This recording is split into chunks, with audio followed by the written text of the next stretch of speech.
Yeah, that's pretty much where I'm at. I mean, not that because once we start doing things that are deemed illegal, then they're able to do certain things publicly to shut us down. Yeah, So it's like you got to go by the books until right. the books conflict with laws of nature, laws of life. You know what I'm saying?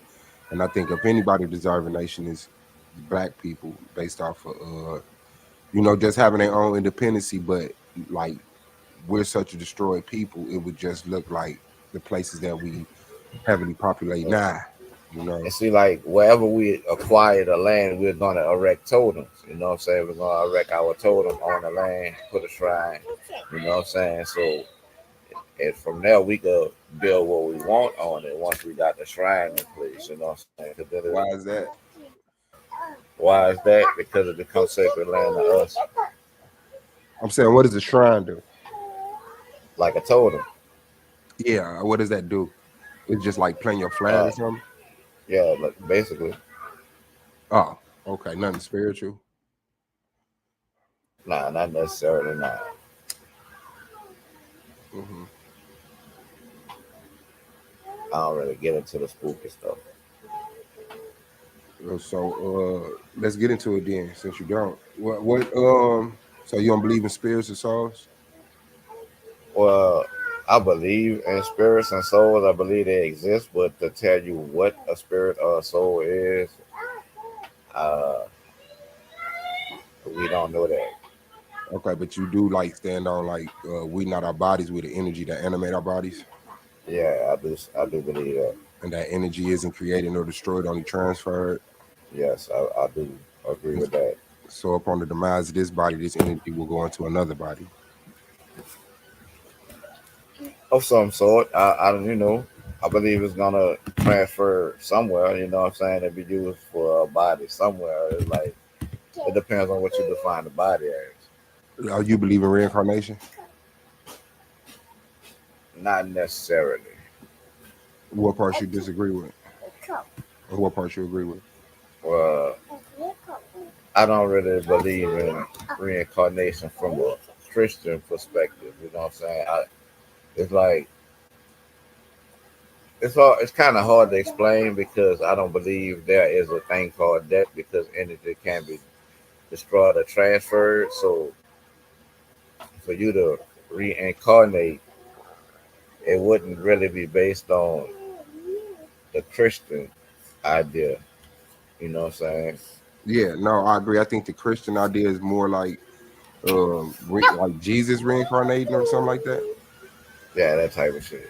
Okay, well, no, all I'm saying is that the process of death is when the energy that you are leaves this physical flesh that you're connected to. That's what death is, and then that entity goes into the a baby that's inside of a woman, and you start over.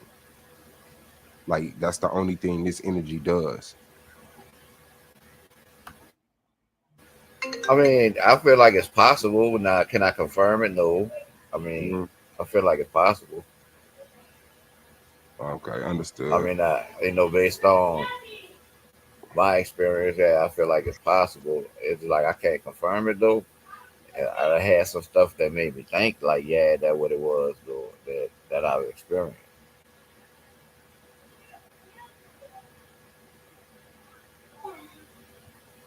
My bad. 1 second. Or you go with a So, question. what, as far as reincarnation goes, right? How would you? What ideology would you attach that to? Your idea of reincarnation. What ideology would I attach what to?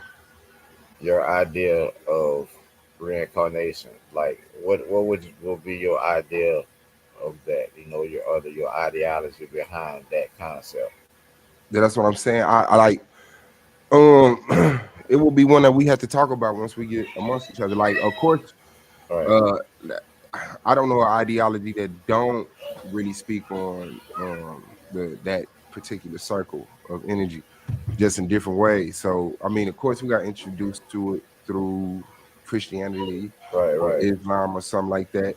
But everything in Christianity ain't wrong.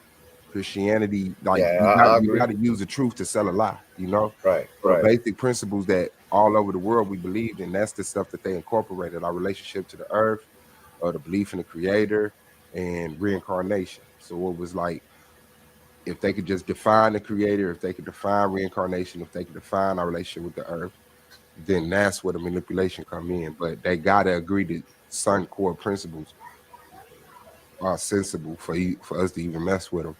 But I don't believe that black people have been able to like study ourselves and categorize and define ourselves. And so, people, they hear something and they like to put you in a box. You don't eat pork, you're a Muslim. You know what I'm saying? And so it's like, no, listen to everything he's saying. He's not a Muslim. He just don't eat pork. You know what I'm saying? So I really don't got a lot of definitions in terms and categories for us because we ain't did that work. Now I could put myself on the soapbox and just call it suave bossism, but that would, have it attacked before anything. So it's not about me. It's about what's greater than us. So yeah. Yeah, I get that.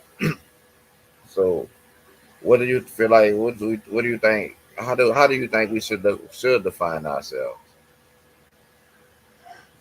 Right now, black, because that's the terminology that we took and what people crossed the head with and made a mark on earth. You know what I'm saying? And so that's like the most decent face card we got right now. Now I do understand that people have different reasons to have a problem with black. I can't care about that at this point. You know what I'm saying? Because a lot of people talk about legal jargon and this another. Our condition is our condition, no matter what we call ourselves. But I do, as black people, as a think that we should fight for us to define ourselves. So even like we're not a monolith. Like I said, some black people are going to want to stay in America and have a more comfortable position in white supremacy, and I'll fight for that.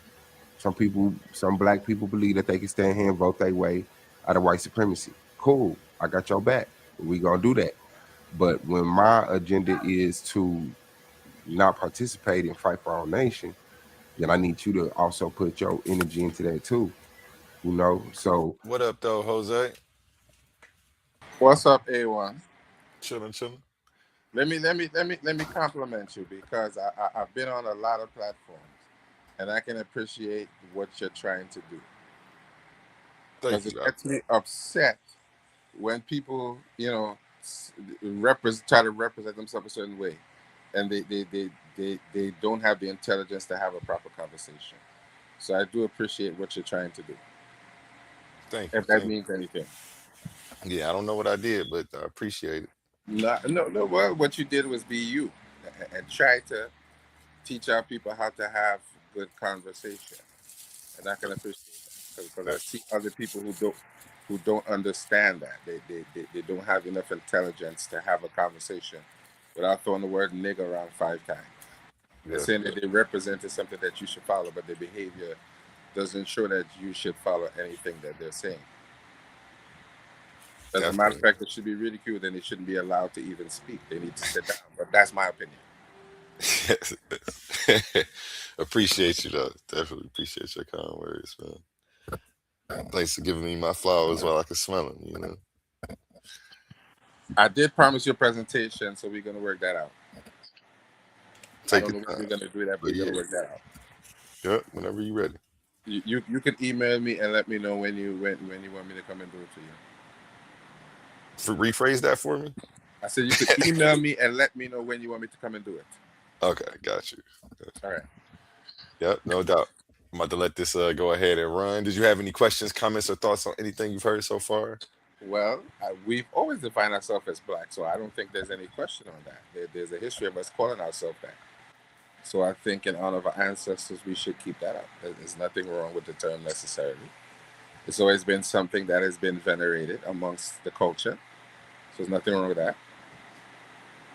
And there's a whole lot of fight behind that word black that people don't even see. They don't even see the whole evolution in modern in the 19th and 20th and 21st century to keep that term going. They don't value it. Or maybe Facts. you disagree with that. No, I agree with you. Yeah. and everything in the universe is black. They have dark matter and dark energy make up the universe. So it's a privilege to be something original, I would think. Yeah, I agree. Appreciate you pulling up and sharing. We are going to get back into the best of, well, Suave Boss versus everybody. He had the most debates on the channel. We're going to go through the face-offs and the actual matchups back to back, so that way you don't have to wait a week in between, or 2 weeks in between. You can see it all in one reel. That link is open if anybody has any questions, comments, on thoughts on anything that you hear. Pull up, you know, and I'm about to let it ride. I can imagine that there are some people that I'm calling black that don't appreciate being called black that would like to free themselves from that term, and I'm with that. I like once we get about this condition, I imagine that there'll be dozens, hundreds, if not thousands, of subclasses or classes of people that come up out of here with different terms and different names, but that culture and that history and that heritage will always be that. That like that's just something we didn't choose. Yeah, I identify my. I would rather identify as American. I don't have a problem with black, with American. Merikin. You know what I'm saying? That's a shout out to our ancestors who were black British Marines fighting in the South. You know what I'm saying? That was former slaves, Mhm. joined the British and fought against the colonists in the Revolutionary War. And they went to the islands and they gave themselves the name American, but they actually from here. You know what I'm saying? So I would like to identify with that group. Okay, I hate to put you in the box. But are you FBA? By definition, yeah. Oh, okay. I've just been hearing stuff like that recently, and it was like, okay, the people that, so okay, what is FBA? How does FBA conflict with what's going on with Black people? Because for some reason that's been getting a lot of attention. And people been trying to have a problem with it. What's It's the deal? like it's another term of separation. You know what I'm saying? But we all foundational Black Americans because our ancestors been here. You know what I'm saying? Like since like our people been here before there was a United States of America. You know what I'm saying?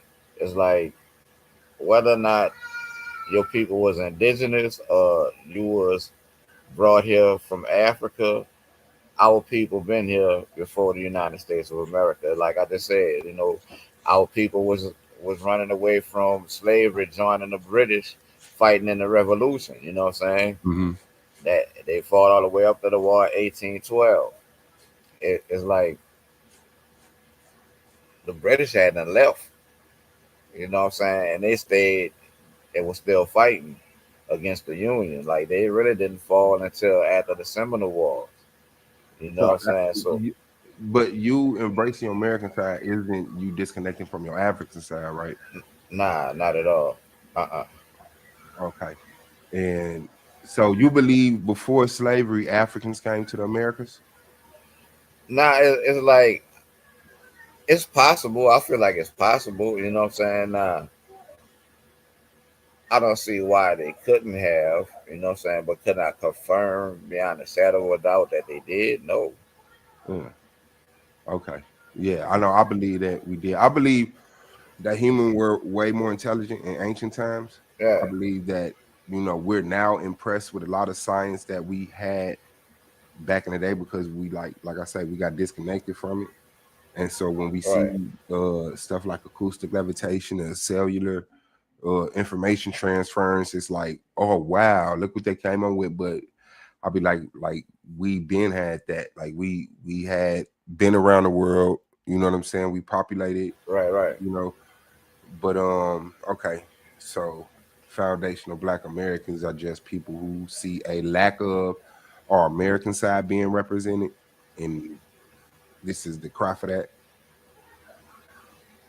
Yeah. I mean, our ancestors put blood in the put blood and bone in the ground. You know what I'm saying? So it's like it'd be hard for me to walk away from the place that my ancestors fought, bled, and died for. You know what I'm saying? It's like so Uh, I couldn't turn my back on it. You know what I'm saying? That don't mean that I feel like I'm Native American or I'm an Indian or nothing like that. You know what I'm saying? It ain't that. It's just like my people been here since the 1700s. You know what I'm saying? 1600, 1700. So it's like this is more my land than it is the United States of America. That the United States of America didn't become a nation until 1776. And we already here documented fighting against it. okay. But our ancestors that fought over here fought for America to be is what you're saying. Nah, they fought on both sides of the equation.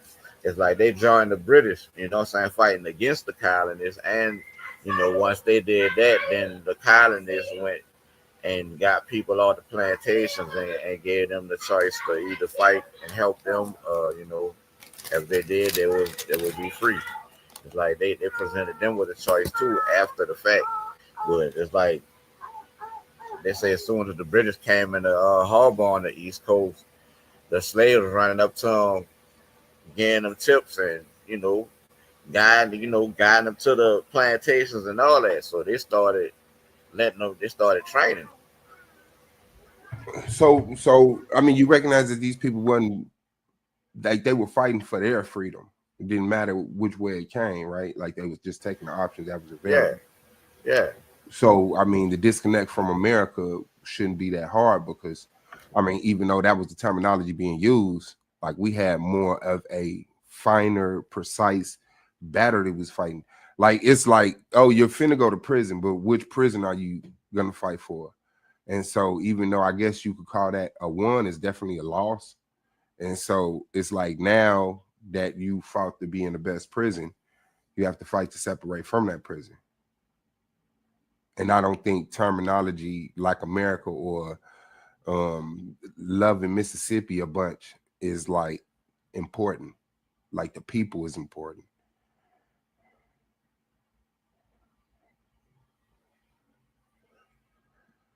Dad gang, I know he got the baby. yeah. The people are more important. You know what I'm saying? But the land, people need land, and these are our ancestral lands, whether we want to say we from Africa or not. You know what I'm saying? And Mhm. mixed ancestry. I have a majority African ancestry, but I have mixed ancestry. You know what I'm saying? So I rock with the African side, but at the same time, you know what I'm saying? It's like my ancestors fought in every war. You know what I'm Mm. saying? Over here that took place on this soil. So you know, it Mm. is what it is. Mhm. But like I feel like once we do form into a nation, you know what I'm saying? I would I would go into a treaty with the United States. You know what I'm saying? And and let them know that I would our tribe would defend the land. Any threat foreign or domestic. Okay, I think we just bumped heads. Congratulations. Congratulations. So you saying once black people get their nation, what type of treaty? Okay, that we should form a treaty that says if they go to war, we go to war with them. No, no. That says if this place is invaded, we defend the land from all threats, foreign or domestic. Okay. And so once black people get their own nation, if this land is encroached with a war against America, that our resources should go toward fighting that. Defending the land. This is our land from all threats, foreign and domestic. Yeah. I think that you got some questions. You got something you want because I really don't like that. Uh, Real quick, gentlemen. Let me go to a word from our sponsors. 60-second commercial is showing what brought us all here today.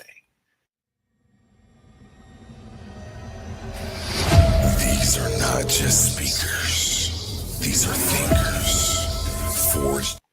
My apologies. I thought my mic was unmuted. I said real quick, gentlemen, let's go to a 60-second commercial before you ask those questions and let them know what brought us all here today. These are not just speakers. These are thinkers. Forged in fire. Warriors of words stepping into destiny.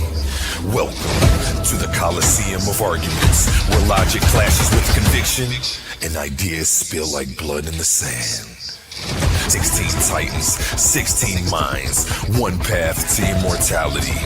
They come seeking truth, they fight for redemption, they burn for revenge. Featuring the intellectual elite of the Titans Debate League. Every round a new war, every word a new weapon. Every titan ready to fall or rise in glory. This is not debate, this is combat. Step into the Coliseum of Arguments. Only the brave speak here. Are you not entertained?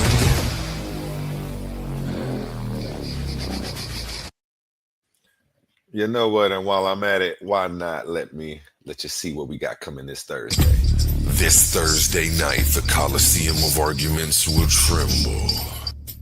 Priest Genesis is taking over. Formerly known as the Deacon, he's a respected scholar, teacher, one of the most prominent voices in the Hebrew Israelite community. And now he's bringing that fire to the debate stage.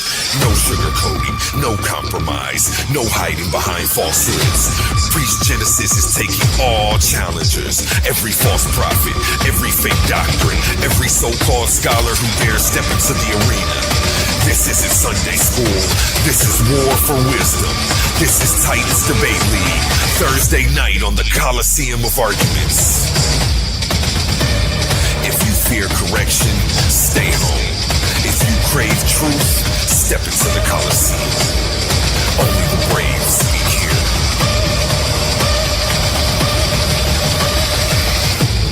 Are you not entertained? Yes, that's this Thursday night, y'all. 6 o'clock. Don't miss that. Back to you two, gentlemen.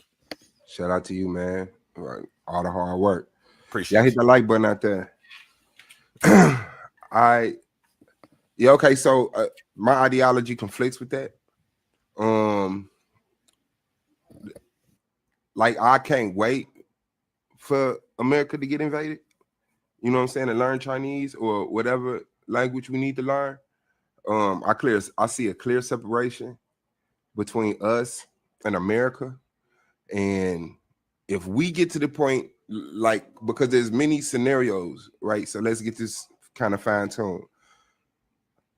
Once we have our nation, you're talking about a nation here on this land, obviously, right? Yeah, absolutely.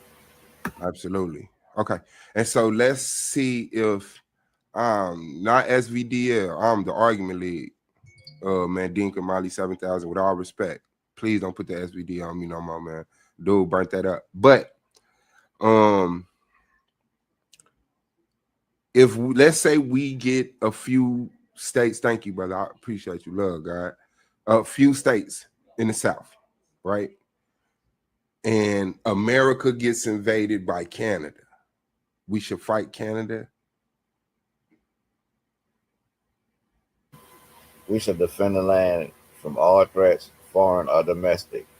It's like if we're, it's like, do you trust an invading force to treat you better than this American white man?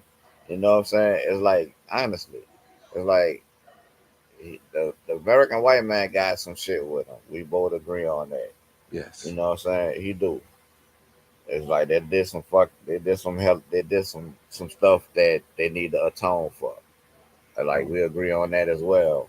You know what I'm saying? And but at the same time, it's okay. I'm sorry. I don't want to trade them for another colonizer. You know what I'm saying? And it's like if we have our own tribal lands right here in America, and America is invaded, then that's also a threat to our tribe.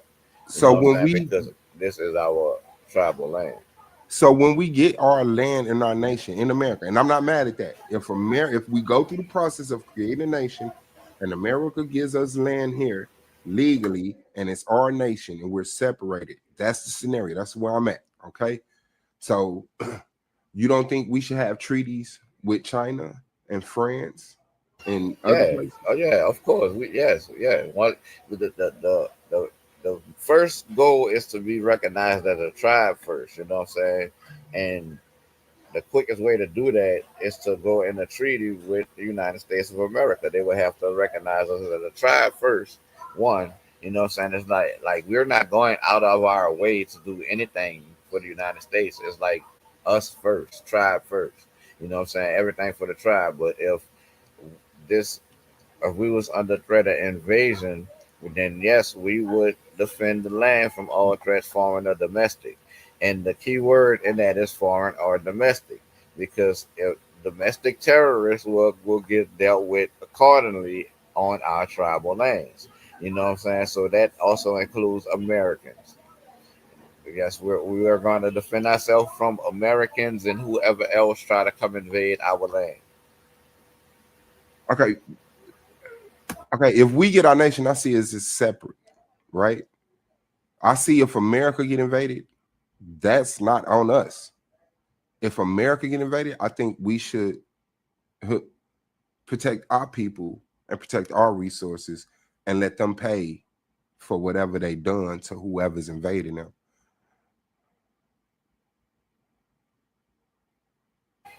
Yeah, defending the land is protecting our people and our resources. Nah, but I'm saying not going on the defense and going out to the shores and fighting on American territory to push back their resistance. Like, no, we're on our land protecting our people. What's happening in New York and Maine and all of this is on them. I don't see us coming from down south to go protect Maine and New York because white people are being invaded and war has been declared on them. I just don't think that's sensible to do.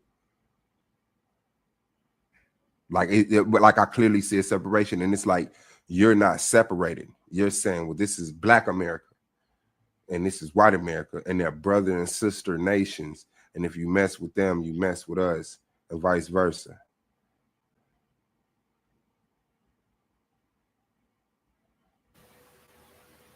By treaty.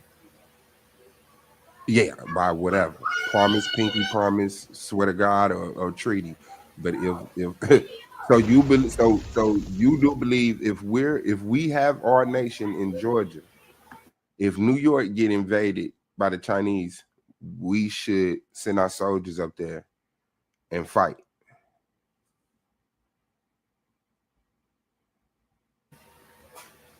I think they can handle that in New York. You know what I'm saying? It's like we're defending our land from all threats. So America can get invaded and you won't move militaristically. If need be, no. Huh? Not if need be. I'm saying if you have a treaty, that means Yeah. if someone invades New York, you're on deck. If they need us, then we coming. Okay, yeah, no, I don't think we need no treaty like that. I don't think we need no treaty like that. I don't think that's the direction that our nation should go. Like I think the world understands our relationship to white America, and I don't. Okay, could you make sense of that for me? Tell me Right why. now, I mean, our relationship right now with white America, we don't have a treaty with them. You know what I'm saying? We don't have a nation. We don't have we don't have any of that. You know what I'm saying? So of course, it's like trying to deal with any nation on the level we are now. We're going to have the same problems with them that we have with the white man. So it's like because they are nations. They are nationalized. You know what I'm saying? They are sovereign nations. We're not. You know what I'm saying? And once we become a tribe and our own sovereign nation, yes, And I'm going to. recognized globally by all of the world powers, you think these black people who finally pulled themselves up out of bootstraps, earned the position of a nation, should then go to war through a treaty with America? Hold on, this is going it's Yeah, gonna make a sound and jump if in on y'all. I just don't want it to scare y'all. But go if ahead, continue. America if America is invaded, yes. Okay. Sorry about that. Okay. Yeah, we disagree there. We could put a pin in that right there. I'll keep that topic. Yeah, put a pin in that one. Yeah. Once we got our black nation, should we fight with America if they are invaded? Okay. Nah, we should we treat it with them, and that it's like should we treat it with if should the Black American nation have a treaty of peace and friendship? No, Basically, what that is. no, that's not a treaty of peace and friendship, my brother. That's a treaty of war and Yeah, alliance. yeah. Okay, so we will make an alliance with the United States of America A to defend militaristic alliance with the America. land Uh-huh. from all threats, foreign and domestic. Okay. All right, yeah. I definitely was you there. You funny. He said, I definitely want you there. Yeah. Hey, you funny, man. He sound like So he ready, y'all. He sound like he ready. And you see the brackets down here in the bottom right corner. We have Suave Boss and King Naga. These two are about to go at it. It sounds like they found a title. Is that what I'm hearing, gentlemen? Yeah, that's a potential. I wanted to have a little bit more yeah, conversation. should Black Go ahead. Americans defend the land from all threats, foreign or domestic, if America is invaded? Oh, I ain't want to rush y'all. He said he has some more questions for you. You know? Yeah, I just wanted to have a little more see if we can have, maybe another topic or two. Okay, and let me write that one down just so that way we don't forget it. You want to tell it to me one more time, and I'll let y'all continue. should black people defend America if they get invaded after we get our own nation? Got you. Go ahead. Right. Keep in mind, the nation is America. The land is here in America. Peace, peace. How you feeling? Getting shalom. Shalom, shalom. Can I be heard? Yep. Oh man, what's going on? A1 Big Dog. All praise to the Most High name of Yahshua. What's going on, Jose? Man, hope you're getting closer to the God every day, bro. Cause what you dealing with is engaging, bro. But all praises. Rise and shine, man. Shalom. Yeah, we can do a result show later today. You want to do one later Yeah, today? I was figuring, ain't how much had to really be, however you want to do it, but we could just like do it, and then after that, we could just have like, your regular open panels. You know what I'm saying? I'm not, Okay, let's do I'm it not. tomorrow then. Today's Saturday. Yeah, Yeah, let's do it Sunday. Let's do it Sunday. that'll work. We ain't gonna, I'm a gentleman, so we ain't gonna do disappointing like that. You know what I'm saying? I didn't have that one, Judge. I You got a know, result. I got one result for you from Il Doc. I'm only gonna mention this one time. We ain't gonna talk about the mental breakdown our queen had, but it's all good. If you missed that debate, go and check it out. It's in the members only section. I think I might play half of it one of these days coming soon. Don't you do that, Otis? All debates are now going members only. If you not a member, you need to go ahead and get over there, man. It's rocking over there right now.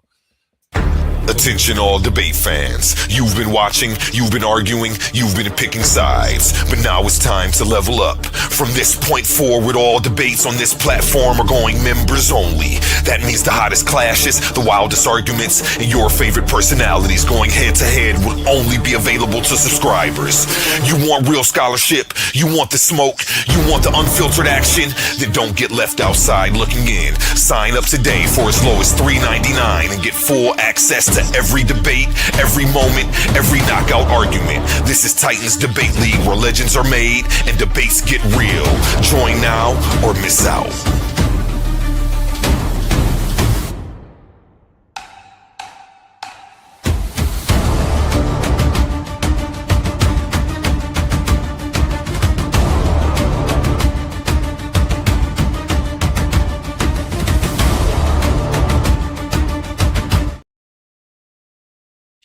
Yes, yes. And later tonight, 7 p.m. tonight, we have Clash of the Titans 1.0. The finals are here. It all comes down to this. Out of 16 debaters, only 2 remain standing. Some fell because they couldn't defend their arguments. Some crashed out because their antics outweighed their intellect. Others simply weren't built for the pressure of the arena. But now, the smoke is cleared. The finals face off. Pandemis the African atheist versus Suave B.O.S. Before the final war of words, they meet face to face to choose the topic that will define the championship debate. $500 on the line. One winner, one name etched in Clash of the Titans history. Who has the sharper mind? Who can survive the pressure? Who will rise when the lights are brightest? This is bigger than debate. This is legacy.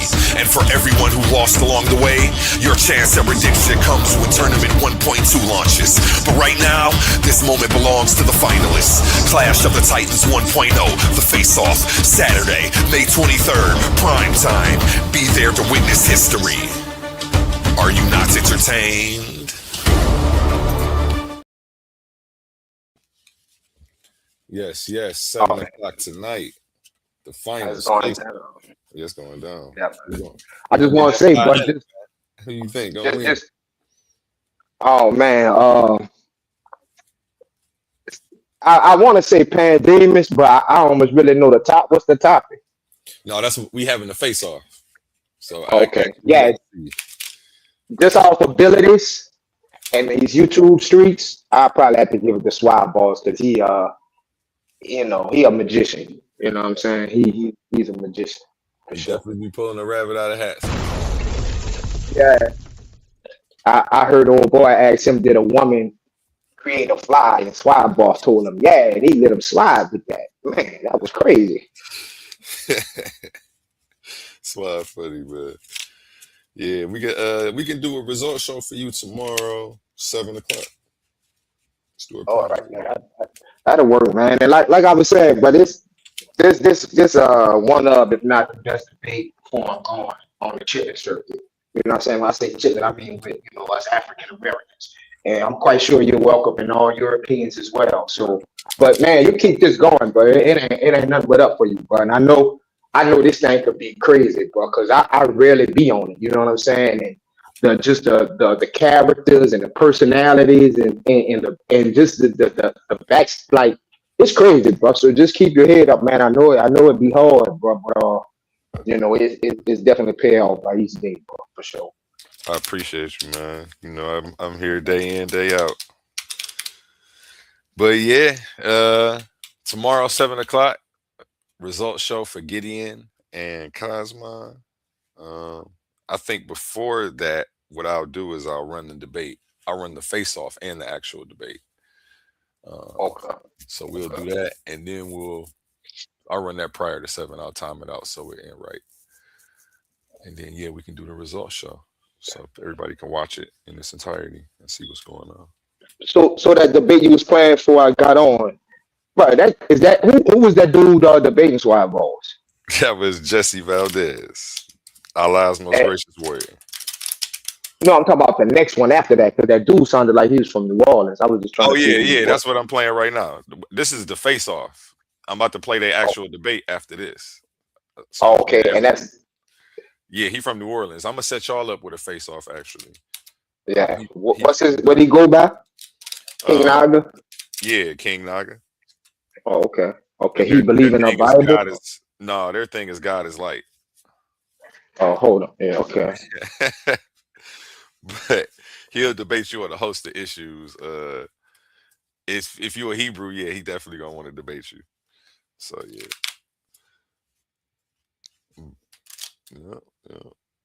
I think Cosmon debated his homie Laurel. So that was the first debate on my channel. And they debated the Waspi versus God is light. Electromagnetism. Yeah. It was a crazy debate. You still there? All right, I'm about to go ahead and let this video play. I was here. So go ahead. Oh, go ahead. Yeah, but this I'm just gonna sit back, watch the debate. while our brother Jose sit here quiet as a church mouse. But yeah, man, I ain't gonna bite you, bro. But No, yeah, man. I'm falling, Gideon. I'm falling asleep, so I need to go. I fell asleep for about like 2 seconds. Oh, okay. Yeah, peace, my brother. All right, man. Fellas, I'll see you guys later. But A1, why don't you challenge some other debate leagues, man, and see what's going on with that. Uh, I'll see what's up. You know, I'm always working so hard, and so it's a lot. You know, I got a lot of characters I'm dealing with and trying to. Especially if you're an entrepreneur, man. Like no Yeah, hour is yours. You know what I'm saying? Every hour is for. You know what I'm saying? So I All woke right, up and yeah. brothers. started Let screaming. me. All right, brothers. Let me get out of here because I'm falling asleep. So I'll see you guys later. All right. Yep. Have a good day. All right, man. Shalom, shalom. Yeah, man. We've been beating up on Egypt for the last couple of days, man. It's been That's pretty good. beautiful. Yeah. Let me go ahead and let this run one time. All right. Okay. Yeah. I'm just writing the title down, baby. I'm just writing it Right, down. right. Should Black people defend America if we get invaded after we have our own nation? And it's on you, Jump. All right. I will be the affirmative on that one. Yes, sir. I like what he's doing though to see if you can get just a few titles. Let's see what works best for y'all. Right, right. You got any interest, concerns, or questions? So why wouldn't you defend the land if it's invaded?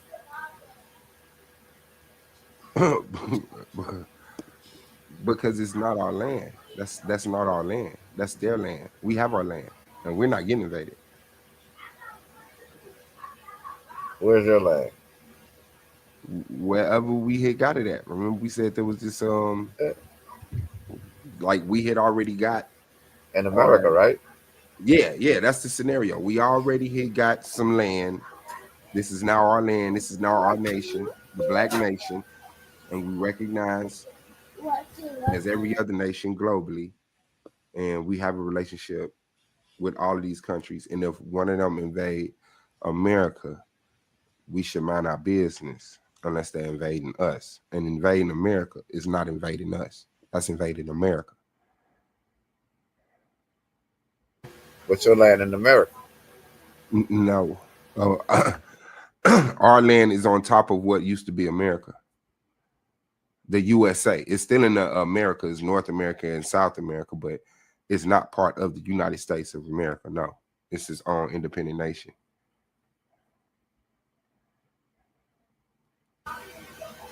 So you'd rather a different superpower be your neighbor? No, I would say that with our what? I'm sorry. That's another superpower. We are what? Yeah, you would rather a different world superpower be your neighbor? Be your neighbor. Yeah.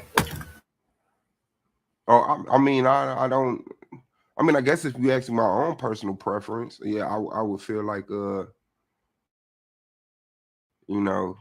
I'm fine wherever we're at. Like I said, all we need is us. I don't care who our neighbor is. I don't care who our neighbor is, but this relationship that we have with this country, this nation, like no, that's not where I will be putting my resources toward defending their land under the guise of calling it still our land or whatever. I don't know. I had to get that clarification in the debate or whatever.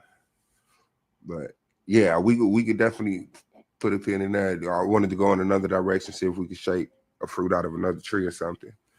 You know.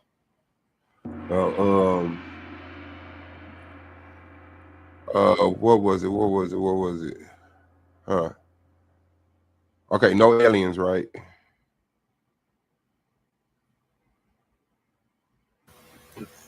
I ain't never seen no aliens. I done seen UFOs though. Okay, yeah. But you don't directly just attach that to aliens. I mean, I guess. I I usually like to speak on what I know. You know what I'm saying? I know it don't look like a human be flying some of the stuff I be seeing. You know what I'm saying? But to actually tell you what the pilot looked like, I don't know. You know what I'm But saying? but But you I do believe that there know is I done life on other seen. planets. Yeah, I don't deny that possibility.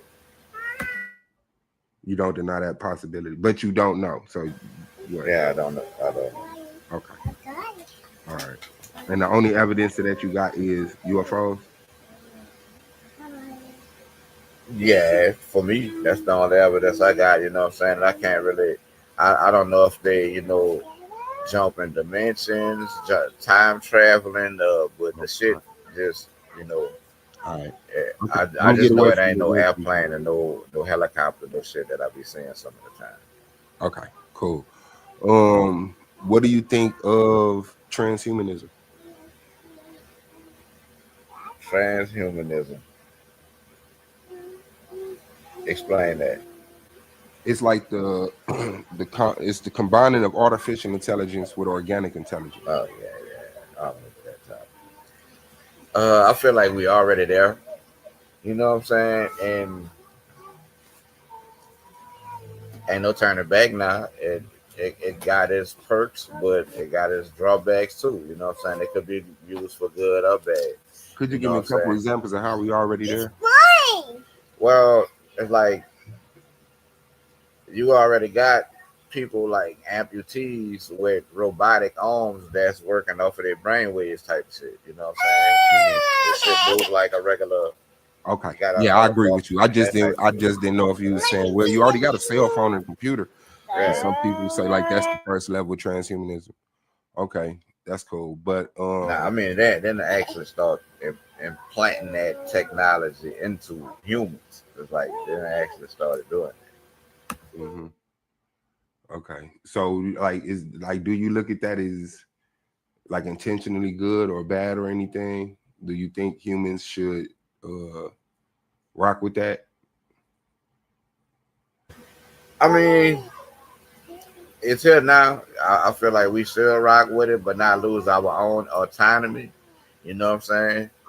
Uh, I'm big on that. Like we don't need to lose our own human autonomy, depending on AI and the technology, because it's advancing so fast. You know what I'm do you saying? think we have already? Do I think we have lost our autonomy? Yeah, lost certain intelligence, natural But intelligence due to depending on artificial things. oh yeah, a prime example would be this. It's like when I was growing up in the early '90s. It's like Oh you yeah, knew everybody's phone number. yeah. You know what I'm saying? You knew everybody's phone number. It's like I couldn't tell you. Hell, I couldn't, bro. I don't know no phone numbers but my own right now So because I now, gotta go to my contacts. how much intelligence do you think we lost? Do you think we had like the capability to see like serious B, see things with the human eye that um you couldn't with a telescope?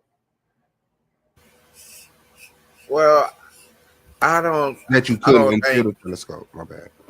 Well, honestly, was like going back in time. I don't know. I couldn't tell you how the sky looked. You know what I'm saying? Going back in time because it may not have looked the same that it does today. You know what I'm saying? That's a possibility. And Okay. so, Understood. but I don't feel like humans have ever saw anything outside of the spectrum that we see in. You know what I'm saying? And that's very minute.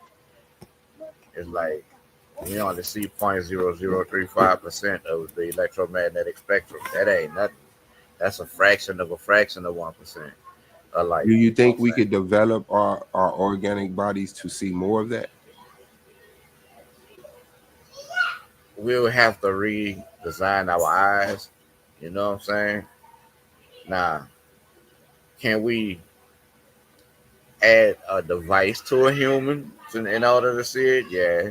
No, I mean not restructuring our eyes, but because your eyes pick up all of the light, it just doesn't register in your vision after it's put through your brain.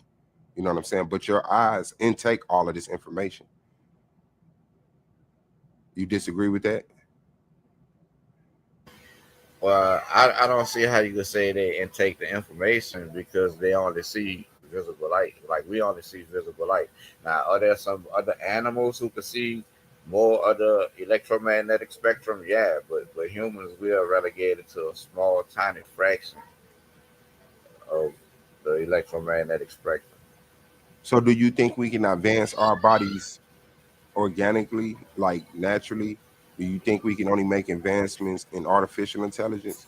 Or do you think that if we actually put our resources toward organic intelligence, that we could also do things with the human body that would be like seen as pseudo or crazy today? Like what? Um, um, in instance, like you say with the vision thing, because I believe that you do see all of the light.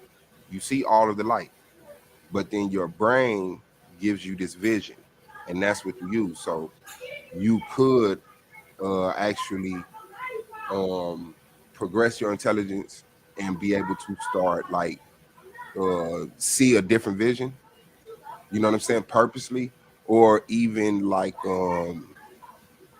you said, some people lost the arm, like like cellular rejuvenation and grow that arm back, or yeah, things like that. Like we could actually use the cells in our body naturally, advance that technology, and do things that people would consider superhuman. Well, that's a possibility. They're actually trying to work on that now. They've been researching that for the last, at least the last 10 years. You know what I'm saying? That's what the stem cells about. So it's like that's something that could be possible in the future, maybe even the near future. You know what I'm saying? But Mm. as of right now, But it no. definitely won't help it if we lean on artificial intelligence. We'll never see the true scope or capabilities of the human body if we start Well, regressing. artificial intelligence could kind of help you with that. You know what I'm saying? They could help you progress in those areas for the human capabilities. It's like that. It's a tool. You know what I'm saying? And you got to use that tool while you can. You know, I always had the saying, it's like AI only is intelligent as the person asking AI the questions. You know what I'm saying? So, Okay, that's cool. You got a question or anything? uh, when, why do you feel like humans could see more of the spectrum? Their brain just it could interpret a small percentage Because of our body. I believe like we're the superior being on this earth. I feel like he have a relationship with this earth that gives us a relationship with the beyond. And it's like it's just certain sciences that we won't understand until we cross those thresholds.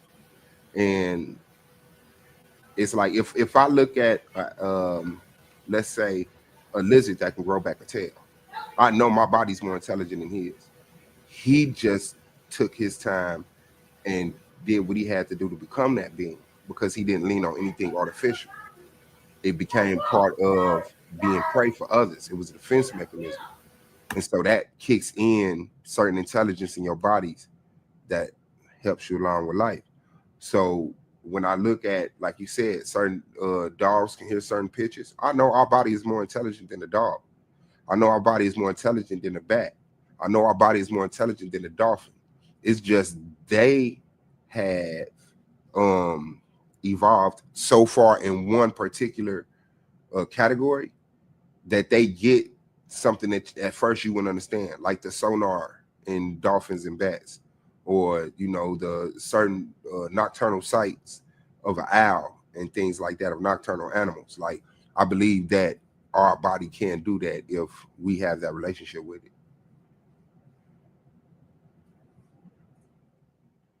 But I don't think humans gonna see anything outside the visible light spectrum. So Okay. we that's another point of contention. Yeah, okay. I understand what you say about seeing. Do you understand what I'm saying though? Like that data is in, like it exists. It's there. Yeah, yeah, it do exist. Yeah. So if your eye is open, it's looking at it, but it won't be implemented into your vision, your sight. But that data is there represented to your brain. But your brain is so advanced, it gives you everything you need to see instead of just blinding you with all this unnecessary information. You get what I'm saying? But the information is necessary. But like we don't know what might be right in front of us, just outside of the visible light spectrum. You know what I'm saying? It's like shit could be right in front of you, but if it's makeup only emits X-rays and gamma rays and shit, then you ain't gonna see it, and it could be I right in mean, your no, there's face. nothing It's like there. It's nothing it's there. like you wouldn't be able to see it. It's just photonic information. There's nothing there. It's like it's light. Like light isn't physically there, right? It's just whatever representation of it off of the the atoms in the environment. So it's like you need to see a wall. So your mind gives you that vision of the wall.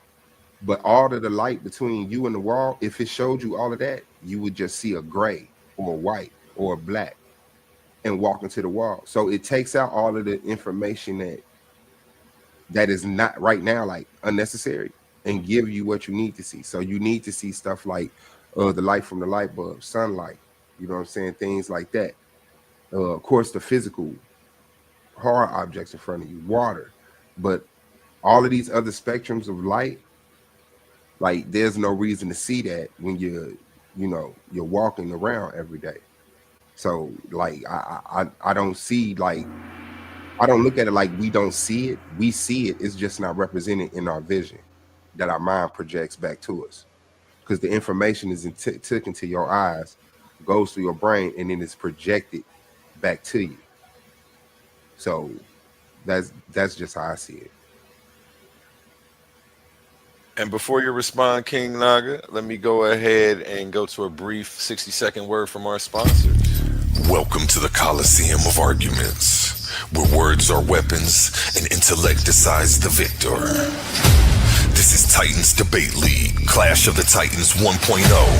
In one corner, Emmanuel, the Lions Den veteran, a master of precision, logic, and scripture.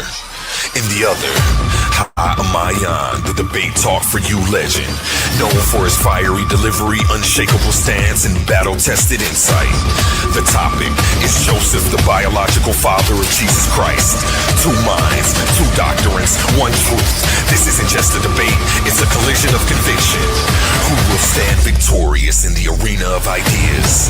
Find out in Clash of the Titans 1.0, exclusively on Coliseum of Arguments. Titans Debate League, where only the sharpest minds survive.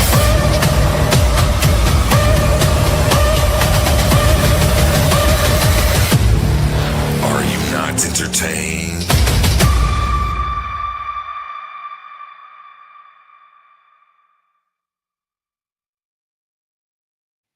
And that's Friday, November 7th, 10 p.m.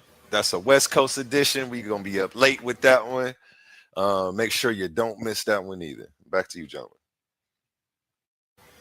Right.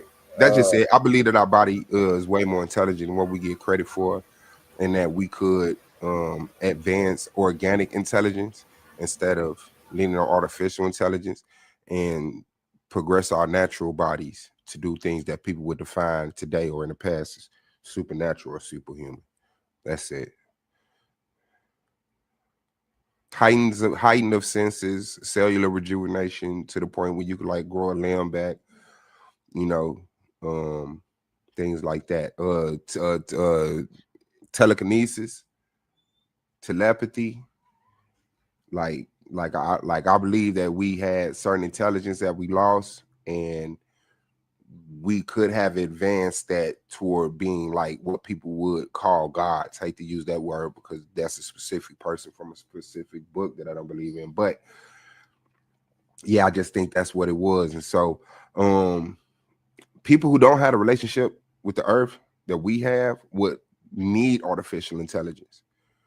And so they have to have simple things like shade, an umbrella, you know what I'm saying? Air conditioning, you know what I'm saying? Modically, genetically modified foods, stuff like that. Like we didn't have that.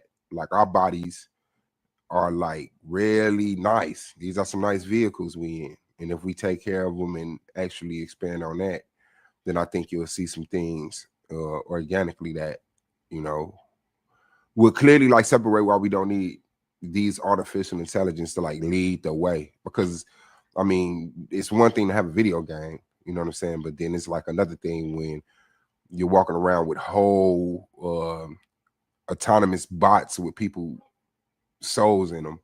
You know what I'm saying? Losing the ability to die, and you're just somebody's maintainable robot that they send to the store and do bedroom activities with. That's just it. So, I mean, I guess you see that we could pin that if you want to have some type of conversation around that. Uh, yeah, the only part about that I really, disagree with was about the human eye being able to take in light outside the visible spectrum. So, what do you think happens to that light? Huh? What do you think That happens to that light? Is that light it there? go it goes through you. That those type of it's like a lot of those light waves could pass straight through you, straight pass through your flesh. Yeah, You know what sure. I'm saying? So it's like it's gonna go through you.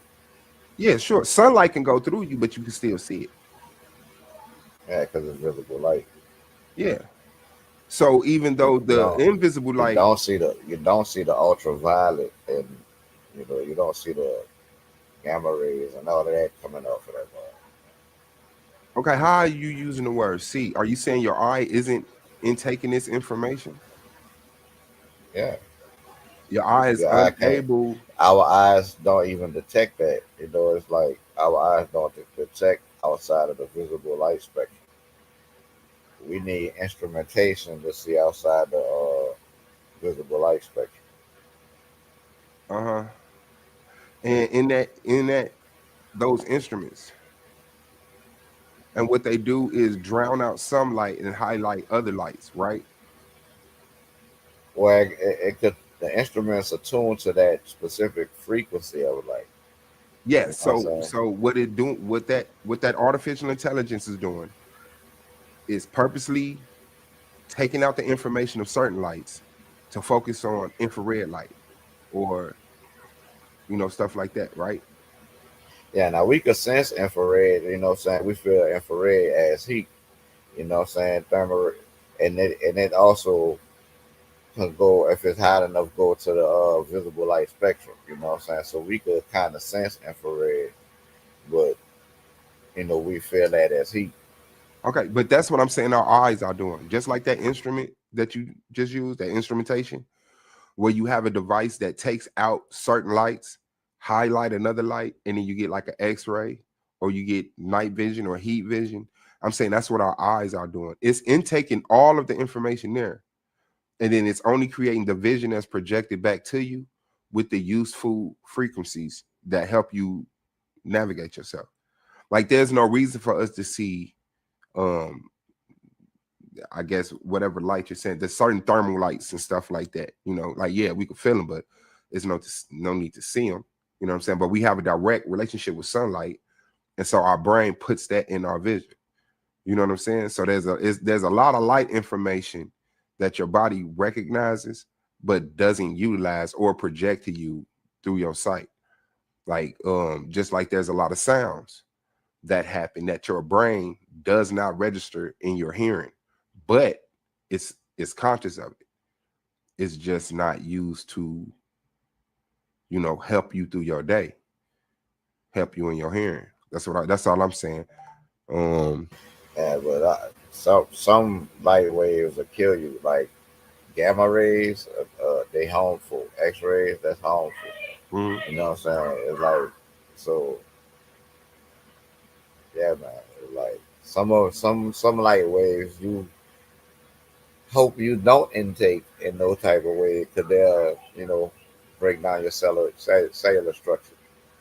Yeah, I mean that's whether you see it or not. You know what I'm saying? Like even the waves that deteriorate your cells, like you can't see them, but they still had that effect. So like you're seeing it or not doesn't change the effect. You know what I'm saying? Just like you don't have to see sunlight for it to affect your body. You know what I'm saying? So no, I mean I wouldn't know how to like completely get you to conflict with directly what I'm saying, because what I'm not saying is that we are like that I can see gamma rays, that I'm visioning gamma rays or whatever it is. But our eyes do pick that information up.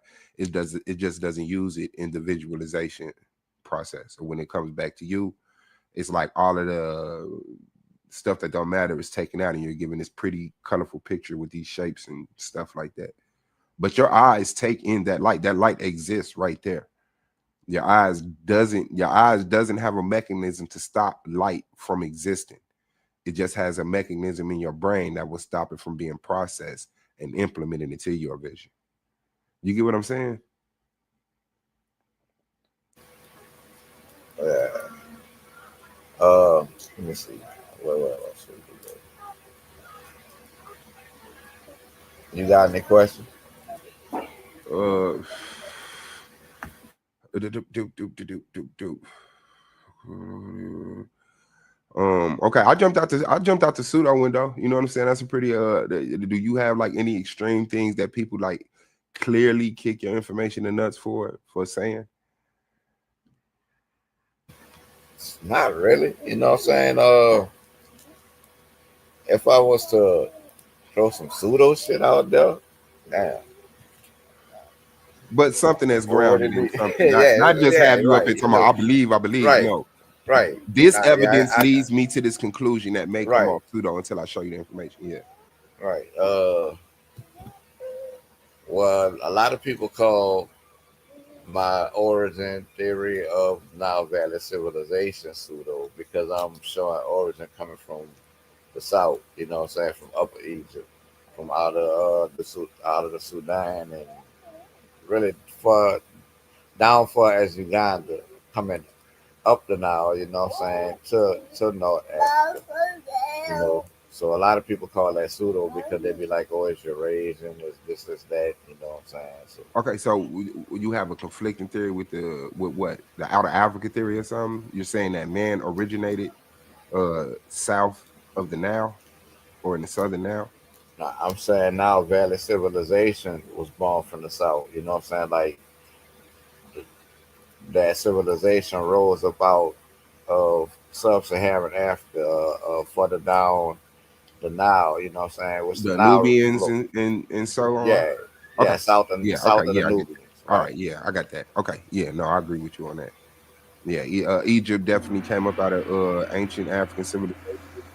Yeah, Okay. this Here's my story about it. We were a global people, and there was a global catastrophe that had people regress back to the tropical areas of Earth. Then a mutation happened, white people, and then as the world started to normalize, the sky started to clear, places started to melt, water started to lower. Um, we regressed back into the lands, like starting over, basically. And a lot of us never kept that information that, hey, we were already outside of Africa. You know what I'm saying? We just ran back to Africa during the it's the Younger Dryas period, about 12,000 years ago. And so that's what I'm saying. I don't believe in the outer Africa theory. I don't believe that life originated in Africa. I believe that the evidence that we're seeing is that life regressed back into Africa or regressed into Africa. And Egypt is that accumulation of like global information from different societies coming together and building a university and putting it on the walls and saying, this is what the world knows. You know what I'm so saying? where you feel like life originated at, if not in Africa? Uh, I I don't have that theory. I don't think like the research has been done. It could have been Antarctica. It could have been several places because I believe that we were created. We might have been created through evolution. We might have been created through the Big Bang because the creator is just that. But like we could have like been multiple Okay. places where life started to see this advancement where it was like, hey, we're people. You know what I'm saying? We have personalities and thoughts and opinions and goals and stuff like that. We separated ourselves from the everyday animal in different sectors at different times.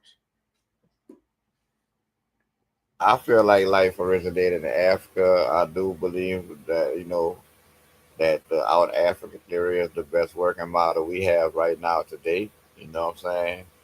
And Mhm. that's another point of contention. Okay. So okay, the outer Africa theory says that um okay, so you believe in evolution. I'm on the fence with evolution. You know what I'm saying? I know the theory. You know what I'm saying? Or I'll study it to learn it, but it's not that I believe it or disbelieve it. You know what I'm saying? I feel like microevolution, yeah, we have evidence of that. But when you talk about macroevolution, for me, it leaves more to be desired. Hey, when I see you off mute, you good on time, God? Say what? Now, Are you good on time? Oh, to man, take all the time you need. I'm chilling. I'm rolling up. Okay. Actually, you know what? The only thing I do need to do is run this quick ad. Go ahead, Got to God. keep the lights on around this joint. You feel me? This Thursday night, the Coliseum gates open once again. Two titans of thought, two forces of intellect step into the arena where only the brave speak. Hemi the Barbarian, battle tested, judge approved, a record of 8 wins and only 2 defeats. Facing him, Isan, the world traveler, the teacher, the man on a mission, a messenger of the gospel of I, spreading his philosophy across borders and belief systems. The question, did Jesus resurrect according to the New Testament? 2 different minds, 2 different paths, one truth waiting to be revealed. Will Hemi's logic stand unshaken, or will Isan's conviction light the way? Find out November 2nd, 8 p.m., only on the Coliseum of Arguments. This is Titans Debate League, where intellect meets intensity, where words become weapons. Only the brave speak here. Back to you, gentlemen. Okay, yeah. So like, okay, past evolution, but we're here. We're modern human beings, which evolved in Africa, according to theories, about 300,000 years ago. Agreed? according to the theory, yeah. Do you disagree with the theory? Uh, I feel like those time frames they're giving us aren't absolutes. You know what I'm saying? Because the further they dig and the more discoveries they make in genetics and archaeology, it keep pushing the timeline back. You know what I'm saying? And for me, it pushed it back to a point to even where they at right now, like the 330,000-year-old fossils, right? For Homo sapiens. It's Mhm. like that timeline overlaps with Homo erectus. You know what I'm saying? They will put them with contemporary each other. So, and this is one of the ones they say we supposedly evolved from. So that kind of brought a lot of questions on my end towards the overall theory. You know what I'm saying? But if we're talking about microevolution and adaptive mutation, yeah, I feel like we have evidence of that. So at But least 300, if anything, you're pushing the date back that we were intelligent people. well, yeah, and I feel like the more they study, you know what I'm saying, in those two fields of archaeology and genetics, that timeline gonna continue to go back. Okay. You know what I'm So my saying? point So, is that at least 300,000 years ago, we were intelligent people, right? But we didn't leave out of Africa until well, about well, we seven. wasn't we wasn't Homo sapien 300,000 years ago. It was like a cross between because it had traits from archaic Are Homo you going with sapien the popular and evolutionary theory, or is this nah, your? I'm going with the 300,000-year-old fossils in Morocco. They represented a cross between archaic and modern Homo sapien because they have features from both. You know what I'm saying? They Okay. have both the archaic and modern features, so they represent like a transitional fossil in between archaic Homo sapien and anatomically modern Homo sapien. Now we talk about the same species. The only difference is brain case. You know what Hmm. I'm saying?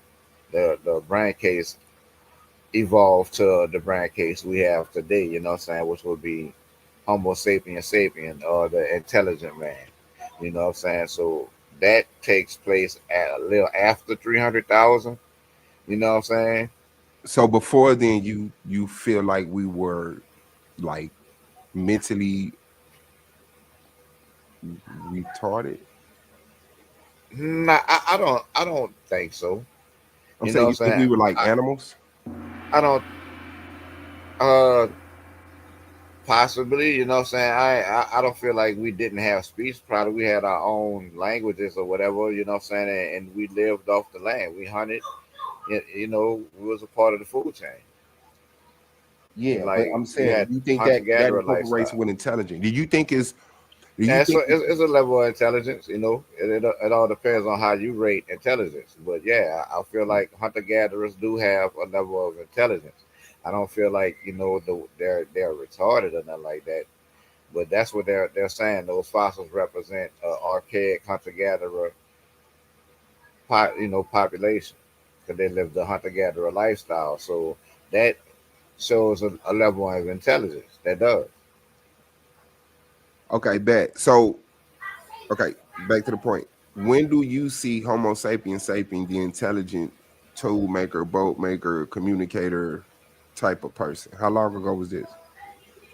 The tool make a boatman. Now, when you bring boats into the equation, I had to say, boats. Nah, the oldest evidence that I could confirm, like, is like between 8 to 10,000 years old for boats. You know what I'm saying? Okay, bet. Metallurgy.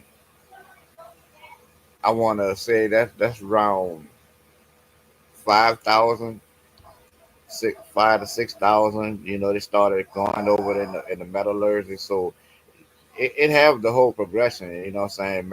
Metallurgy again began in Africa before it did anywhere else. You know what I'm saying? Just like you see the you kind of see the evolution of the genetics and the languages in Africa that validate the fossil record for as everything, you know, originated in Africa. Okay. So the migration. This is what I'm trying to get.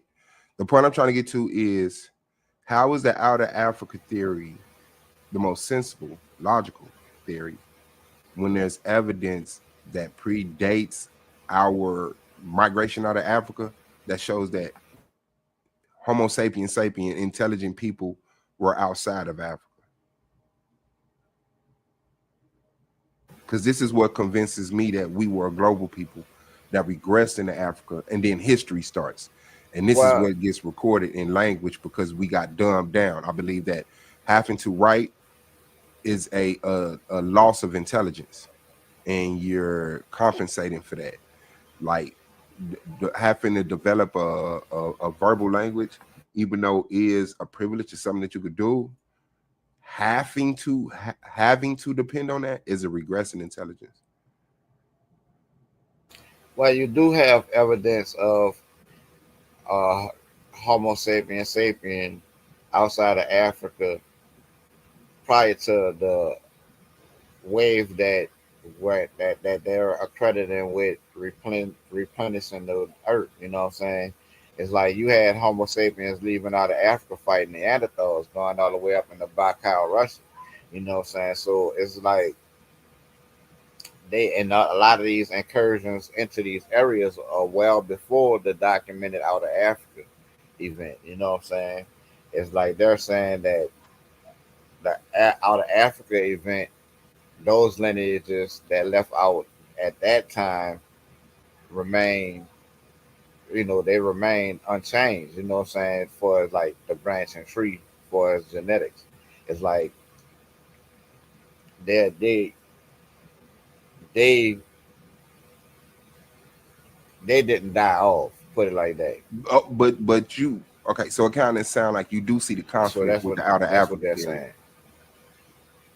I don't really see a conflict with out of Africa theory. You know what I'm saying? Because it was on a couple successful migrations out by Homo sapiens, Hmm.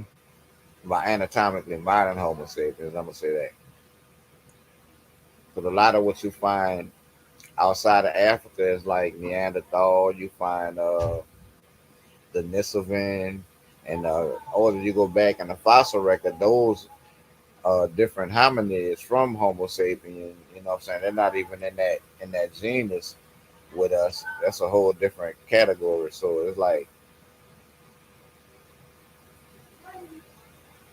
so I don't see. I mean, maybe one day we might get a discovery that prove otherwise. But for me right now, out of Africa theory is the best working model to describe how life was populated outside of Africa, and it proves that Africans kind of went and to these other places. Like that's why I don't believe that Africans were just stuck in that one spot on that continent. You know what I'm saying?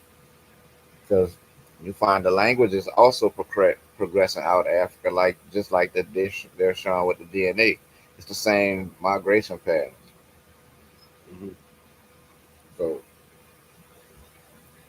but yeah, man, it's like Hmm. it's not absolute, but it's the best working model. Okay, understood. Anything? Uh,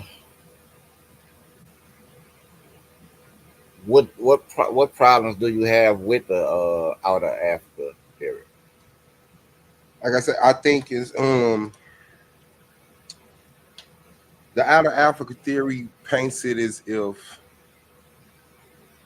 the evolution of man meant man got better, more intelligence, right?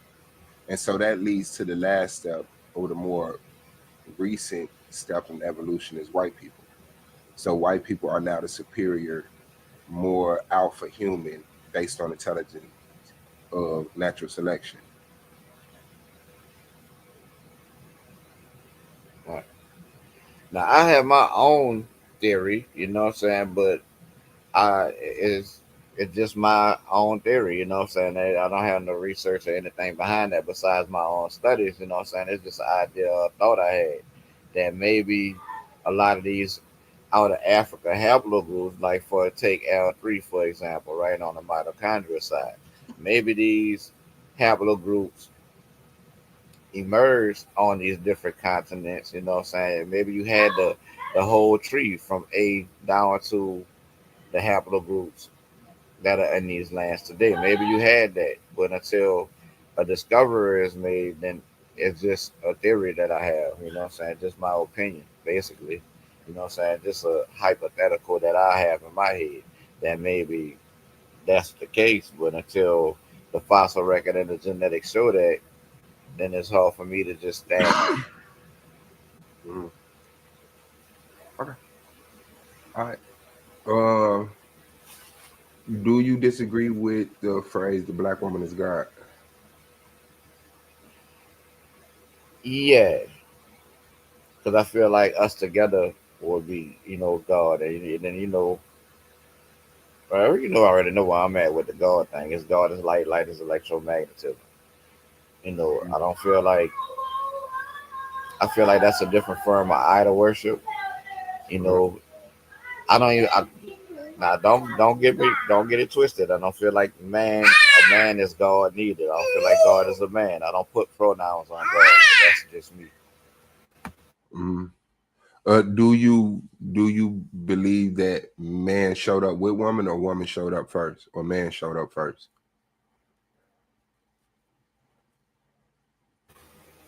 I believe that they had to be together because we have never observed a woman being taken from a man rib.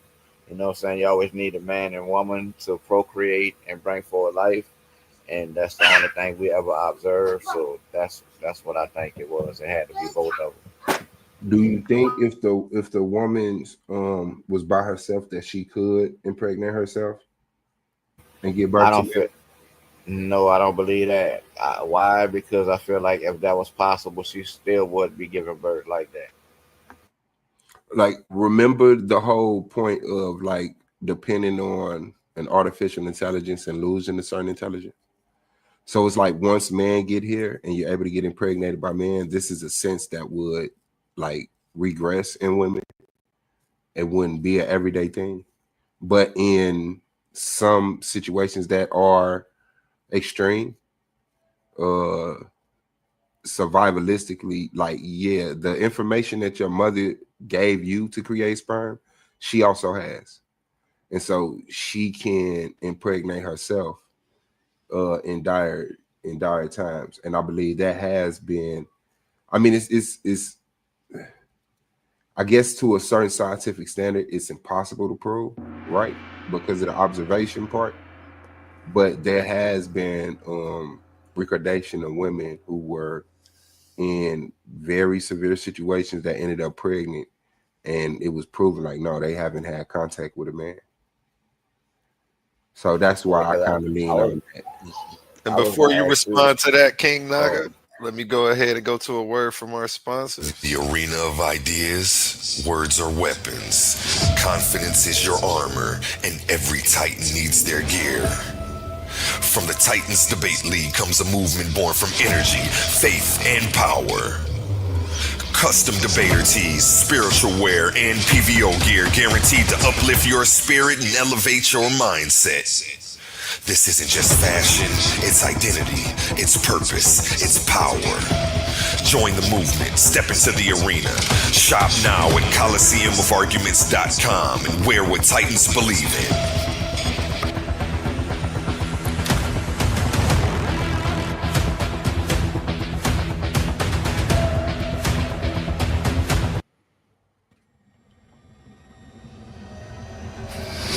These are not just speakers. These are thinkers, forged in fire.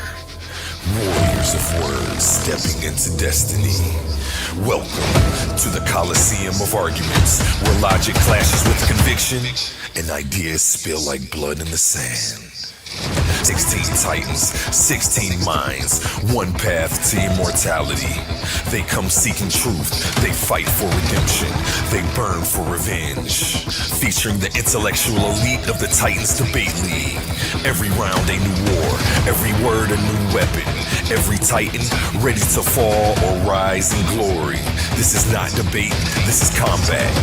Step into the Coliseum of Arguments. Only the brave speak here. Are you not entertained?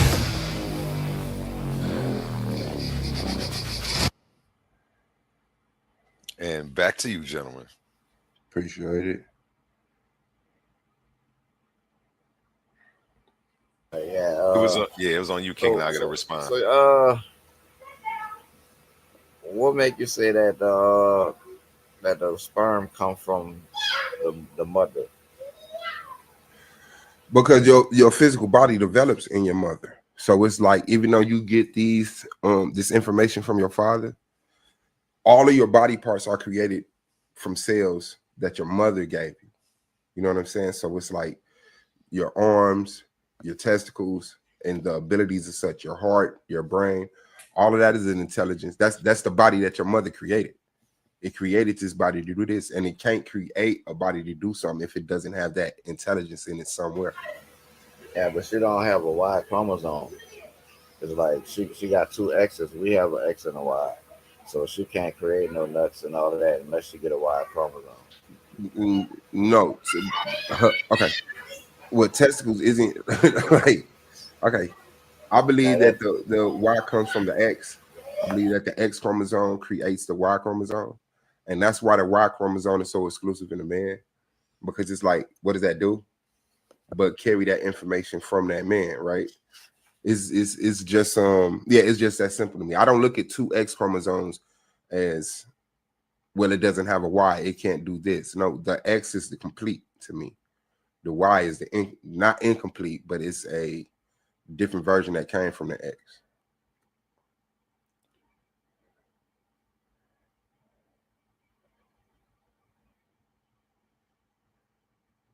what evidence you have of the Y chromosome coming from the X? I just to tell the truth, I just look at ability and structure, like the structure of things that I see on that micro level is like when one thing split from another and it leaves that evidence. I just feel like that's what that is. And then I look at the intelligence of the chromosomes and like I look at the Y chromosome and its capability. I look at the X chromosome and the information that it holds. and I just see the two X chromosomes doing a better job than a X and a Y.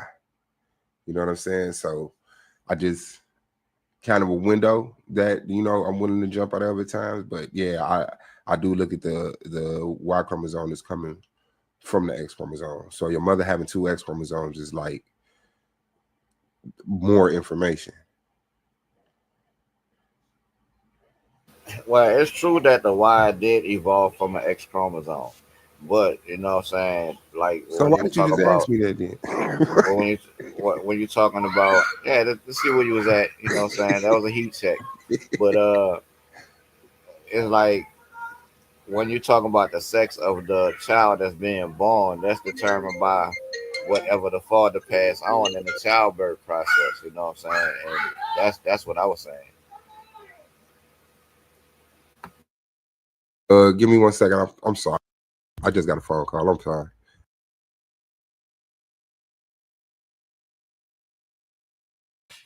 While he does that, I'll go ahead and run another one of these little ads we got. That's me on the voiceover. Uh, this voice has been. Go ahead, let me stop. We just go ahead and play the ad, man. This Thursday night, the Coliseum of Arguments will tremble. Priest Genesis is taking over. Formerly known as the Deacon, he's a respected scholar, teacher, one of the most prominent voices in the Hebrew Israelite community.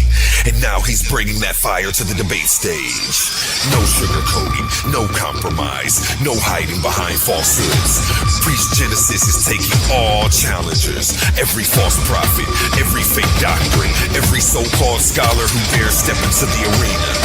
This isn't Sunday school. This is war for wisdom. This is Titans Debate League.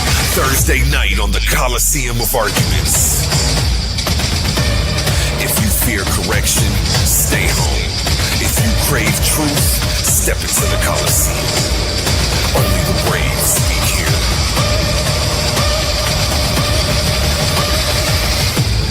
Are you not entertained? Don't laugh. Purpose. Titans Debate League. In every debate, there's power, passion, and purpose. Titans Debate League isn't just a podcast. It's a movement, a place where big ideas collide and voices that matter are heard. But to keep this arena alive, we need you in our corner. Your support through Cash App isn't just a donation.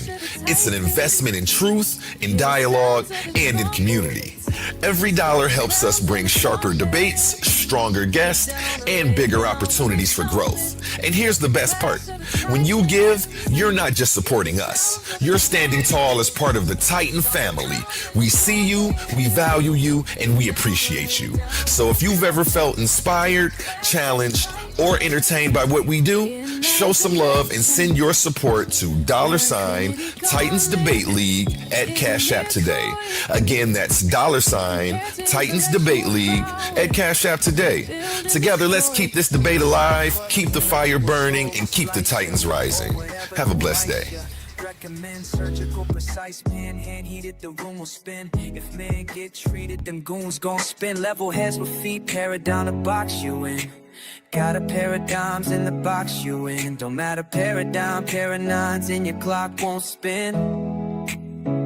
Hear the sounds of the trumpets, start the rounds in the gauntlet. Get down the lane now, we're stomping. It's the clash of the Titans. Hear the sounds of the trumpets, start the rounds in the gauntlet. And we're back. Yep. I'm back. Man, I gotta ask you a question about them sounds now. We gonna talk. Yeah. Well, yeah, that's all. That's where I'm at, bro. I just believe that woman is God and woman created man. Man is a product of woman, and that yeah, to me, I just put that. I just use that term, adopting it from the God of the Bible, since that's false, and putting it on something physical. Like what creates you, feeds you, You know what I'm saying? Protects you. And so, yeah, that's just it. Like, yeah, we're bigger and we're stronger. You know what I'm saying? And just as intelligent. You know what I'm saying? We could walk and talk and create things, but like just straight up the middle, biologically, we are inferior to women. Okay. Oh, You already know I disagree that the woman is God because God is light, light is electromagnetism, and the fullness thereof. That is the only tangible evidence of God. okay. Well, I guess pin that. I guess. Do you believe black people should vote?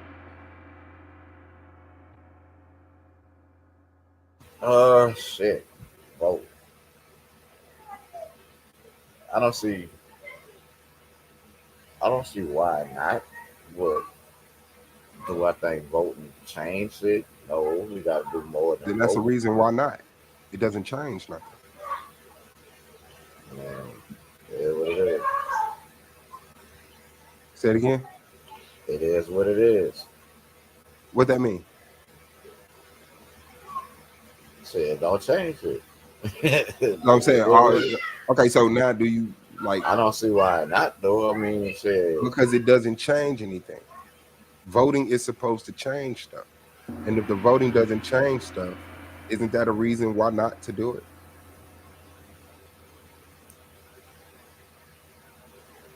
I I mean, mean, ego aside. I feel like you're supposed to go a step further than that. That's like, Okay, bet we could talk about that, but do you now recognize a reason why not to vote because it doesn't change anything? well, no, I don't see a reason why not to vote Because it because doesn't I mean, change anything. it's part of the process. If we're gonna be in the system, then we need to partake in the system and move up in the ranks and be more represented in the system. So Like, you think because black people should get a better I feel like we position? should. I feel like we should be more represented in the government. So you think black people should just be fighting for a more comfortable position in white supremacy? Nah, black people should be fighting to destroy white supremacy. Okay, and is that voting? Is fighting white supremacy voting within the white supremacy system? Fighting white supremacy is unifying yourself, first of all.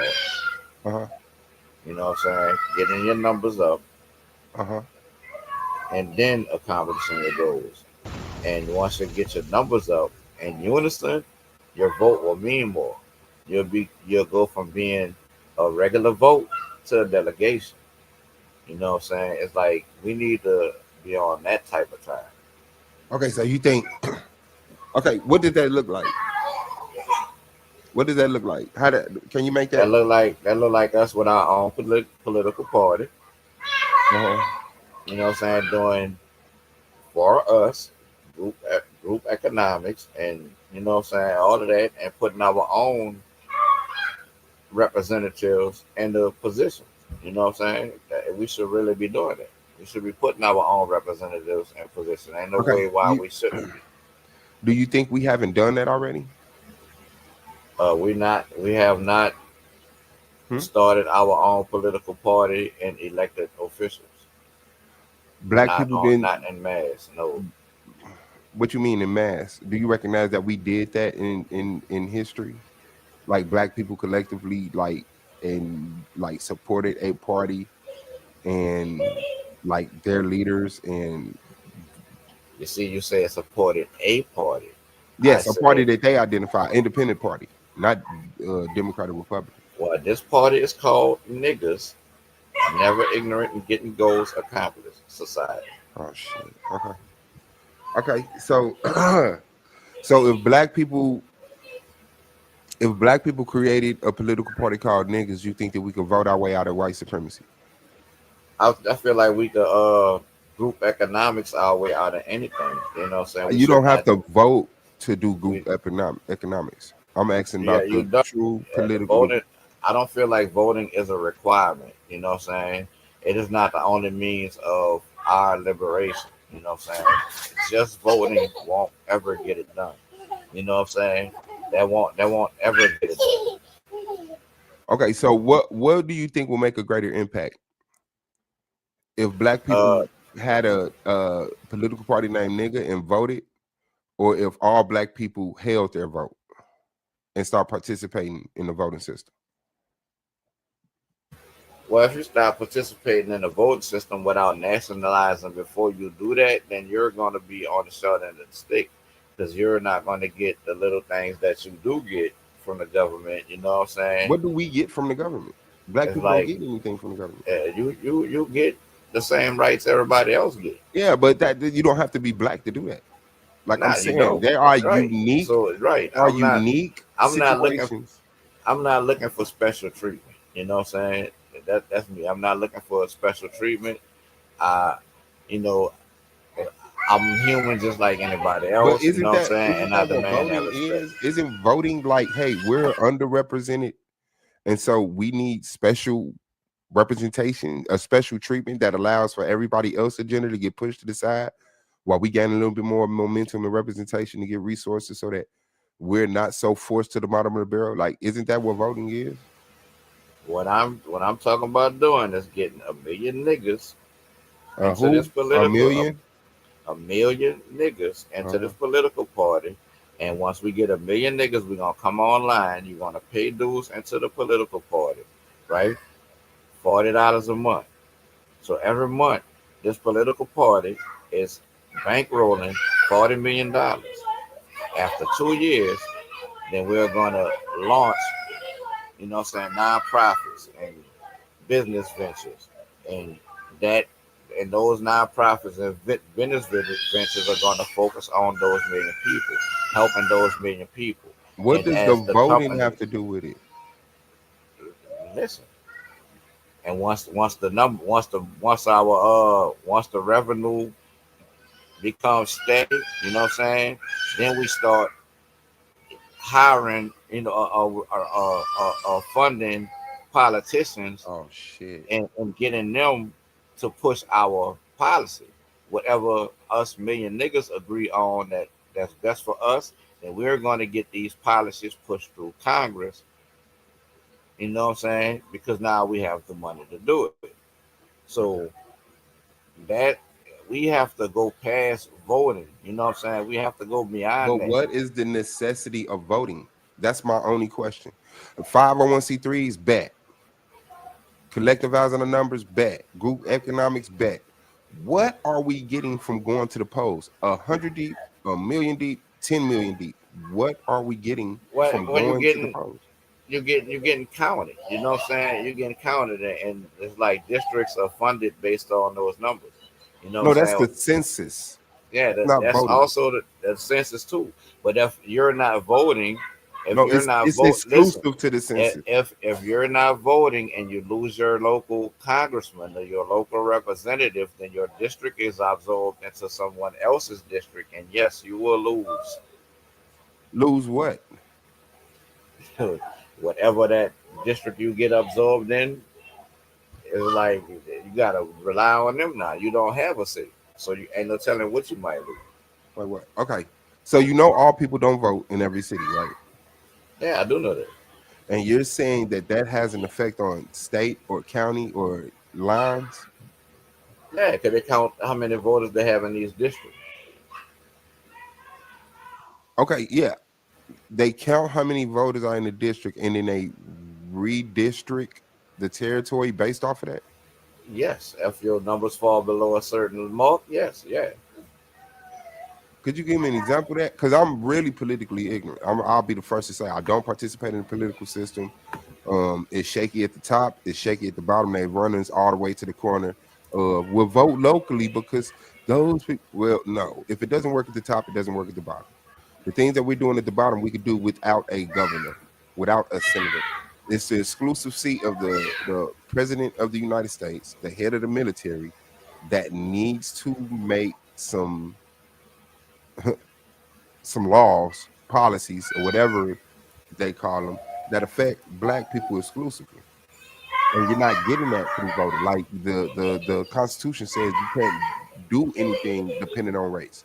But we were negatively affected because of our race. And so we cannot then vote based on race to better those conditions. We have to get it in the whirlwind, like Obama said.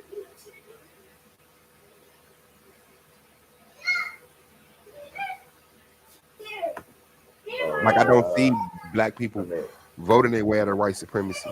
I don't see us getting a more comfortable position in white supremacy as fighting white supremacy. I see it as feeding white supremacy and conceding to white supremacy. well, if you don't feed yourself, then it's like we have to support our own industries. You know what I'm saying? The white man can't do nothing about that. It's like this not the 30s and 40s where it was Black Wall Street. If you let the white man come in there and destroy your thriving community, then that's your fault. I blame that on you.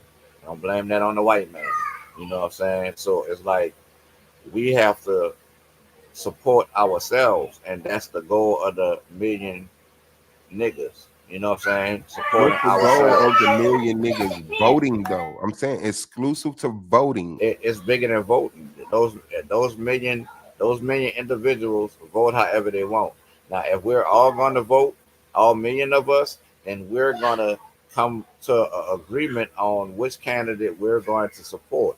You know what I'm saying? And we're going to lobby that particular candidate for our particular want on the policy. You know what Yeah, I'm saying? I'm cool on that. Right. With the million votes. Yeah, should black people be voting? I say no. You say yeah. We could put a thumb in that. I mean, I think that's like three topics right there. Um, but yeah, nah, I'm not for the voting stuff. I don't. I'm still not seeing anything disrespectful from exclusively voting. All of these things that you're talking about, we could do and never vote a day in our life. You know,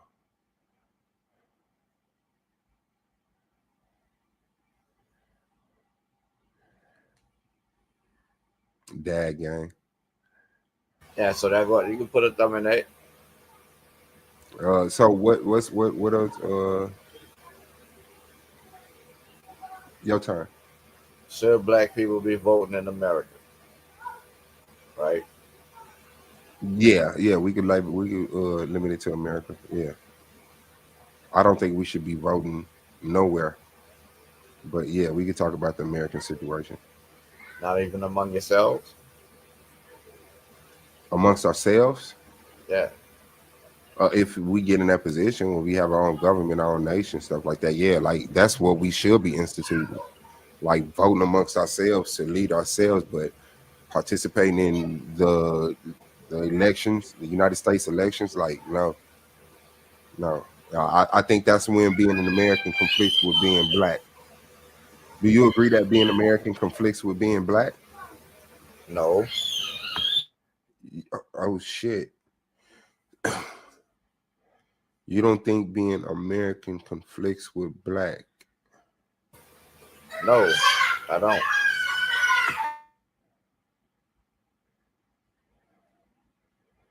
All right, We but we fought. We fought for this land. We died on this land. This that we built this nation for free. and It's like, and still got your black ass whooped in and out of courts hey, in you got. But universities. the thing about it is they had to bring ass to kick ass where I'm from, and we kicked a lot of ass just like they kicked ass. Yeah, but what did it do? We're still here talking about we need our own nation. We're still here talking about maybe voting Yeah, will work next time. that's because they made us believe it wasn't no resistance, it wasn't no fight, it wasn't no struggle.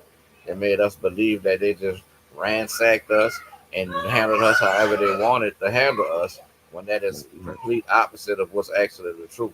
So you think the black representation in the civil wars and wars that developed America is directly connected to what?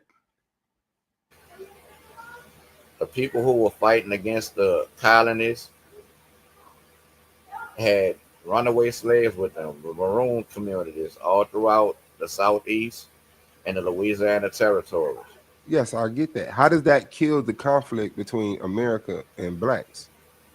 What you mean how that killer conflict? They gotta respect that. They respected that then, and they're gonna respect it now. They just fooled you and made you think otherwise When did they respect it? when they was dying on the battlefield.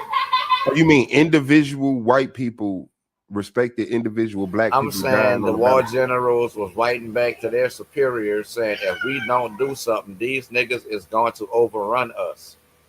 Okay, got that. I'm saying you fought alongside the people you have conflict with.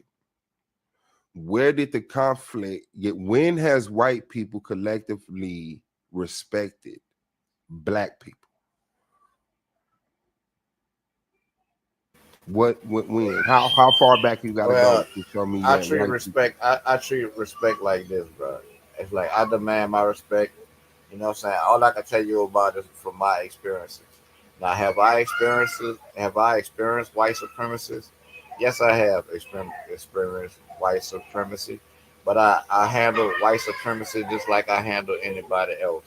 You know what I'm saying? Because you got to bring ass to kick ass. One thing I know the white man respect somebody who willing to die for what they stand on. Really? You know Okay. what I'm saying? And the white man respect what he got. He just like he got the right to bear arms, so do we. And he respect that. It's Okay. just we gotta stop turning them things on each other. See, that's what we gotta stop. You know what I'm saying? And protect ourselves.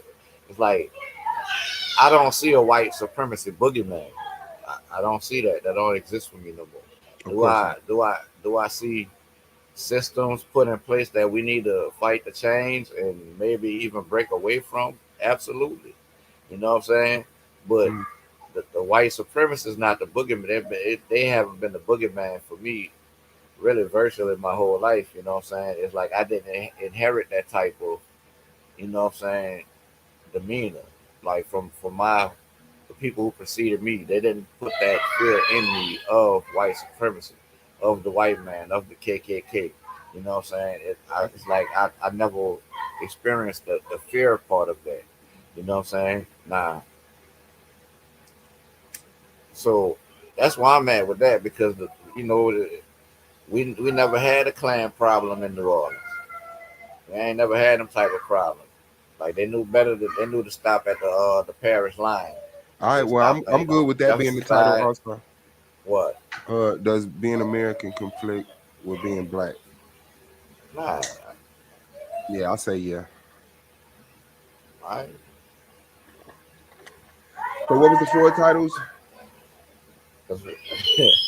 huh? Does being black conflict with being American? Yeah, and uh what was the other three that we came up with? Should black people like what? Should the black nation defend America if it's invaded? Uh-huh. And then I think it was what should black people vote? Does black conflict with being American? And then there was another one. What was the second one? I think that one was kind of pseudo. Uh what was it?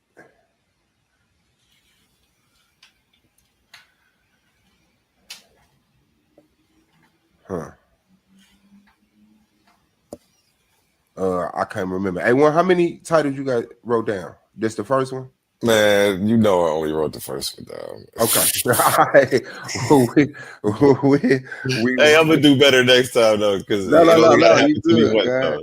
Because we going in. We going in. It Okay. only gotta happen to me once. Usually, most people been having it like already ready because I got everybody like in the chat, so they already Right, be right, synced the brackets and they've been ready to get up here. They didn't like wait figured it out, and I'm just right, telling them, right, well, do a lightweight little spar session, no sources or no slides, and they can see that. And on debate day, right, once we right, do right. a full presentation, like when they So already got it figured out.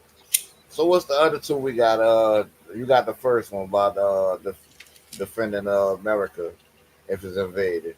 Mm-hmm. Then we had There's being American. There's being American conflict with being black. I think we said should black people vote, yeah, and there was a that's three. second one. And There was a second. Hold on, let me see if I go back in the stream. Hold on.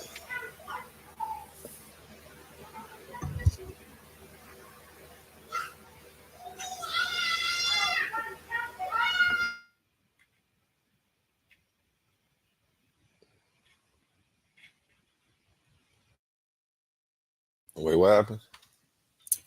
I'm going back to the stream right quick to get that other Yeah, title. Okay. and yeah, we had came up. We remember three of them, but we He a trying to beast go for that back one. at the other one. I wouldn't even try that one. Wow.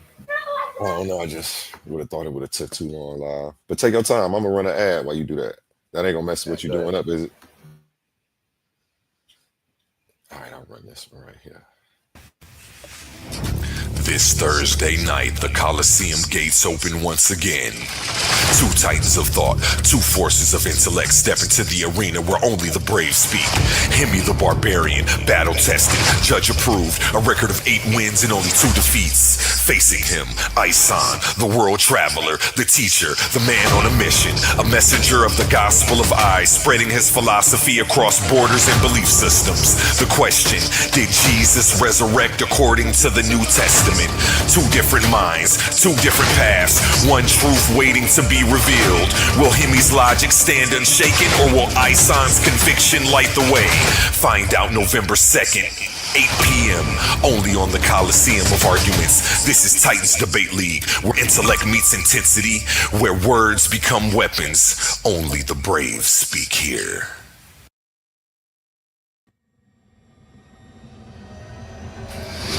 These are not just speakers. These are thinkers, forged in fire. Warriors of words stepping into destiny.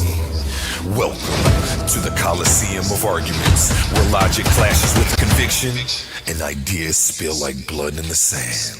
16 titans, 16 minds, one path to immortality. They come seeking truth, they fight for redemption, they burn for revenge.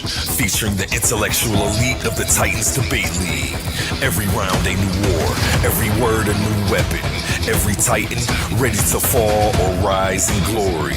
This is not debate, this is combat. Step into the Coliseum of Arguments. Only the brave speak here. Are you not entertained?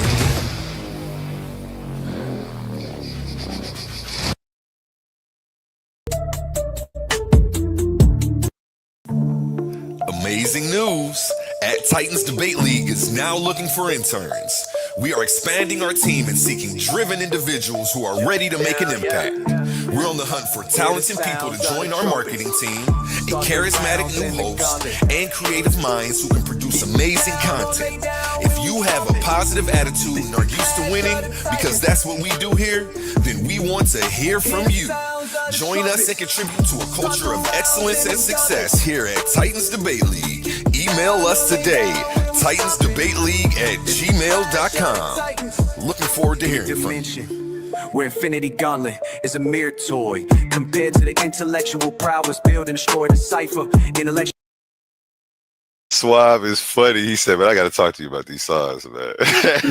You good, you good. The other one, is the Black Woman God. Oh, that's what it was. Yeah. So Yeah. I haven't heard that one brought out in a long time.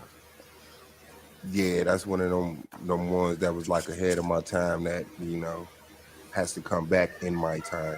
I know. If you've been around these feel it. debates, for a long time, like the brother said, I'm sure he heard that conversation and stuff like that. But Oh yeah, that one like retro Dre's. It's always gonna be in style. yeah. So should the Black Nation ally with America if it's invaded? Is the Black Woman God? Should Black people vote? And does being American conflict with being Black? Which one you feel passionate about, brother? That last one, man. That last one. That last one got you a little bit. That does being American conflict with being black. That's like your will, yeah, because I see you like venerate your American ancestors, which I also do. I don't disconnect. Like I believe we're like I said, we're global people.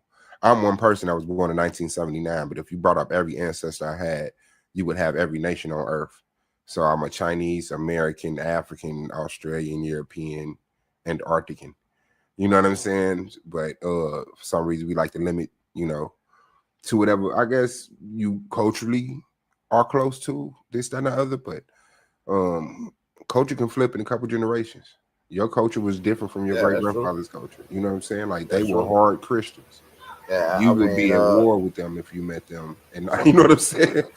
Like, right. My great great grandfather was a herbalist, and that culture was lost. So that's true. But I'm standing on it for more of a, you know, descendant of transatlantic slave trade American, the that what? type of American. I embrace the history of being part, being kidnapped from Africa and brought over. I embrace that. That's part of my history. You know what I'm saying? And Mhm. that's part of my spirit too. When I say that being black don't conflict with being American, because we built the country and we fought them at every step of the way. We put blood and bone in the ground, and we American as anybody else. Maybe even more American than some of these people over here. Okay. Well, I think I'm equally passionate about all of them. The black woman being God, I guess that's more of, you know, like I say, black people, my religion. These are the things that I believe. Even with that a lack of evidence. So that one kind of, you know,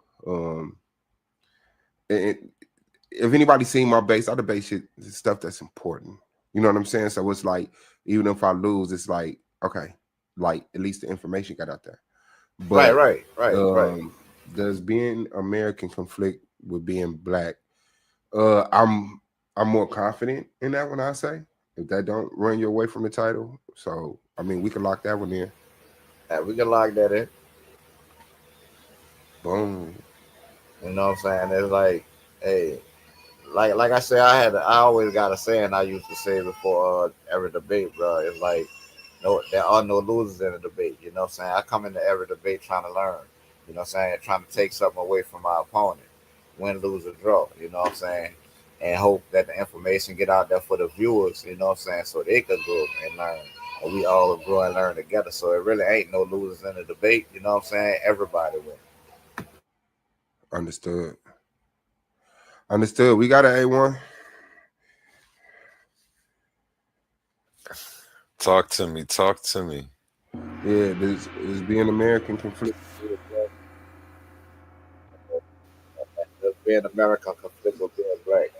Does being American conflict with being black? And he's the affirmative. Yes. He's the affirmative. Yes. Okay. Can we get a date locked in? I'm looking at my calendar now. I got. I'm actually getting booked up. uh, these debates are coming together nice. So let's see. We're at the Yeah, end. don't overschedule yourself. I see you. He looking at Yeah. them dates. He like, oh, huh, okay. I got to do all Okay. this. Let's go for. Can we go for the weekend of the 15th or the 22nd? Those are two different Saturdays. Or just that. I forgot. Wait. My bad. Give me your schedule again. So I think you couldn't do Saturdays. If it's ahead of time, I could have somebody cover for me. No, So what I don't want, I want to make it as easy as possible for you. So if you work on the weekends, what days are best for you? Let's start there. I mean, honestly, I work every day. So Mhm. it's like I at least got to go in for some hours. You know what I'm saying? It's just that Friday and Saturdays are the days that my assistant manager is off and I have to close, but I can have him like come in Okay. on Saturday and I give him Thursday off. So yeah, it's easy to fix. It's just I Okay. just have to have it ahead of time. I can't say, hey, this Saturday, So Sunday you'll be good then. Yeah, what Sunday. about that? What about Sunday? You said what Sunday. about Sundays? Yeah. Yeah, I'm good with Sundays. Sundays. Okay. Bet. So that would change it. The two Sundays I got are the 16th and the 23rd of next month. Dang, that seems far. I guess the 16th. I mean, the first is a few days, so that's really Yeah, just that's 2 weeks. right there. Yeah, It's 2 weeks and a really. couple of Yeah, days. 16th, cool. A couple of days that 60. go All by right, fast. 2 weeks. That's Fucking cool. 2 weeks. So yeah, the 16th. That's 16. Hold on. Let me write it on my calendar now. I'm trying to write it down expeditiously, so I don't forget nothing or double book. Okay. Suave, got you. King Naga. Yup, we locked in. What time y'all want to go, gentlemen? I'm a 7 o'clock type of dude. Yeah, I was about to say that same time work for me. 7. You in Central Standard Time or you East? 6, 7. Yeah, I think that's where we at now. It's either Eastern or Central. I know what it's It's now. 10. It's 10 o'clock where I'm at. Yeah, it's 10 o'clock where I'm at. Alright, so that would probably be 6 for me then, because it's Okay, so 9 you an for hour 9 behind us. for yeah. Okay, so you want to go 8 o'clock Eastern, and that will make it 7 o'clock Central. Which one want to do? Perfect. Long as Let's that go. work for him. Long as it work for him, it work for I'd me. rather have a 7 Eastern. You rather have a 7 Eastern? Yeah, 6 What? o'clock too early for you?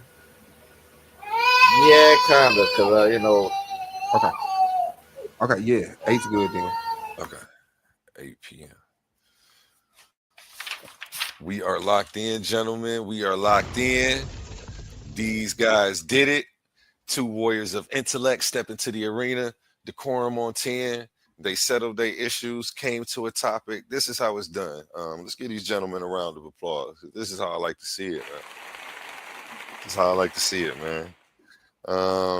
Yeah, we are locked in for Sunday, November 16th, 7 p.m., 8 p.m. Eastern. My apologies, 8 p.m. Eastern. And I'll have that commercial promo out for you guys within 48 hours, and we'll be rocking. And speaking of that, let me go ahead and run another one of these ads. If you don't know, you can go to the website right now at coliseumufarguments.com. You can check out all the Titan apparel. You can watch the debates live. I don't know if I'm the first person to do that, but you can definitely watch all of our debates live on coliseumufarguments.com. And I'm about to have a Roku commercial out in the next 24 hours, so look for that. Arena of ideas, words are weapons. Confidence is your armor, and every Titan needs their gear. From the Titans Debate League comes a movement born from energy, faith, and power. Custom debater tees, spiritual wear, and PVO gear guaranteed to uplift your spirit and elevate your mindset. This isn't just fashion, it's identity, it's purpose, it's power. Join the movement, step into the arena. Shop now at coliseumufarguments.com and wear what Titans believe in.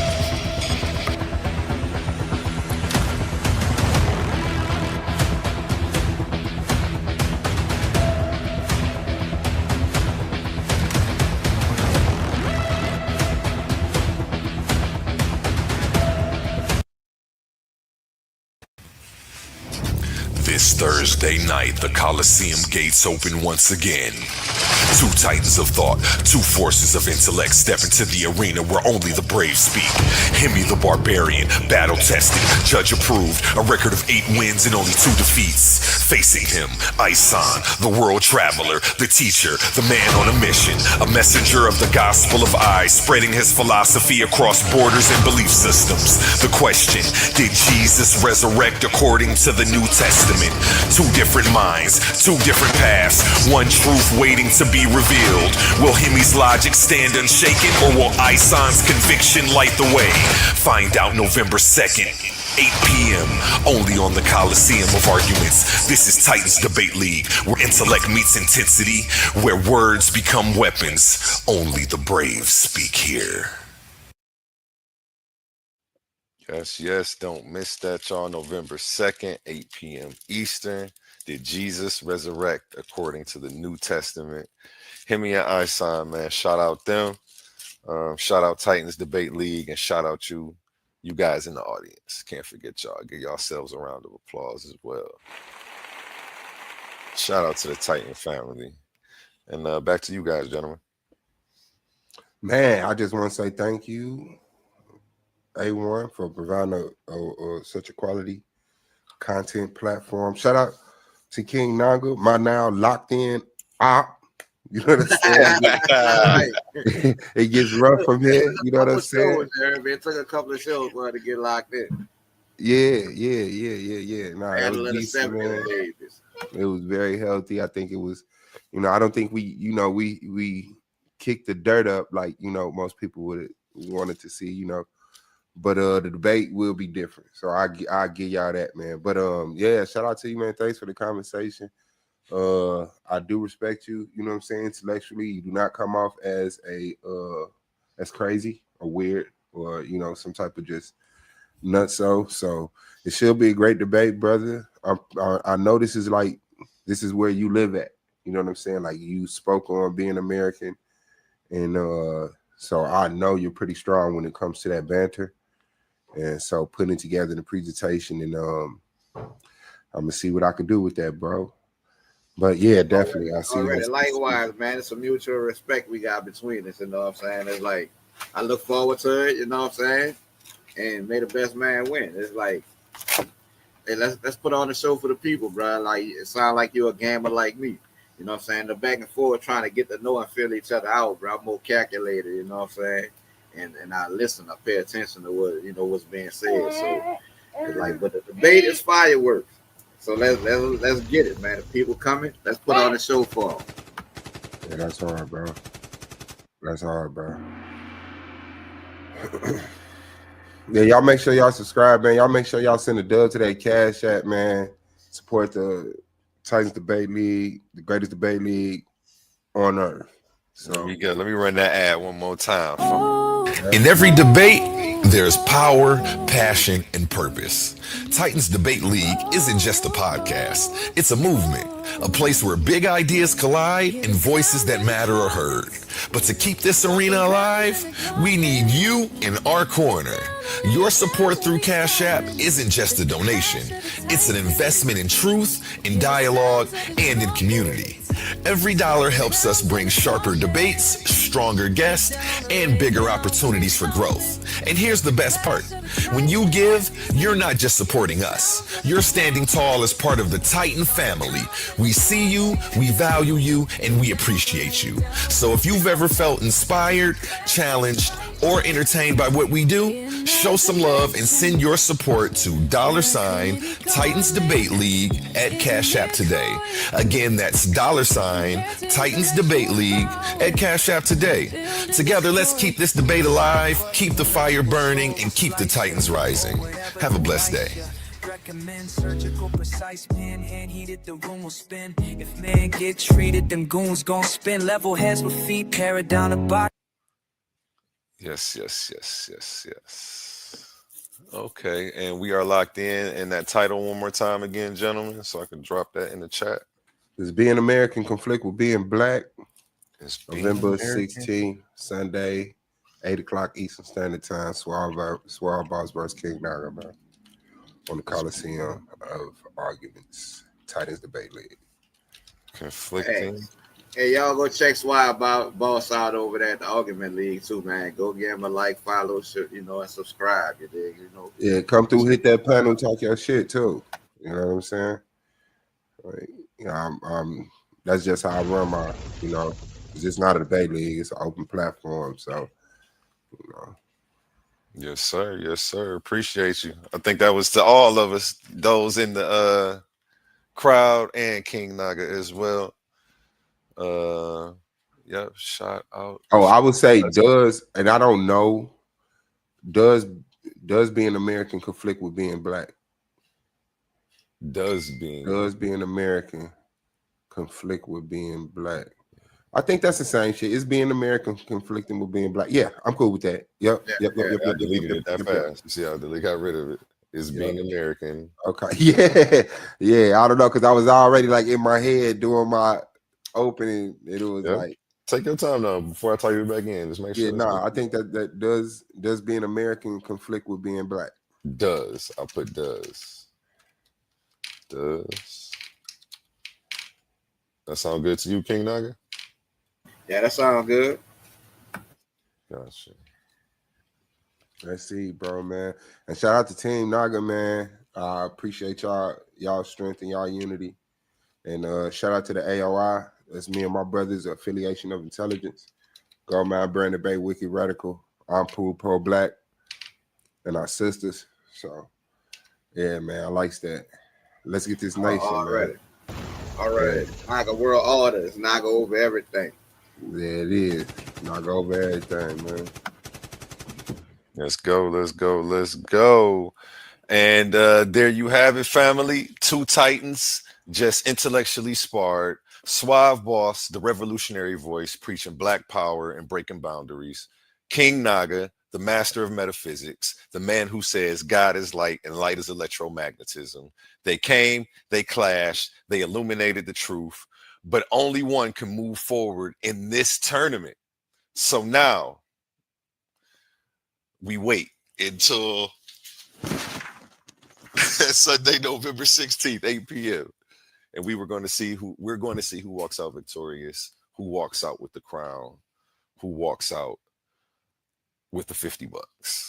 And again, this tournament is for a $500 cash prize. The winner will be receiving $50. The winner of each round will be receiving $50 on the road to the finals. You heard it here first, folks. Only at the Titans Debate League. Make sure you subscribe on the way out. And we out of here. Get down, don't lay down when we stomping. This the clash of the titans. Hear the sounds of the trumpets.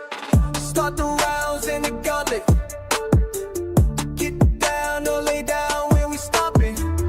This the clash of the titans. In a dimension where infinity gauntlet is a mere toy compared to the intellectual prowess build and destroy the cipher. Intellectual sword to slice you, or whatever device you recommend. Surgical precise pen, hand get heated, the room will spin. If man get treated, them goals gon' spin. Level heads with feet, paradigm the box you in. Got a pair of red dimes in the box you in. Don't matter paradigms, your clock won't spin. Hear the sounds of the trumpets. Start the rounds in the gauntlet. Get down or lay down when we're stopping.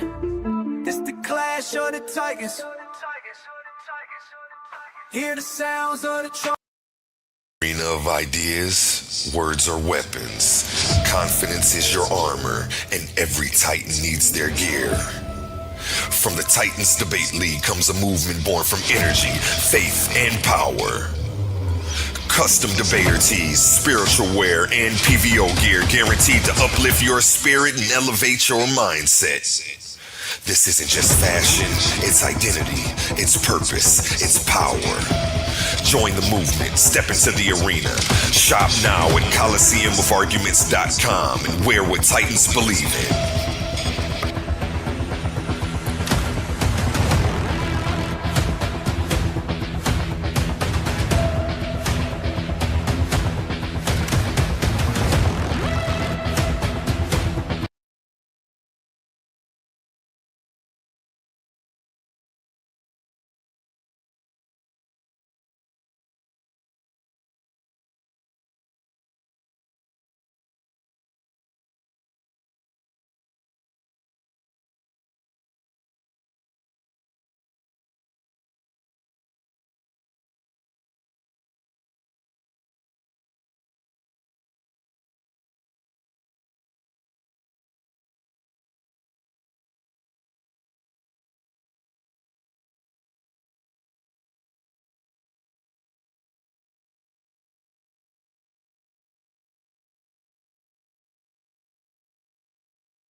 Like you locked in right now, and I appreciate the energy, bro. I just got one question for both of y'all. Like Suave, is it anything that Jesse got going on that made like throw you off a little, or is it just you?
Yeah.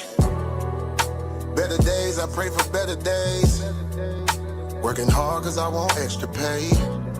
Talk to them seeds, but you must demonstrate. Cause it's your ways that they gon' imitate. Non-violent. Sometimes I wish I would've went to college. Frown proudly. Cause where I'm from, they hate you when you smiling. Your faith should be your gun. You can't leave home without it. The children being grown, cause all the parents acting childish. You show them your reality, I bet they doubt it. You tell them all about your dreams, just when they out it. Your own blood, ain't no family no more. They do you badly for show. You try to patch up your soul, Lord knows you on a mission to show him you so submissive. The prayer said in silence, you know the devil can hear him, pay attention. Know the war's within, how much time do you spend? Try to balance your zen, then again, losses is lessons. You tell me you trying to win, we know about saving money. You tell me you trying to spend that blood on it. Sweat, tears, you put that love on it. Your best years was just a dumb moment. You tired of going hungry, can't deal with fake making your life lonely. Your lack of faith that left your soul boning. But you gon' work and you gon' strive, do what it takes to survive. What is truth, what is a lie? You know that war's inside. Some get draped into the fake, they don't know what to decide. Wrong choice, meet your demise, keep that between you and I. You realize, some people you gon' let go, you visualize. The things you need to feed your soul is on the rise. They not gon' wanna let you go, but it's alright. It's cool to bury what's gon' grow. Went from wrong to the right and to the dark to the light. It was a hell of a fight. You give it all your might. Gotta hold on tight and you stay strong and precise. You fight the war that's inside, cause it might change your life. From wrong to the right and to the dark from the light. It was a hell of a fight. You give it all your might. You just hold on tight and you stay strong and precise. You fight the war that's inside, cause it might change your life. I ain't the person that I used to be. So what I do today ain't things that you used to see. Stay the same, no, things change usually. Some folk I may know might get reintroduced to me. Yeah, I ain't the person that I used to be. So what I do today ain't things that you used to see. Stay the same, no, things change usually. Some folk I may know might get reintroduced to me. Yeah.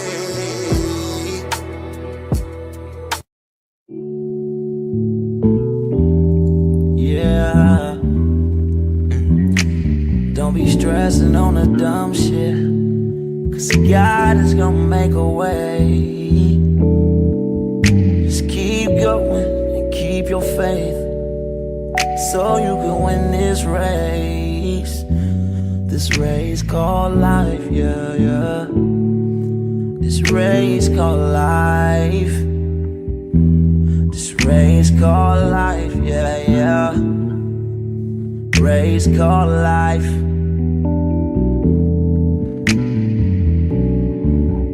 Yeah, yeah, yeah, yeah, yeah, yeah. I'm grinding 'cause I know that I'm gon' get it. I just gotta have vision. Keep faith and be humble. Have some patience with it. I've been A1 since day one. Been always on my job. I never been a fake. Never had to steal and rob. Cause I do good business. I'm too good with it. And even though I'm on this road, I'm still daddy to my children. You know I do good with them. And don't like being missing. But I hate when my bills are thicker and my pockets get thinner. But I can't stress up on the dumb shit. Cause God is gonna make a way. I keep going and keep my faith in my pace, so I can win this race. Win this race called life. This race called life. I'm just trying to win this race called life. This race called life.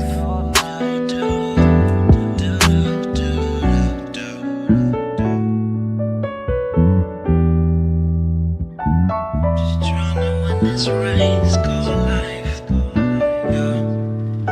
Race called life. I'm just trying to win this race called life, yeah, yeah, yeah. I keep on running in this race called life, yeah, yeah, yeah. I won't come in last place in life, no. Cause I'm just trying to win this race called life. This race called life. Girl, I just gotta win this race called life. This race called life. Just gotta win this race called life.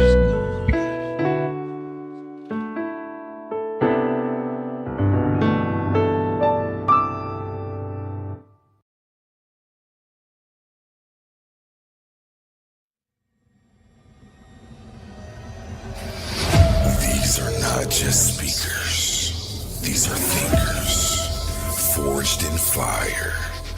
Warriors of words stepping into destiny. Welcome to the Coliseum of Arguments, where logic clashes with conviction and ideas spill like blood in the sand. 16 titans, 16 minds, one path to immortality. They come seeking truth, they fight for redemption, they burn for revenge.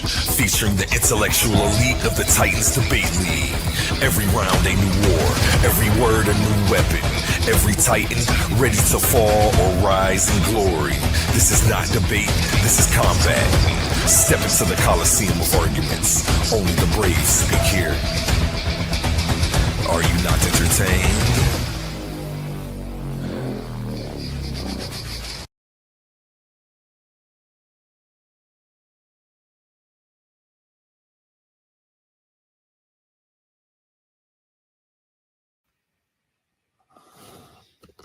Welcome, family, live from the Coliseum of Arguments.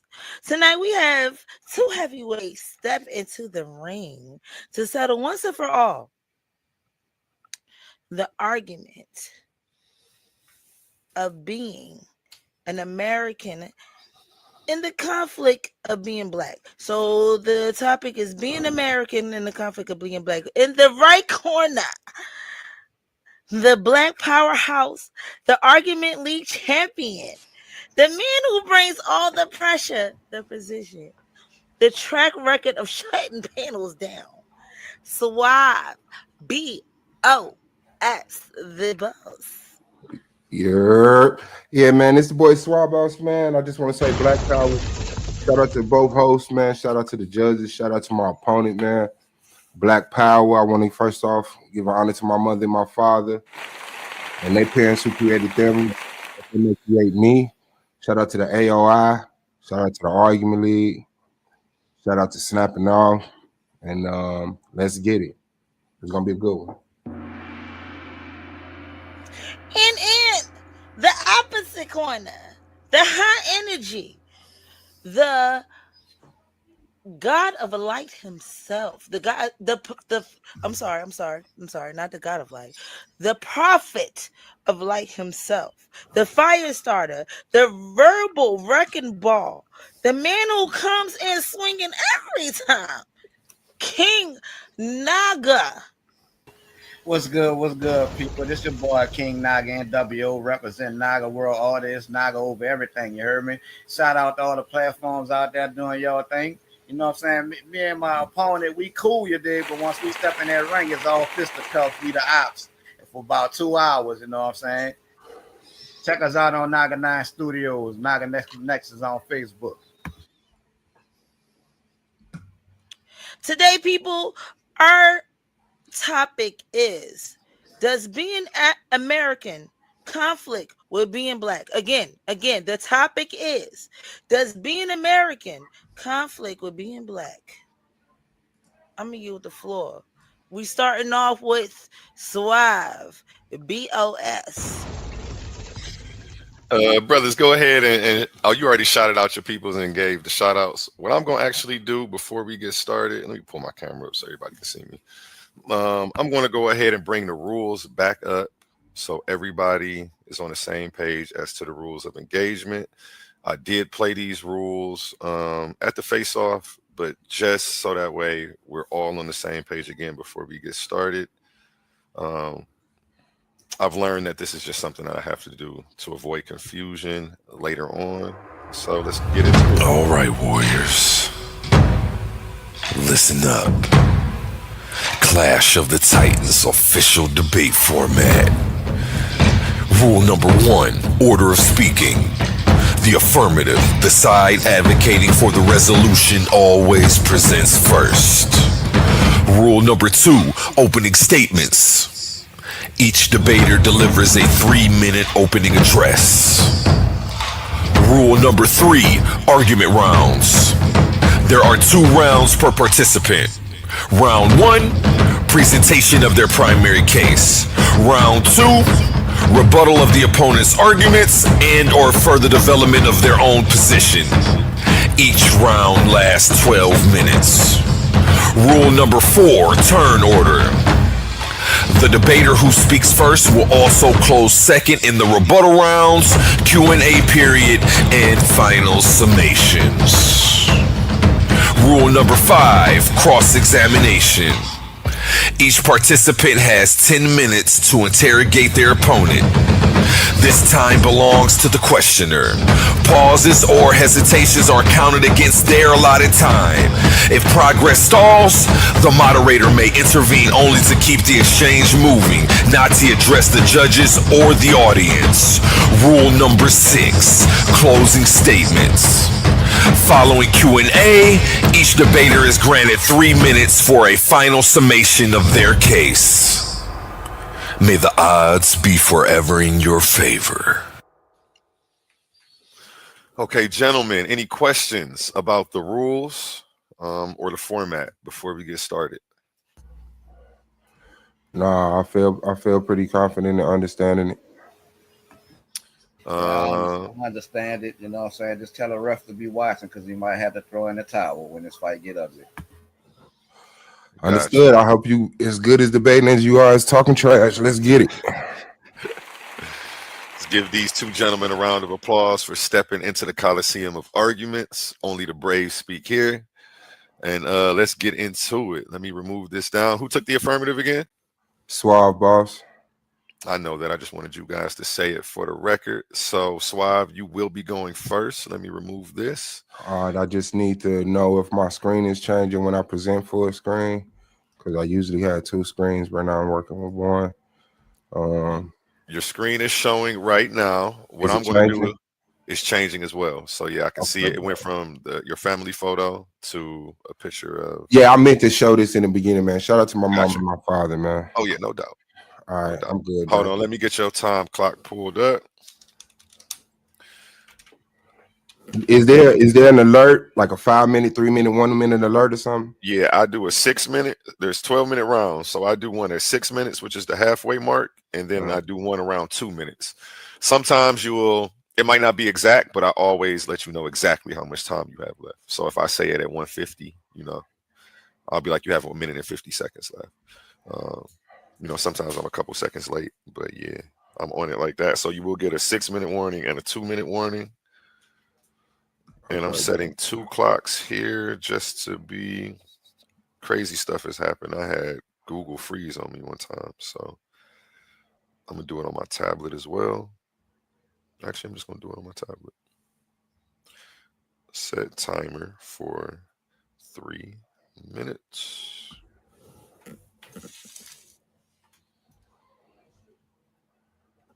What the hell?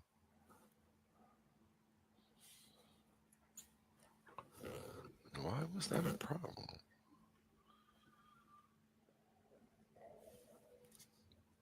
My apologies, gentlemen. And while I'm doing this, let me go ahead and run one more ad before we get into this. In the arena of ideas, words are weapons. Confidence is your armor, and every Titan needs their gear. From the Titans Debate League comes a movement born from energy, faith, and power. Custom debater tees, spiritual wear, and PVO gear guaranteed to uplift your spirit and elevate your mindset. This isn't just fashion, it's identity, it's purpose, it's power. Join the movement, step into the arena. Shop now at ColiseumOfArguments.com and wear what Titans believe in.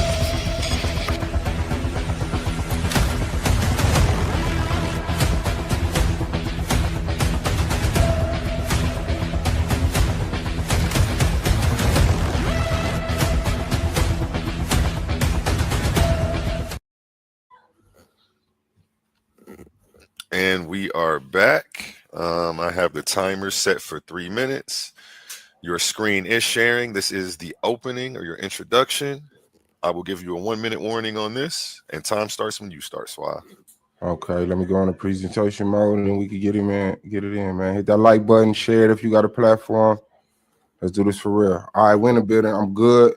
Let's go. This is Suave B.O.S versus King Naga. Does being American conflict with being black? I say yes. He says no. And so I would like to go into what does it mean to be American? Being American means holding U.S. citizenship or residency and being part of a diverse national identity. It is often associated with a commitment to shared ideas like liberty, equality, and opportunity. Though its meaning is continuously debated and evolved due to the country's diverse population, history, and ongoing struggles for inclusion. Ultimately, what it means to be an American is not based on one single race, religion, or culture, but of a combination of legal status, shared values, and individual experiences. An American is a citizen of a national or a national of the United States. As far as rights, the U.S. citizenship grants specific legal rights and privileges, such as the right to vote as established by law. And ideas, a key aspect is a commitment to founding ideas like life, liberty, and the pursuit of happiness. Now, the diversity of the U.S. is a diverse nation, and being American encompasses many cultures, races, ethnicities, and religions. There's no single American culture. Individual identity. What it means to be American is also shaped by individual experience and the freedom to be who you want to be. Shared values beyond legal status. It involves a shared commitment to values like freedom, independence, and opportunity. And so now I would like to go into black. The term black person is a racial and social classification used primarily for people with dark skin, pigmentation, most commonly those of sub-Saharan African descent. The concept of black is a social construct that varies by society and over time rather than a precise biological category. Ancestry and geography. The term typically refers to people who origins in the black racial groups of Africa, but can also include certain groups in Oceania and Southeast Asia, such as indigenous Australians and Malaysians. Social identity. In Western countries, particularly the United States, black is an important social and political identity that reflects shared historical experiences of systematic racism and common culture. The term gained prominence during the civil rights era as an empowering word to signify global solidarity among people of the African diaspora. Not all people identified as black have dark skin. The classification is also based on phenotypical characteristics like facial features and hair texture, or social rules regarding ancestry. The black population is diverse, including people from various national and ethnic backgrounds. 30 seconds. Okay, and conflict, a serious disagreement or argument, typically a protracted one, and be incompatible or at variance to clash, and that's where I'm at. I am a black American, and I see a conflict with that. Is the example of Charlie Kirk's death. As an American, I should care. As a black person, I have a conflict with caring due to our relationship with America. So I will go into my presentation next round. Shout out to our opponent, the like button, Black Power. And that is time. That is time. Let me get this reset for you. And do you have a screen to share, King Naga? You know I do. Let's get it. Let's get it. Let's get it. You know what I'm saying? And let's give Suave B.O.S a round of applause. Yeah, shout out to Suave B.O.S for that opening round. Good job. His first time debating on this platform. Both of you first time actually debating on this platform. You guys are going to get rounds of applause after every round. Let's get it. All right, let me go ahead and present. Let me see.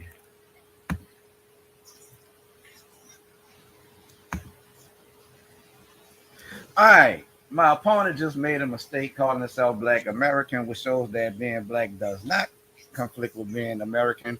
Does American conflict with being black? I say no, Suave B.O.S, because like yourself just admitted, you are Black American. By King Naga NWO, you can see where you can hit me with that cash up at, you know what I'm saying? All right, let's define what American is. I'm going to define that for y'all. American is a noun. An American Indian of North America or South America, a native or inhabitant of North America or South America. We are native inhabitants of North and South America. A native or inhabitant of the U.S., a citizen. That's what we are by definition. American as an adjective, of or relating to America, American people of or relating to the U.S. or its possessions or original territory. And you see, even the possessions of America are American. So even if my opponent tries to bring the slave narrative where we were owned and possessed by Americans, that makes us American. Okay. We are American by birth. Native. Native is an adjective. Synonyms of native are inborn or innate. Native talents belonging to a particular place by birth, like a native New Yorker. And conversely, me, myself, I am a native New Orleanian. Both New York and New Orleans are American cities. So by default, me being native New Orleanian, I am also American. Okay, now he defined for y'all what it meant to be American, and that is actually law. We are American by law as well, according to the 14th Amendment, passed by Senate on June 8, 1866, and ratified 2 years later on July 9, 1868. The 14th Amendment granted citizenship to all persons born or naturalized in the United States. We all on this panel are born in the United States, therefore we are all American, including, guess what? Informally enslaved people, and provided all citizens with equal protection under the laws, extending the provisions of the Bill of Rights to the states. And this is from Senate.org. .gov, you know what I'm saying? For the people watching, you can follow along. My sources will be in the chat box at the bottom of each slide. And I will yield the rest of my time in the introduction, and it's going to be brutal.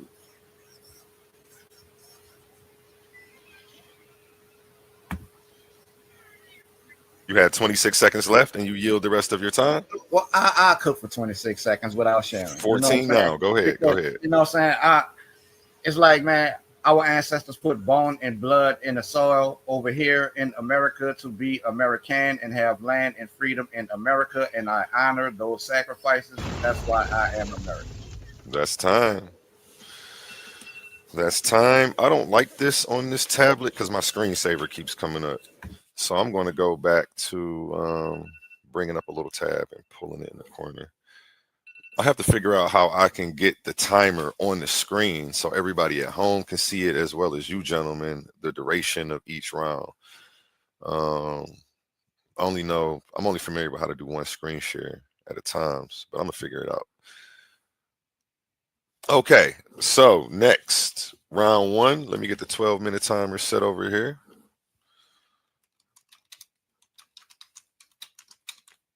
Suave, are you ready?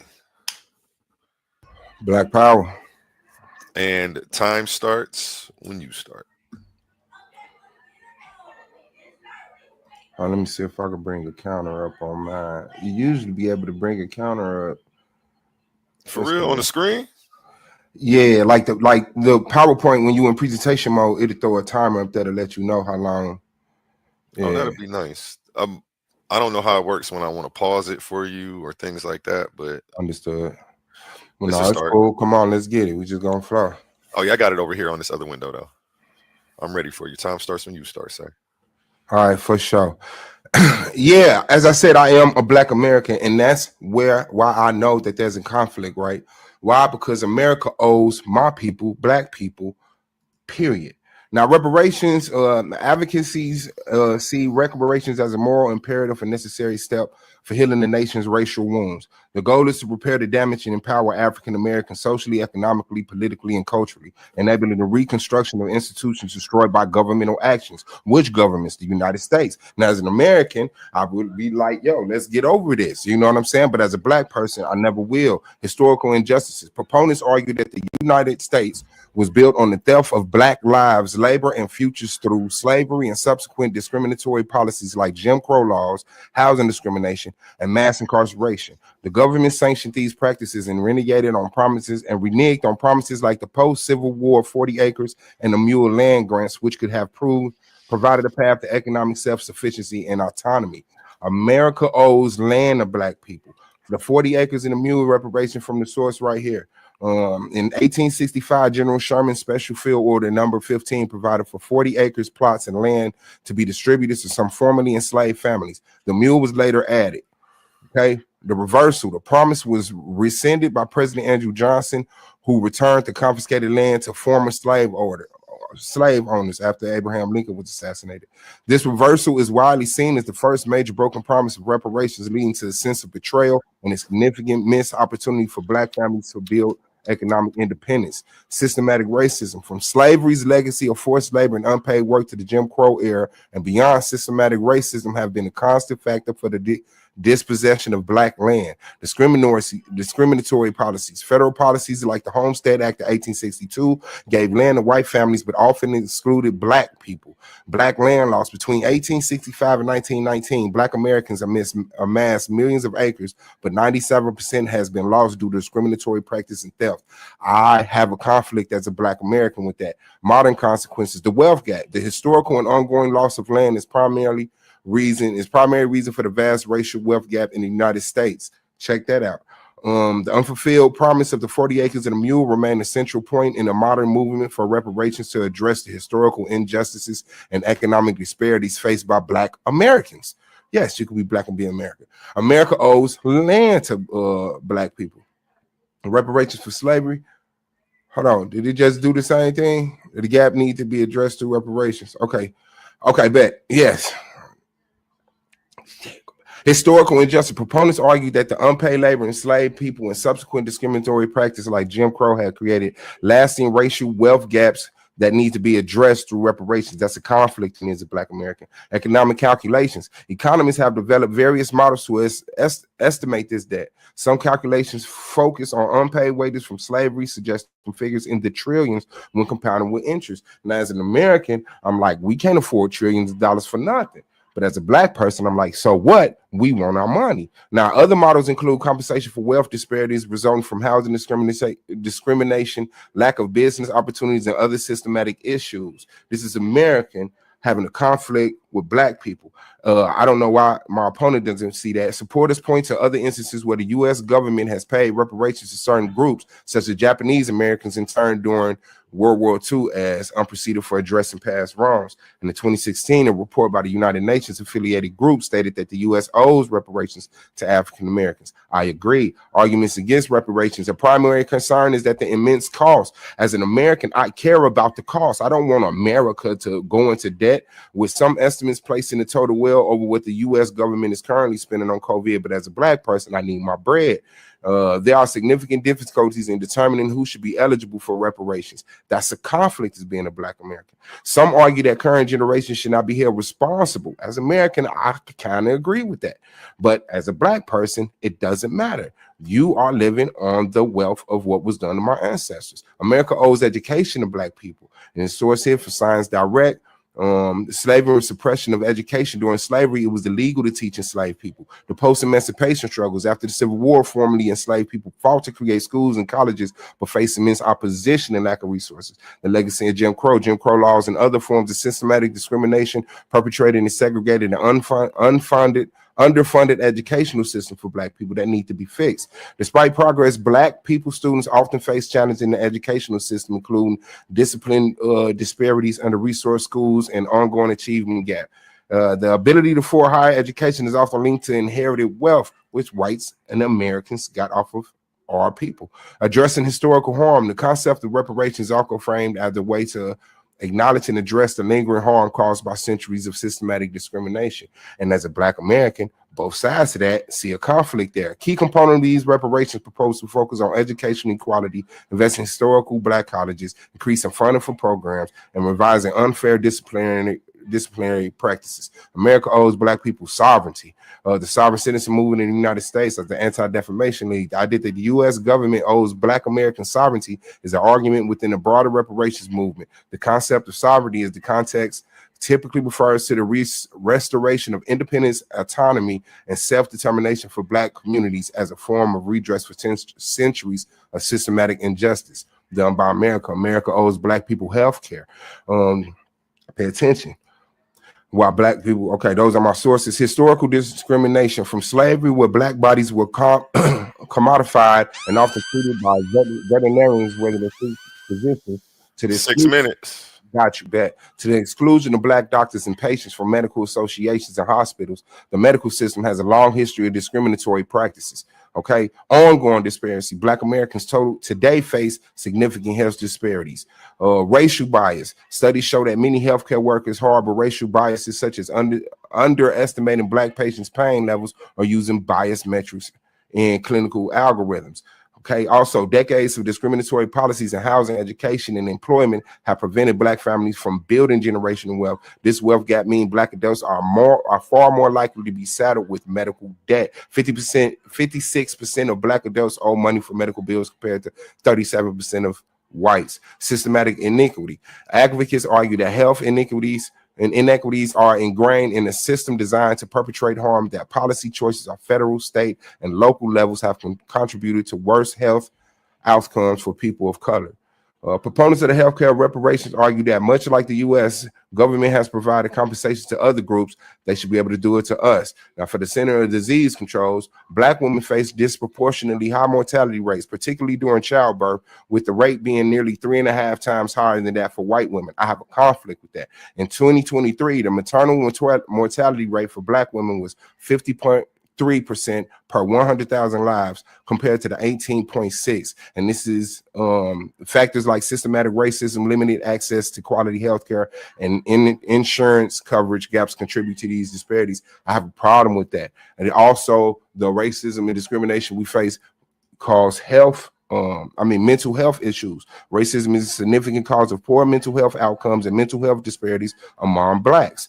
Both direct and indirect experience of racial discrimination are linked to increased symptoms of depression and anxiety. Repeated exposure to emotionally painful racist encounters can result in symptoms similar to post-traumatic stress disorder, such as anger, reoccurring thoughts of revenge, hypervigilance, and insomnia. Okay, the acceptance of societal negative beliefs and stereotypes about one's own racial group can lead to low self-esteem. Racism is associated with higher rates of general psychological distress and increased risk of suicidal thoughts. Also, people experience racism may turn to increased alcohol or drug use as a coping mechanism. America owes black people an unbiased history. That's my source. An unbiased history will acknowledge that racial discrimination was not merely individual prejudice, but was embedded in law and government policies, such as the reversal of the 40 acres and the mule promise. Also, a complete history helps counter arguments that current generations are not responsible for past injustices by highlighting the ongoing legacy and systematic benefits inherited by some groups at the expense of others. Okay, and this NBC News, mothers shares textbooks describing African slaves as workers. So now a clear history would stop stuff like this from happening. Why are we being given books that say we weren't slaves, we migrated here to work for America? I have a problem with that. That is a conflict. This is my source right here.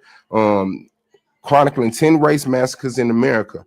And I'm going to go down the Red Summer of 1919, Rosewood, Florida, 1923, Atlanta, Georgia, 1906, Colfax, Louisiana, 1873, Wilmington, North Carolina, 1898, Elaine, Arkansas, 1919, East St. Louis, Illinois, 1917, Washington, D.C., 1919, Memphis, Tennessee, 1866, Clinton, Mississippi, 1875, Chicago, Illinois, 1919. America has a conflict. Being American and being black is a conflict. Do we let these things go, or do we stand on what was done to our people? Now, even the Constitution, as the brother showed at one point in time, it introduces this 3/5. 2 minutes. Who? 2 minutes. That required the enslaved people who escaped to another slave states to return to their enslavers, effectively making it a national issue. Real people died behind this stuff. Real people lost resources, and we are affected by it today. Just as an American, the fact that no black people on the money, I have a problem with. The fact that COINTELPRO was meant to sabotage black groups. And I want to go through this right quick. It says, for maximum effectiveness of the counterintelligence program to prevent wasted effort, prevent the coalition of a militant black nationalist group, prevent the rise of a messiah who could unify and electrify the militant black national movement. This is what I need as a black person, and this is what America has a conflict with. Blacks have to cross over when we're talking about art. For many years, the mainstream art and entertainment industry was not always welcoming black artists, requiring them to navigate discriminatory practices. Some artists had to cross over. That's a conflict that I have. All of the hidden black inventions that America will not tell you about, and the list goes on. And like I said, the Charlie Kirk murder, should I care as an American, or should I not care as a black person? Because black people are more disproportionately affected by police brutality, facing higher rates of fatal and non-fatal use and force compared to other racial groups, while making about 13% of the U.S. population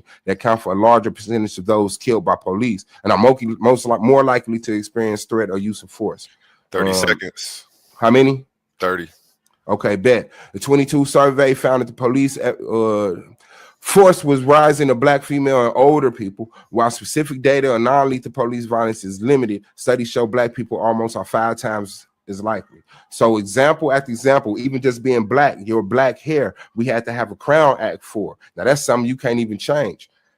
So just to come wrap this up, being black, being American, there's a conflict there. What side do you choose? And what is the answer between what is American and what is black? Black power. I'm gone. Amazing job, gentlemen. The decorum is on 10 for both of these gentlemen. Let's give both of these gentlemen a round of applause again. And now we have King Naga stepping up with his first round. My apologies. I know exactly where I'm at. I'm just talking. Yeah, he steps up with his first round. Slides. Let me pull this down. All right. Hold on. Let me get the time reset for you here. And time starts when you start, sir. Take your time. All right. Before we go into this slide right here, I'm got 3 points I want to rebut. First, you admitted that you can be black and be American, so that the end of the conflict. Reparations are due to American descendants of slaves. They are due to American descendants of slaves. No one else was affected by that. If you weren't affected by that, that 9 times out of mean your black ass wasn't in America. And everything that you mentioned happened to black Americans in America. Yeah, a lot of that stuff was horrific, but it is American history, you know what I'm saying? And it didn't happen nowhere else. What you mentioned is American history. which we are a huge part of. Now let's go into this presentation.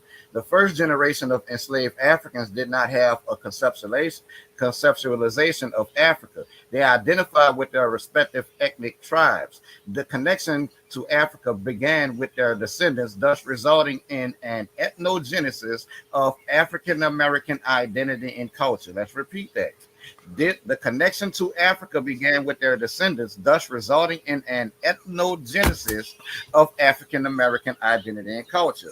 In other words, Black African American identity and culture is native to America in that it was born here just like us. Outside of indigenous American tribes, arguably no group is more American than we are. Our entire Black ethnic identity is homegrown in America. And now we're going to define what ethnogenesis means for those who might not be privy to that word. The process by which a group of people becomes ethnically distinct, which we are. Black Americans, Afro Americans in America. We are ethnically distinct. The formation and development of an ethnic group, which for us happened right here in America. That being said, my opponent has to explain how being American conflicts with being black when the ethnogenesis or origin of our black ethnicity is right here on American soil. This makes us just as, if not more, American than the descendants of Europeans. All right. African cultures have significantly influenced American traditions and customs, shaping the diverse identity of the United States. One of the most prominent examples of the influence of African music on American music, particularly in the development of jazz, blues, and gospel music, as well as hip hop. African art and design elements have also been integrated into American art, fashion, and architecture, contributing to the rich cultural tapestry of the country. Language is another area where African influence is evident, with many words and expressions from African languages becoming part of everyday American English. Additionally, African cuisine has made its mark on American food culture with dishes like gumbo, jambalaya, you heard me, Night Ward, shout out New Orleans, and barbecue experiencing widespread popularity. African traditions have also impacted American holidays and celebrations, with the vibrant rhythms and dancing of African festivals being reflected in American carnivals and parades. The significance of these cultural influences cannot be understated, as they have played a crucial role in shaping the customs, traditions, and everyday life of the United States. We are American, my brother. There you see your gumbo, your jambalaya, and your barbecue. And what you see right there, the African traditions that shape the American carnival that is called Mardi Gras. It is a Mardi Gras Indian, Nganga, spiritual herbal healer. This is American. He's a native New Orleanian, just like I am. Okay, African words in English. Okra, from the Igbo word okuru, referring to the slimy but beloved vegetable. Savannah, from Wolof savannah, referring to grasslands or open plains. This is words that you find in everyday use in America by Americans of all ethnic groups. Juke, as in jukebox, from the Gullah Geechee word juke, meaning disorderly or rowdy, which traces back to the Wolof word zoog. Goober, peanut, from the Kibundu or Kikongo word in Goober, brought over by enslaved Africans who cultivated peanuts in the Americas. Banjo, guess what? The American folk music instrument, the banjo, from my Mandinka Banjo or Wolof Banza, referring to a string instrument influenced American folk music. Yam, from the Wolof and Fulani word Nyami, meaning to eat. Zombie, from Congo word Nzambi, meaning spirit or deity, later in Haitian voodoo traditions. Boogie, from Wolof, boogie boogie, meaning to dance. These are words that we find in everyday American culture, especially zombie and boogie. Everybody likes to boogie. We all watch zombie movies. Jive, my opponent is jiving you, from Wolof, Jeff, meaning to talk playfully or deceive. Now used for lively jazz style dancing or slang for talking nonsense. Tote, to carry, from Kikongo tota, meaning to lift up or carry. These are words in everyday American use. My opponent straight up jiving y'all, saying that being American conflicts with being black. We are as American as banjos are to American folk songs. We touching the whole map Suave Boss, how we not American? Who else covers this much of America? The blue the blue portions of the map highlight the districts that black people reside in. That's not saying that we are the majority in these districts, but we absolutely cover the entire map. And this is from www.census.gov. So we are spread across America because we are 6 minutes. 6 minutes. gotcha. Origin and history of American. American is a noun from the the 1570s. Originally, one of the Aboriginal peoples discovered in the Western Hemisphere by Europeans from modern Latin Americanus from America. The original sense is now Native Americans. The sense of resident of North America of European, originally British descent, is from 1765. We're gonna go ahead and do the time constraints. We've mixed with and fought alongside the original Americans before there was a United States of America. So how are we not American? Crispus Attucks, a sailor of mixed African and indigenous ancestry, died in Boston on March 5th, 1770. It was no United States of America then, after British soldiers fired 2 musket balls into his chest. His death and that of 4 other men at the hands of the 29th Regiment became known as the Boston Massacre. That instantly transformed Attucks from an anonymous sailor into a martyr for a burgeoning revolutionary cause. What revolutionary cause? The American Revolution. Lord Dunmore, British colonial governor of Virginia, infuriated that state's slaveholding class when in 1775 he declared martial law and promised freedom to any enslaved person who abandoned his owner and joined the British forces. Owners encouraged their enslaved workers to resist the temptation to ruin yourselves and promise pardons to those who return within 10 days of their flight. Still, though, the promise of freedom inspired an estimated 20,000 enslaved men to flee and enlist with the British forces. One of George Washington's own enslaved workers, Henry Washington, escaped Mount Vernon to join Dunmore's Ethiopian regiment, a group of 300 escaped black men who were the first to respond to the proclamation. So, in response, General James Mitchell Vernon, an attorney and one of Washington's most trusted officers, became the most ardent supporter of forming a black regiment in Rhode Island. One of his most radical proposals to Washington was to counter the shortfall of white recruits with enslaved men, along with free black and Indian men. It is imagined that a battalion of Negroes can easily be raised there, Vernon wrote to Washington, who forwarded the proposal without tacit approval or disapproval to the Rhode Island General Assembly, where it was given the go-ahead. The Slave Enlistment Act, passed in February 1778, stipulated that any enslaved person accepted to the first Rhode Island be immediately discharged from the service of his master or mistress and be absolutely free in America, as though he had never been encumbered with any kind of servitude or slavery. This is American history. How does being American conflict with being black when black Americans fought on both sides of the American Revolution for the promise of freedom and land in America? We fought for and earned the right to be American before there was a United States of America. That cannot be overlooked. Some of the British colonial Marines settled in Trinidad.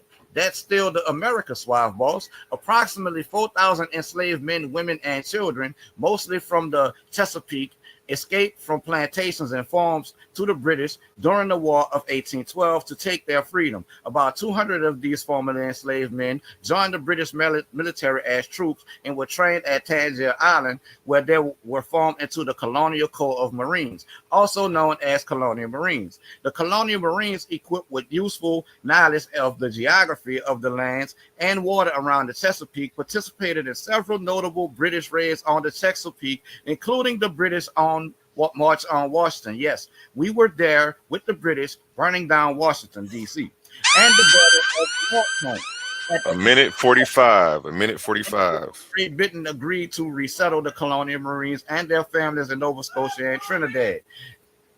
Between 1815 and 1821, nearly 700 formerly enslaved African Americans were resettled in 6 company villages in Trinidad at the instruction of Lord Bathurst, the British Secretary of War. Yeah, I'm coming.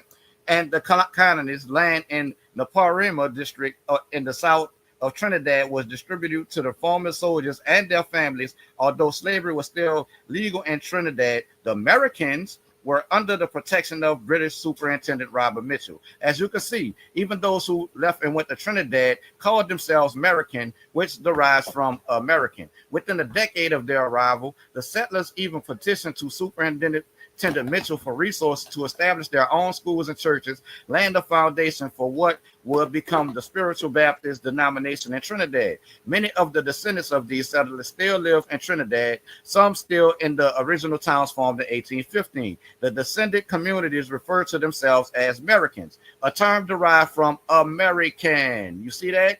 There's no conflict. That recognizes and honors both the community's historical and cultural connections to the United States and the legacy of their self-emancipating ancestors. 20 seconds.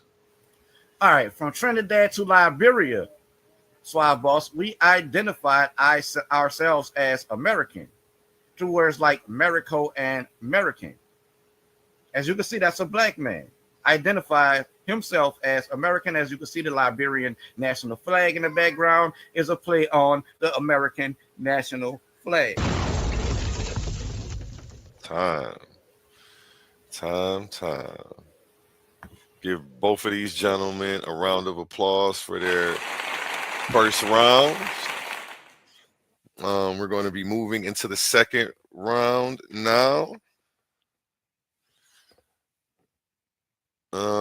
And anybody who's on Suave Boss's channel, what you're going to have to do is get over here to Titans Debate League if you want to finish this debate. What I'm going to do is drop the link to the debate in Suave's chat so that way you can click it now. The argument league. Let me find your page really fast. Here we go. Hold on. Let me make sure all the screens are down. Okay, yeah. I don't want anybody showing anything while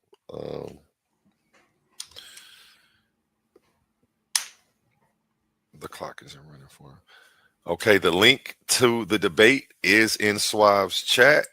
If you are on Suave's YouTube, you can go ahead and click that link and get on over here. We are about to end the stream on Suave's channel. Right now, I see we have it's jumping right now. Again, that link is in the chat in Suave's chat. Get on over here to @Titans Debate League. Ooh, I almost hit the end stream. Wrong one.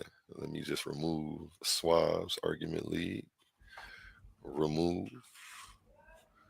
There we go. Okay. Round 2, gentlemen. Are you ready? Yes, sir. You got some advertising you need to play now? We're going right into it. No, we're going to go right into it. I don't want to break the flow for the rebuttal, and I want to. It's right on your mind. Let's go ahead and get it out.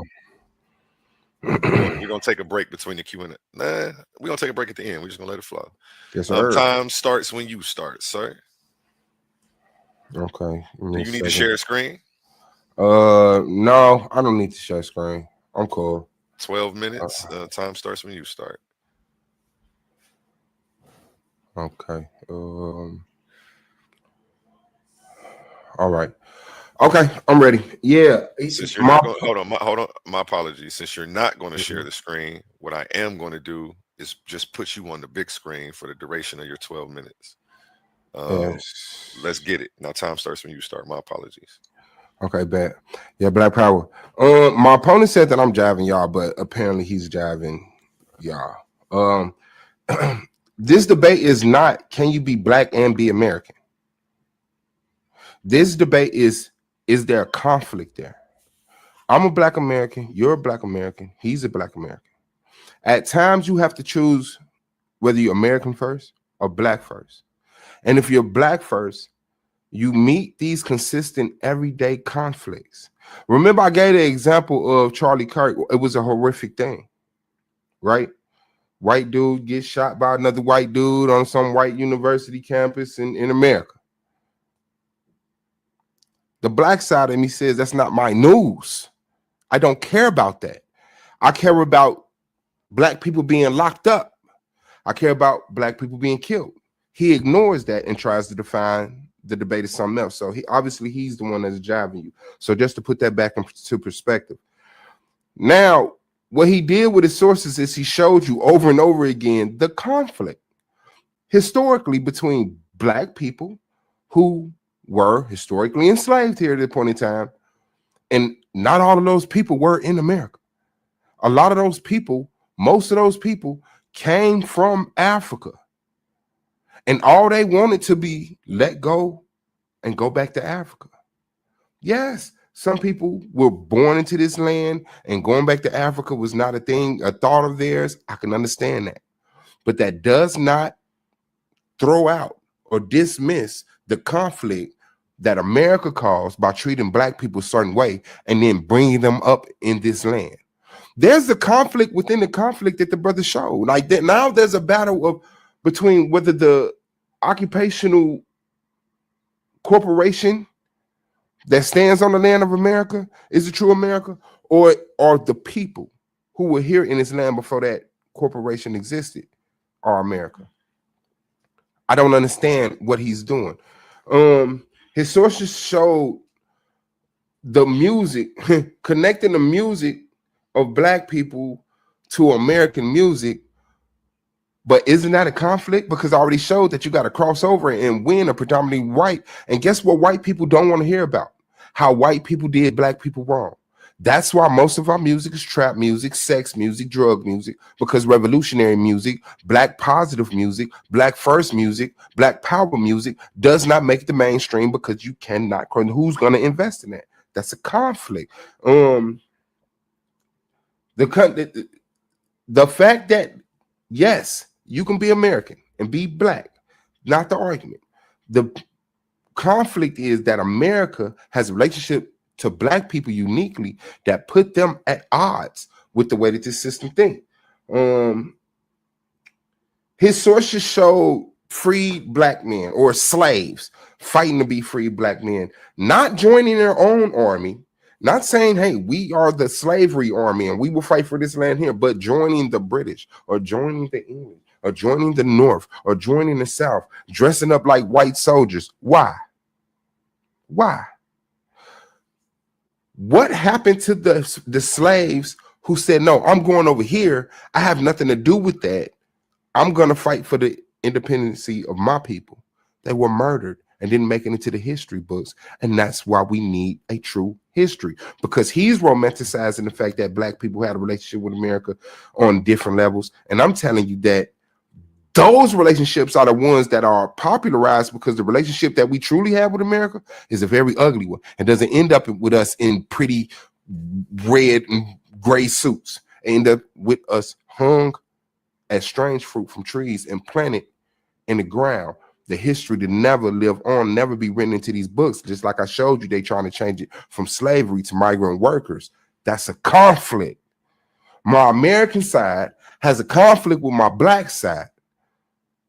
As a child, when you're raised up and you're not taught all of this black stuff, the majority of us, you fall in love with the American culture. That's Jesus, that's Santa Claus, that's celebrating holidays, 4th of July. But these are the things that destroy black people globally. I have a conflict with that.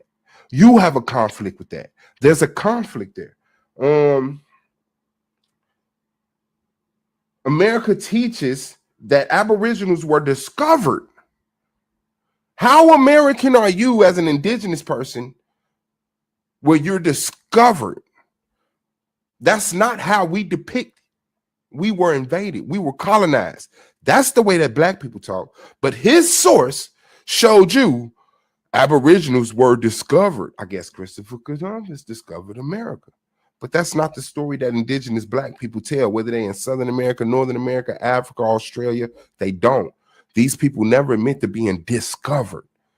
That is the mentality of the people that oppress you and brainwash you into thinking that that's legitimate verbiage. That verbiage is very threatening and should be considered terroristic. Now, I want to point out that he cursed. I want to point out that he rebutted in his opening. Okay, just to be petty, because he didn't really say a lot. America is a nation that we live in. Black is the race that we're born. That nation attacked that race, and that conflict hasn't been resolved. The conversation hasn't been healthily had. The resources haven't been redistributed. Nothing that my opponent showed you shows that conflict that we all know exists was settled. Um, he even showed a slide of a white man holding a banjo. He couldn't find a black dude holding a banjo. But I guess that's him embracing his American side, which I have a conflict with him with that. Look at all the research that he had to do. Look at all of the research that he had to do to show you all these links from one language to another language, from one language to another language, from one.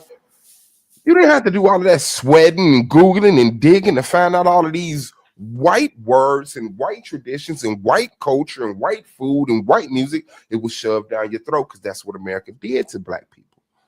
Being black in America was not popularized until it crossed over and started adopting and adapting to white systematic racism. 5 minutes. And that is what my opponent is dodging by showing you a romanticism of black people being in America and forming some type of order, some type of government, which I don't argue with. I do not argue with.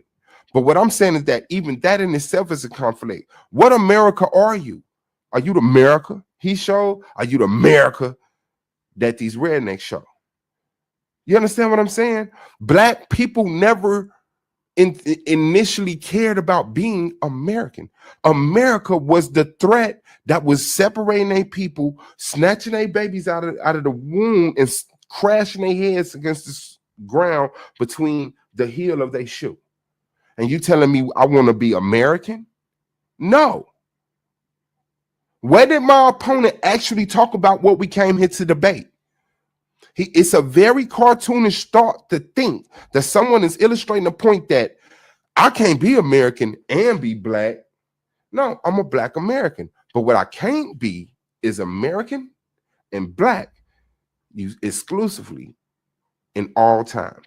When things happen, when I see black people being disproportionately locked up, as a black person, I say this is unfair. As an American, I say what crime is rampant in the black community. But as a black American, I know that drugs was put into my neighborhood, guns were sent into my neighborhood, poverty causes crime. But as an American, I can sit up here and say, well, hey, we pulled ourselves up by the bootstraps. Why don't you do the same? But as a black person, I say Tulsa, Oklahoma, Black Wall Street, Chicago, the Black Panthers, the free food program, the free medical program, free transportation program, free judicial representation. And as a black person, I say that's the greatest threat to American security, which is what COINTELPRO came in and started. Martin Luther King was shot. Malcolm X was shot.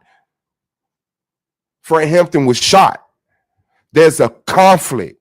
And I don't care how much you love being in the South or up north or Cali or how good the Drake and Kendrick Lamar beef was with you. I have a conflict with America, and America has a conflict with me being the black that I want to define myself as. I don't want a more comfortable position within white supremacy. But as a black person, I will fight for you to get it.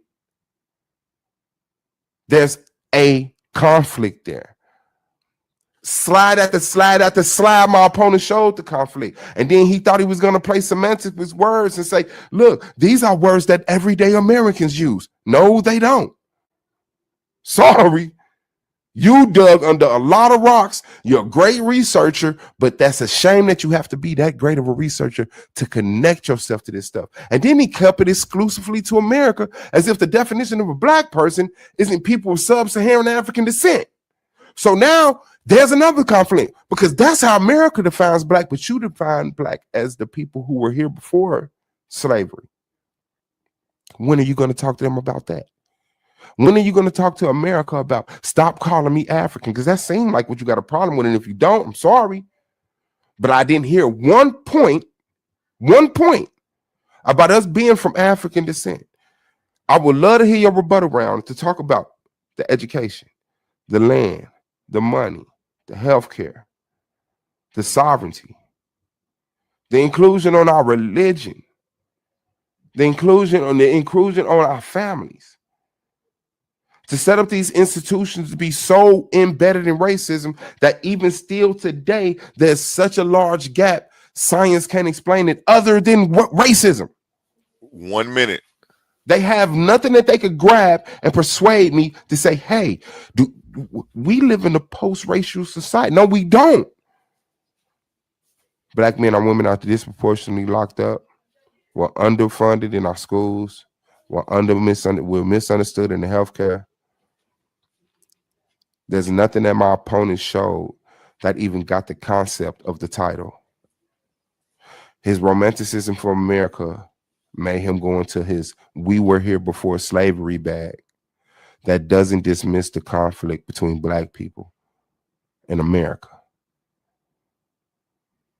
And he kept it in America. I could have went globally. He made it even easier. So here we are as black people in America with these frontline conflicts that are continuously and unbroken, uninterrupted since 15 seconds. came into this relationship with these people, since we came into this relationship with this corporation, with this nation, we have not been free nor happy. Black power, I love y'all. Keep your head up so y'all see the BS coming, man. And let's get it. That is time. That is time. And let me reset this timer for 12 minutes here. Let me pull him off of the big screen. Timer is reset. King Naga, do you have slides that you're going to share? Oh yeah, Or absolutely, absolutely. Let me go ahead on and present.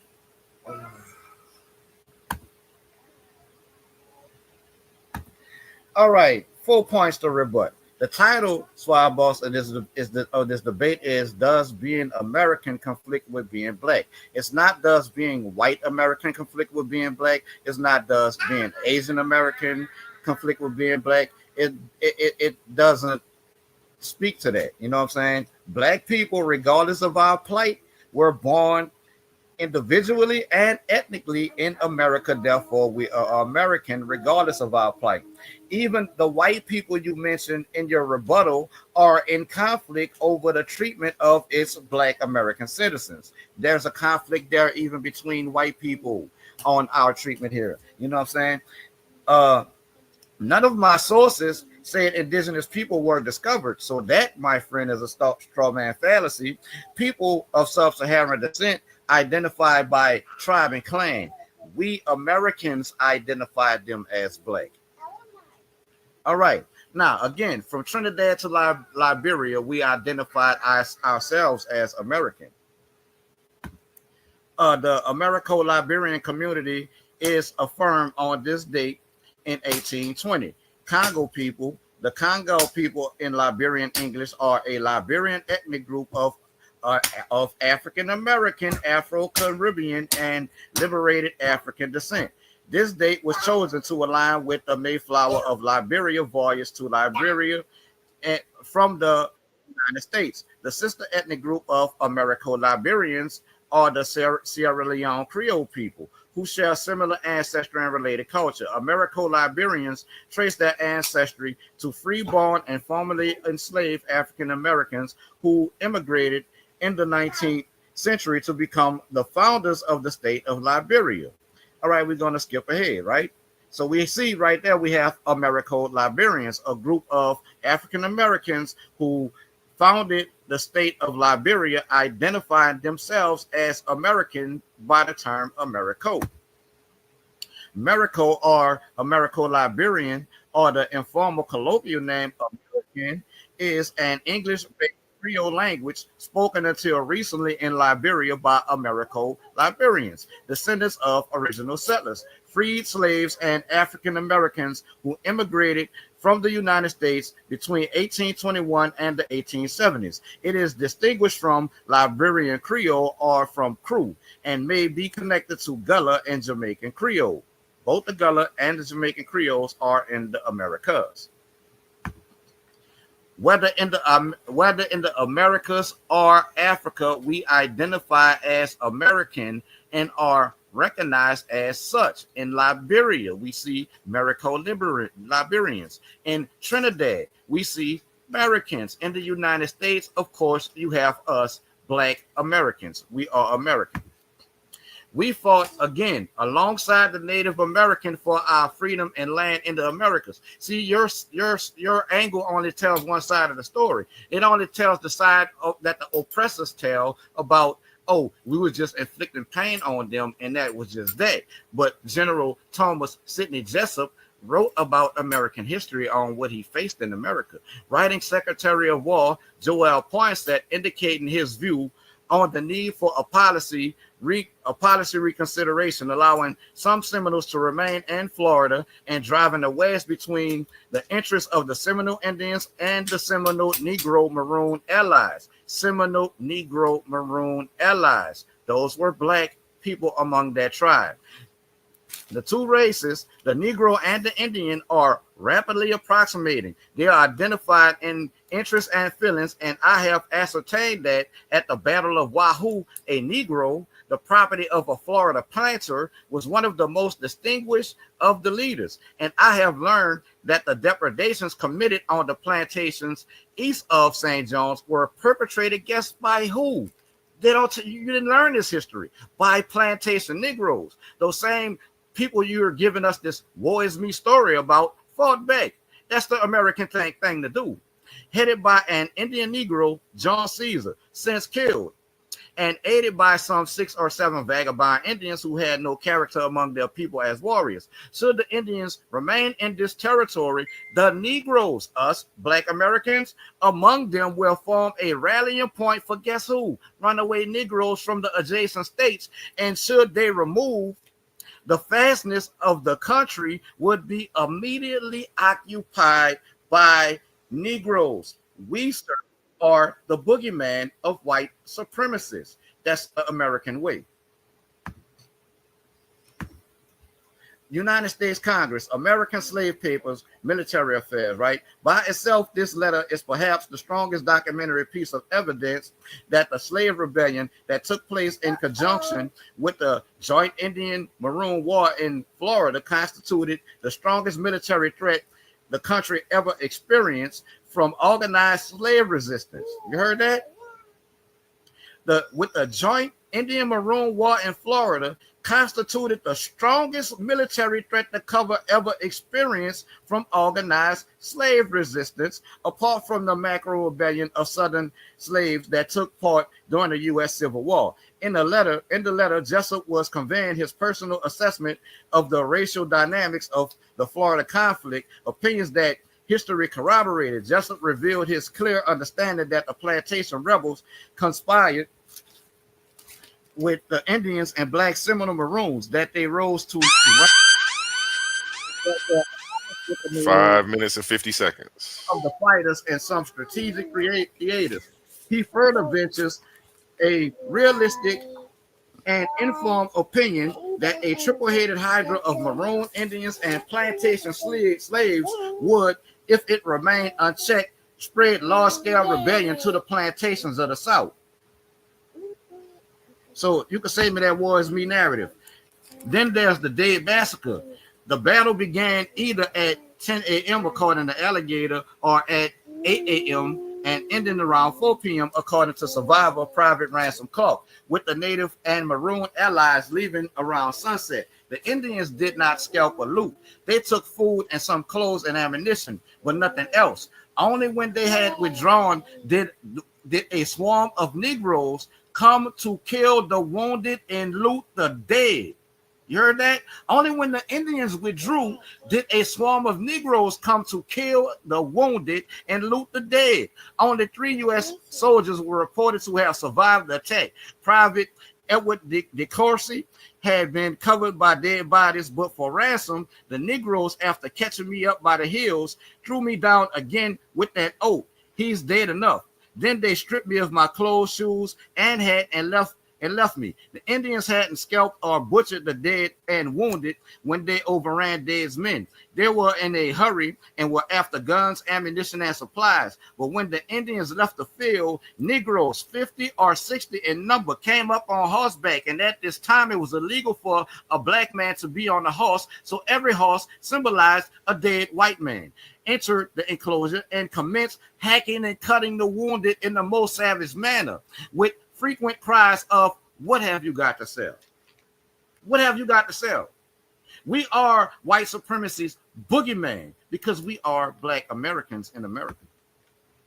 Give me liberty or give me debt is what Patrick Henry said. And our ancestors embodied that. We as black Americans have exemplified this American motto from the moment we step foot on American soil. And our black American history proves exactly that. When Seminoles left our shared American lands for Oklahoma, we remained here fighting for our piece of American land and freedom.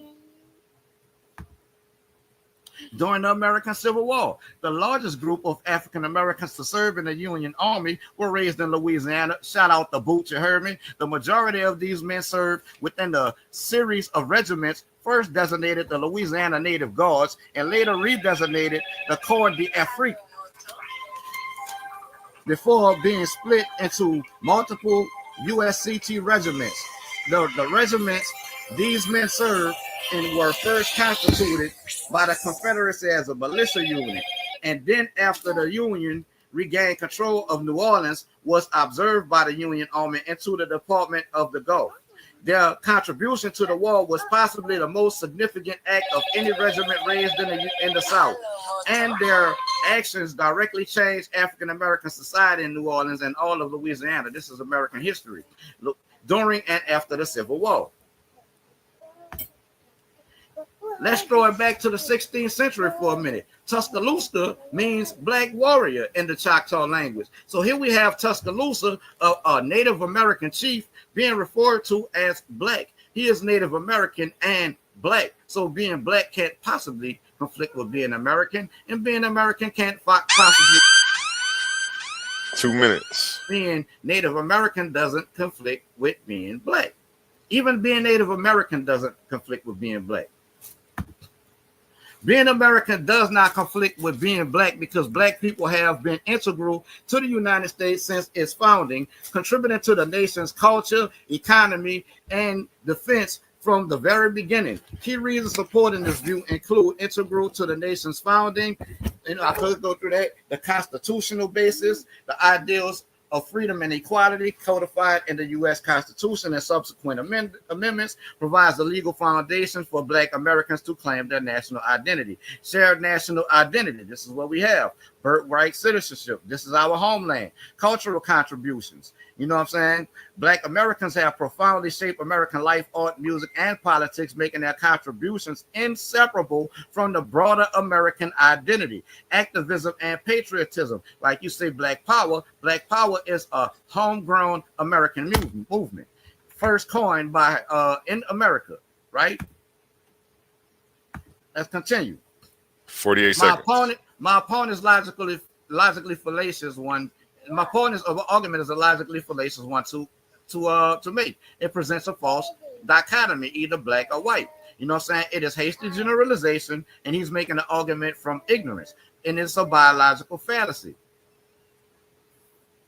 Let's see what else we got. We are a new people whose ethnogenesis is in America. Therefore, we are American. I'm a native New Orleanian. I am American, and I will not forget or negate the contributions of my ancestors' blood and bone that they put in American soil to be American. Therefore, being American does not conflict with being black.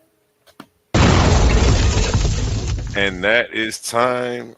That is time, gentlemen. That is time. Let's give both of these gentlemen a round of applause for stepping up and coming to the Coliseum of Arguments and bringing their A game today, man. You see what's going on here. Yeah, that's a little loud. And now we have the Q&A. The order will be reversed. So we have, who took the negative? I took the negative. Brother So Naga. you will be going first on the Q&A. And let me go ahead and, you know what, let's get right into it. Let me go ahead and set the 10-minute timer for this. And time starts when you start, Ruben. All right. Where were you born, Suave B.O.S? In other words, what is your place of nativity?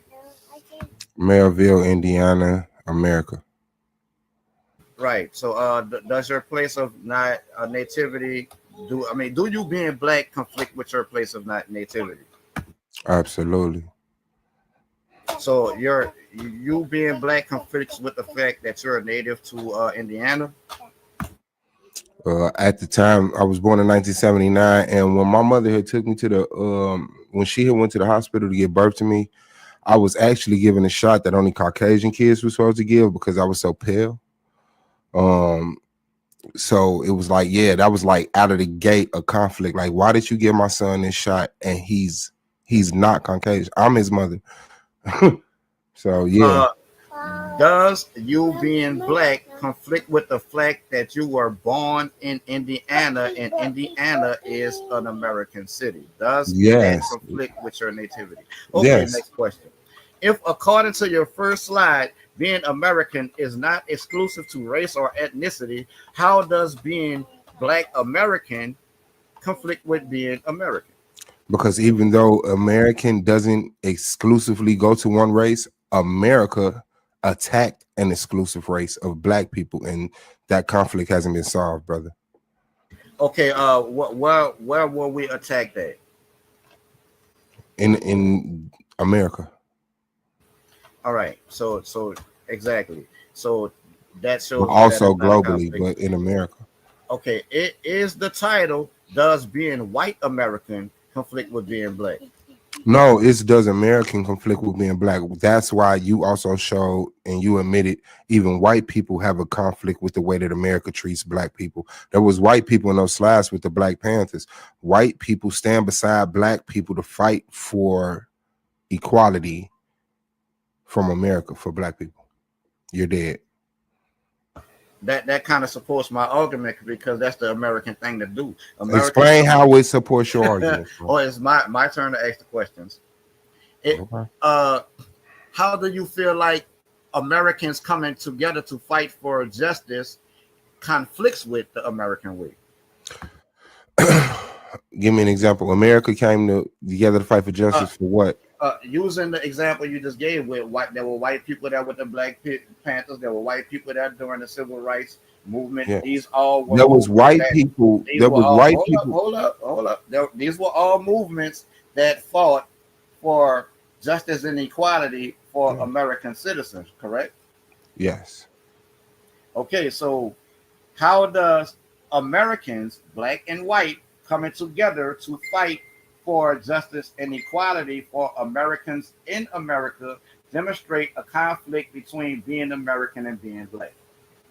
Because like I said, America is a place. It's it's a land, it's a nation, it's a corporation that is not exclusive to race, but it did attack a specific race, the black people. And so even whites at that time found a conflict between being white and being American, or being righteous. I wouldn't say being white, but being righteous and being American, because they know America did injustices to these black people, and they're going to step outside of being American to be righteous no matter what country they're in. And so these black people had to choose being black over being American, because being American would mean dismissing these things as you are tonight. Well, I'm not dismissing anything. I'm just bringing forth history that people are not privy to that demonstrates our ancestors' fight for the right to be American. Now, do you negate their fight to be American, to be free Americans with land in America? Do you negate that? No, that's actually my premise, that fight is a conflict and you're running from that. And what I'm saying is that not only do black people fight to be Americans, but they fight to get out of America. But only the black people that fight to be American are put on the front runner because they need you to try to be American. The moment you start dismissing Americanism, stop participating in their culture, then they lose money, they lose influence, and then the rest of the world kicks in. So that's the actual conflict I'm talking about, brother. That fight. I don't know why you're willing to call it a fight, but you're not willing to call it a conflict. Well, that's because the title isn't about a fight or a conflict between Americans. Conflict is in It the does title. yes, but let's repeat the title. The title is Does Being American Conflict with Being Black? So is this about a conflict? Is that is that is that talking about a struggle or that being black conflicts with the idea of being American? Being black means that you can't be American because there's a conflict there. No, that mean that being an American and a black causes conflict. That means that America and blacks independently have a conflict. That means that Americans that are not black still see a conflict between America and blacks. It means multiple things, and all three of them killed you tonight. Yeah, I mean that's wishful thinking, but where did these struggles fight for justice and injustice this help take place? Where did it take place? In America and globally, but in America. And they're still And taking place, which and, means there's still a and conflict. who did it take place to? Wait, what? Who did it take place to? Who did it happen to? The conflict happened between America and black people, and it still exists today. Uh, what are black people called ethnically? African Americans. Isn't that synonymous with Black American? Yes, but you show nothing about Africa except for Liberia. You stayed in America, so that's also a conflict. I showed gumbo. I'm from New Orleans. I showed gumbo and jambalaya, both of which In come from America. Africa. Did you show any African gumbo? In America, those dishes were created in America. Did you show any African dishes? All right. What when people outside of America see a hip hop video, do they identify that as American culture? As Black American culture, but ultimately, yes, it's American culture. Yes. Okay. When they look at Muddy Waters, the jazz musician, when they see him overseas, do they identify that with American culture? Muddy Waters, the one who had the conflict with the mainstream music. Yes, they see that as American music that was discriminated against by America, which caused the conflict between Americans and blacks. So yes, it's American culture. Okay. Yes. Conversely, when we look at let's say Nirvana, would they identify that as American culture?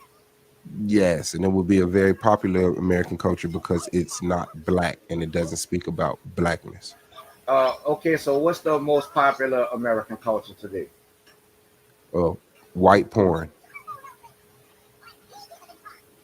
That's subjective, but Hey, what happened? I would dare to say it's hip hop, my brother, because even in white Now, porn, white porn sell way more than hip hop, brother. Sorry. I beg to differ.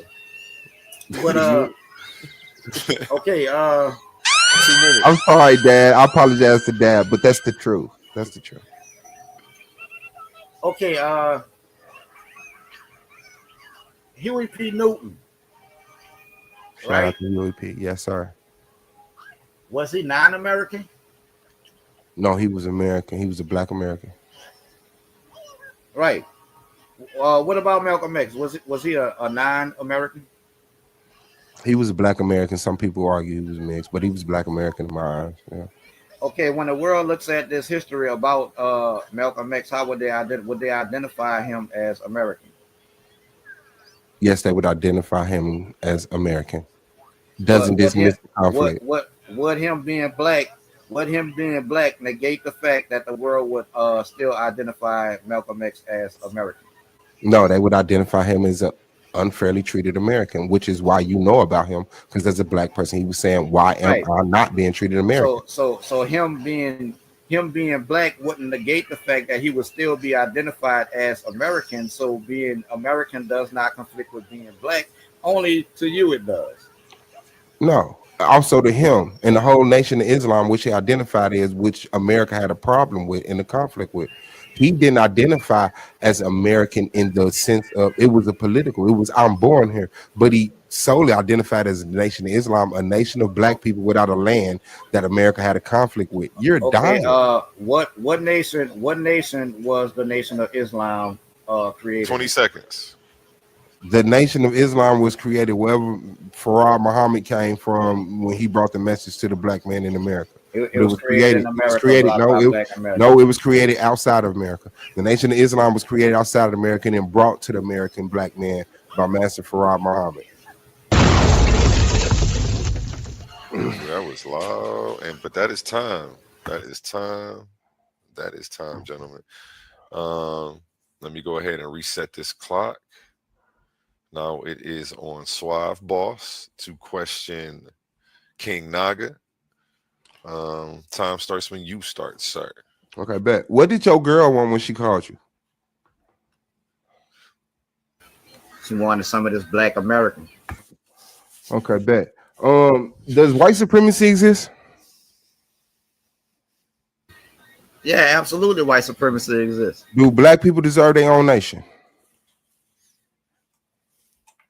Uh, I would say us as a people, yeah, we do deserve our own nation. Hold on, wait. I'm gonna give you another chance as a black man to answer that with your chest. Do black people deserve their own nation, brother?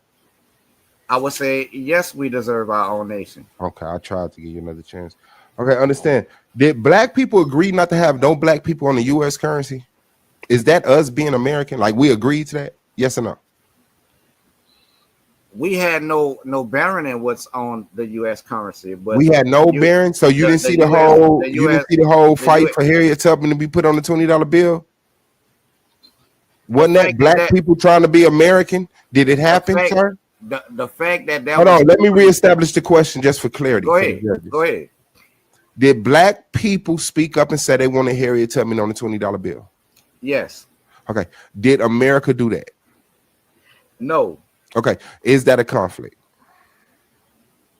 No, it's not a conflict. Okay, bet. Do you have African descent? Yes. From where? From Nigeria, the Igbo, reclad. And how do you know that? Through genealogy and researching American history. Hold on, wait. Genealogy. You took a DNA test? Yes, I did. Okay, and it told you was from Nigeria. Well, it told me more than likely what my people was. I had to do more research. Okay, is that a conflict that America couldn't tell you where they took your ancestors from? Is that a conflict?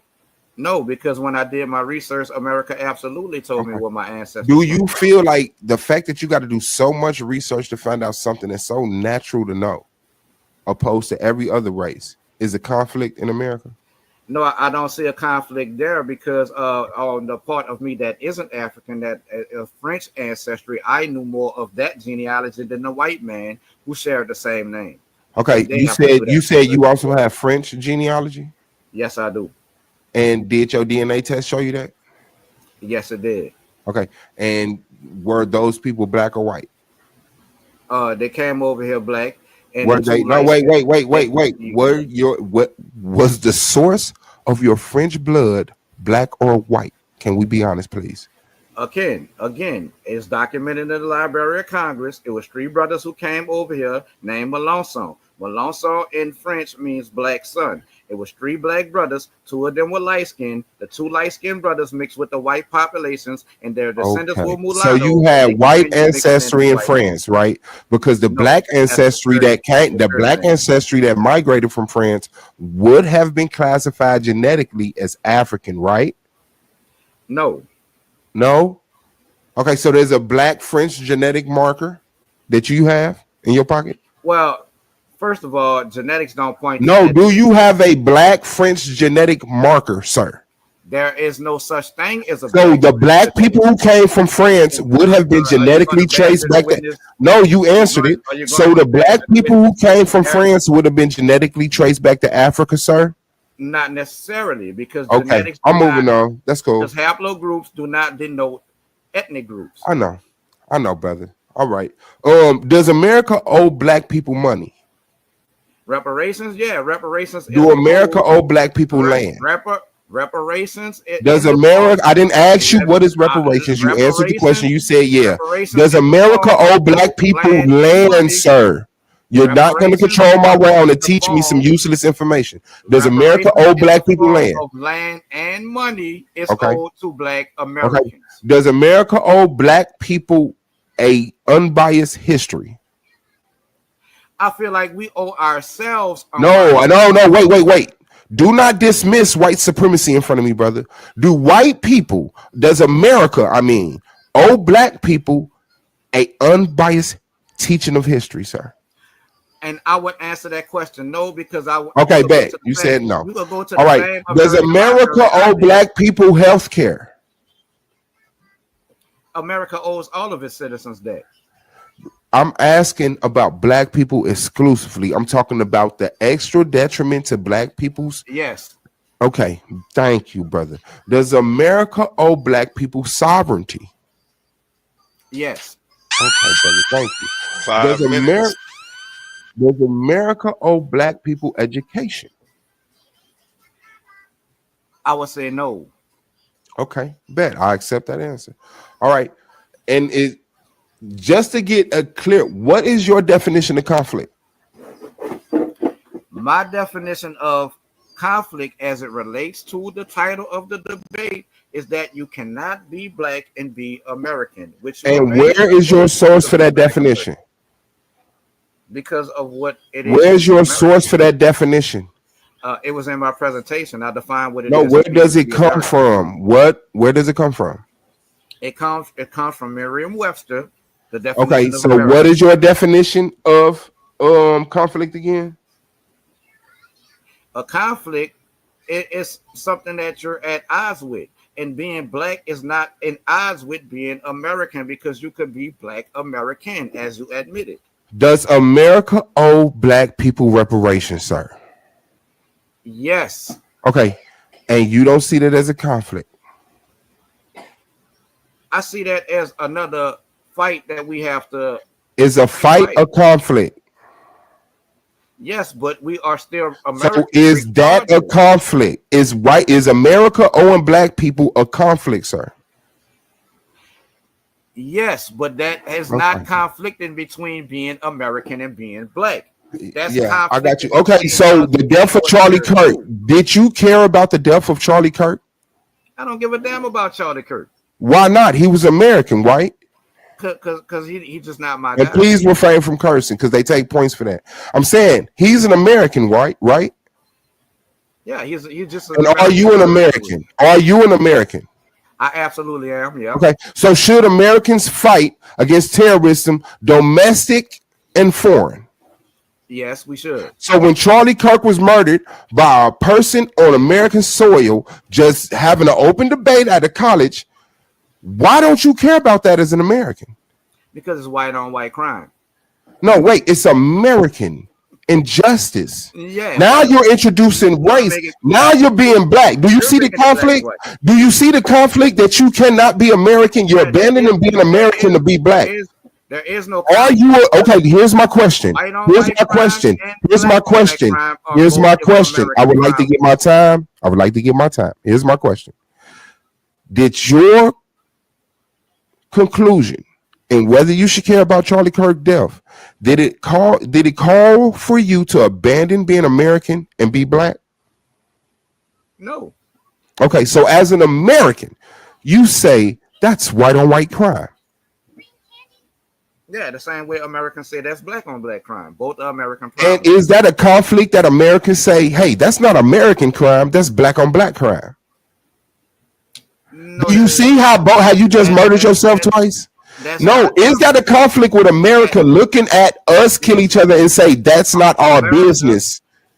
When you look at the statistics of crime in America, there is a category for white on white crime. I black didn't on ask you black that. crime. Is All of there that. a No, disconnect from there is being no conflict. American? Because American is not uniquely any one race. So when Americans kill Americans, why are they calling it a race on race crime instead of saying Americans are killing Americans, brother?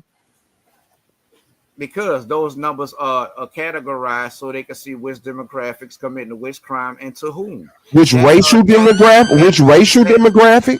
That's 2 minutes. that's 1 minute. that's how crime stats are tracked worldwide. Okay, but is American being exclusive to one race? That's why my premise is that My question is America No, exclusive to one race? Okay. no America, So but when that supports my argument. No, it doesn't. okay, so when crime is categorized by race, does that conflict with what being American is, knowing that America isn't unique to one race? No, it doesn't conflict because that's the Wow. only way to document it. 30 seconds. Understood. You love America. Do you love the pledges of allegiance? I don't feel nowhere the other about the Can pledge you of give me the allegiance. first two lines of the Pledge of Allegiance? I mean, that's non-secular. Why? No, it's not 9 seconds. We're talking about being American and being black. As a black man, can you give me the I first two pledge lines to the allegiance to the pledge? flag of the United States of America. Yes, I remember that from kindergarten. I just want to hear you say that. But shout out to you, man. Rest in peace, man. You It's the didn't see boy the red. Suave B.O.S. Black That's Power, man. time. I am here. You It is red, black, over and with. green. That is You didn't see Black the time. Power. red, black, and green flag. I was flying with the stars is- and balls on it. That's time, gentlemen. That's time. Let's keep it tight. Let's keep it tight for the judges.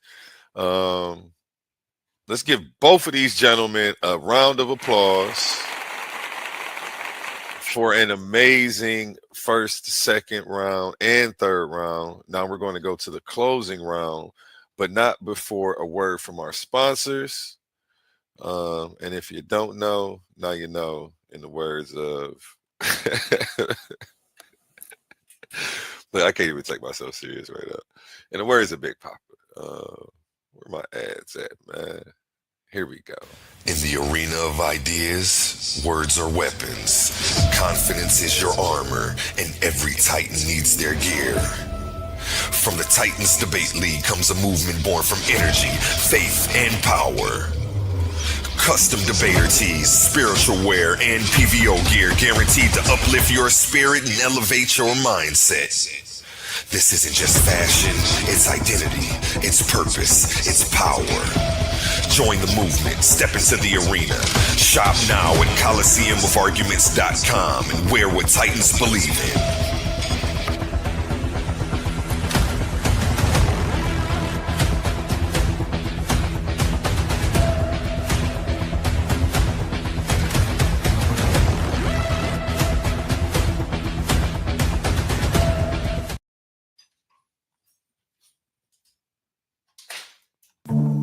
Amazing news! At Titans Debate League is now looking for interns. We are expanding our team and seeking driven individuals who are ready to make an impact.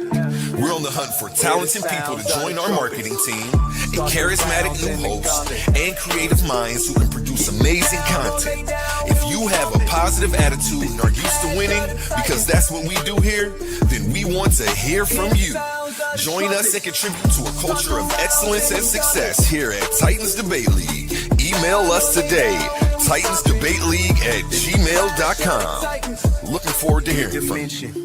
Where Infinity Gauntlet is a mere toy compared to the intellectual prowess build and destroy the cipher.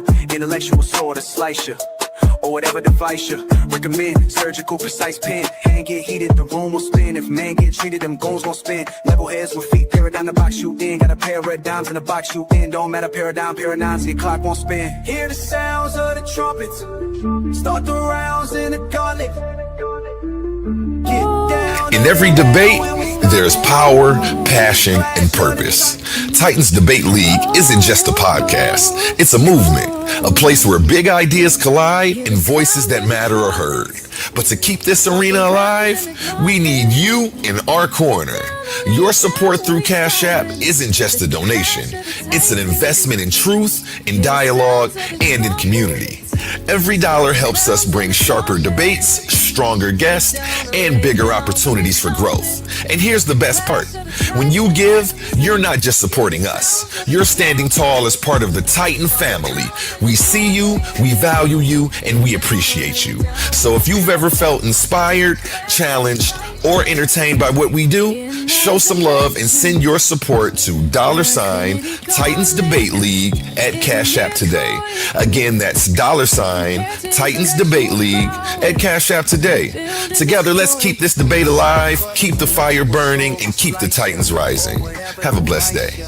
Recommend surgical precise pen, hand heated, the room will spin. If man get treated, them goons gon' spin. Level heads with feet, paradigm the box you in. Got a pair of dimes in the box you in. Don't matter paradigm, paradigms, and your clock won't spin.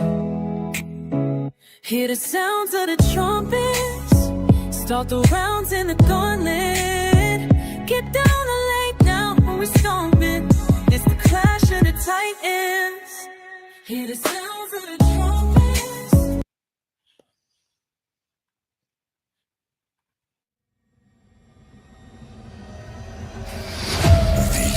not just speakers, these are thinkers, forged in fire.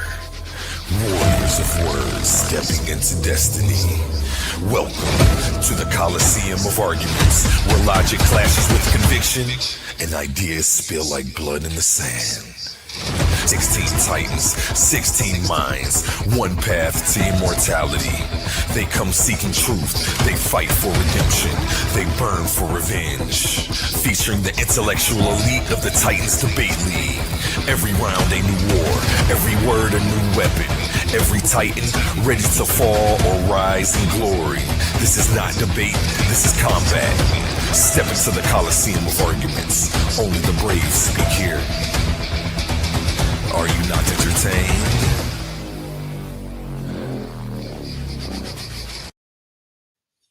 Yes, yes, yes. And we are back with the closing round. Let me get that timer set over here to 3 minutes.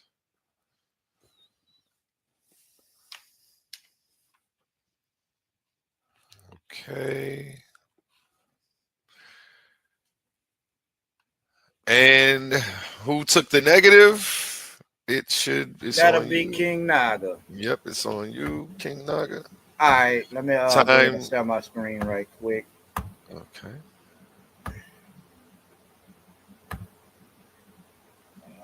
Present from current slide. Let's go. And time starts when you start. All right, so the title of this debate was Does Being American Conflict with Being Black? And no, it doesn't, because you could be both black and American. You could be white and American, Asian and American, any of these things. And none of the struggles and hardships we faced took place outside of America. It all took place in America and is a huge part of American history. We are American. We are as American as the Americans of Trinidad. We are as American as the Marico Liberians. We are a huge part of the culture and history of the United States of America. And without the contributions of Black Americans, I can make the argument that there would be no United States of America. You know what I'm saying? So I'm not going to sit here and play on your emotions. I'm not going to give you the war is me narrative. You know what I'm saying? No, America does not owe us education. We owe ourselves education. You know what I'm saying? In every city, there are multiple American libraries where you can go and educate yourself. There are HBCUs in America, historically black colleges and universities, where you can go and educate yourself. Education is something that we have to take up on our own. And as for healthcare, America only owes healthcare to its American citizens. They only owe reparations for chattel slavery to the descendants of black Americans who were affected by the transatlantic slave trade. They don't owe reparations to Mexican Americans for chattel slavery. They don't owe reparations to any other ethnic group in America for chattel slavery besides us who were the possession at one time of America. And that also is by definition American. So it's more than one way that I can skin this cat, showing that being black and 1 minute. American does not conflict. They are two sides of the same coin, if so to speak. You know what I'm saying? It's like if being black conflicted with being American, then why are you calling yourself Black American? You know, the two go together. You're ethnically black, but nationality American. American is our nationality, regardless of the history that happened in this country. That is something that cannot change because we were born in America. You in Indiana, I in Louisiana, and both states are a part of the 50 that make up the United States. Therefore, we were born American. And there's no way around that fact. Whether you're black does not conflict with that. Whether you're white, Asian, Chinese, Native American does not conflict with that. That, my friend, is the beauty of America. That is time. That is time. Let me reset this clock. It is on you, Suave Boss. Do you have a slide? Absolutely not, brother. Okay, we're gonna put you on the solo layout, and time starts when you start. It's 3 minutes. 3 minutes. Okay, let's go. Shout out to my opponent, everybody in attendance, man. Hit that like button. Not only did he not play on your emotions, but he played on your ignorance. He thought that this exclusive research that he did was going to shock you to the point that it dismissed the title, the conflict between being American and being black. I showed you several points. I rebutted all his information. He gave you 4 premise rounds, but he rebutted in his opening, which is ironic because he didn't rebuttal in his rebuttal. He just continued his information. He got murdered on the back and forth. I murdered him even in his round. He agreed with every point in my premise when I'm asking, does America owe us land, money, healthcare? There was a couple points that he disagreed, but we hear how outlandish that sound. How does America owe you money and land and reparations, but don't owe you these things that's included in that? Yeah, so shout out to this debate, man. It was exciting. I'm glad to be back. My premise was simply there's a conflict with being American and being black. I did not say that you couldn't be American and black. I'm not that minute in intelligence. America, although the brother brought up, yeah, there was, whether you're Chinese American, yeah, and they got paid reparations. The people, the Asians that got locked up got paid reparations. The white people who lost their slaves got paid reparations. There's a conflict today between America and black people, and that's reparations amongst other things. Now, as an American, I could fight to dismiss those things and say, hey, I get it. Life is what life is. But as a black person, I said we were dehumanized. And up to this day, you still will not change the tides. Like, we have no power in this country. Our money doesn't mean what the next man dollar mean. Our vote doesn't mean what the next man vote mean. Our women aren't respected like the next man's woman. And why should I have to go out and be a killer, be a martyr? Why should I have to raise up 1 in minute. fiery fury just to fight up against a system that for 400 years I begged and pleaded with?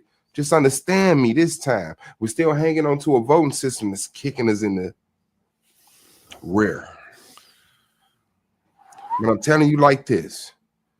Yes, you could be black and you could be American. As the affirmative, my premise was that there's a conflict with that.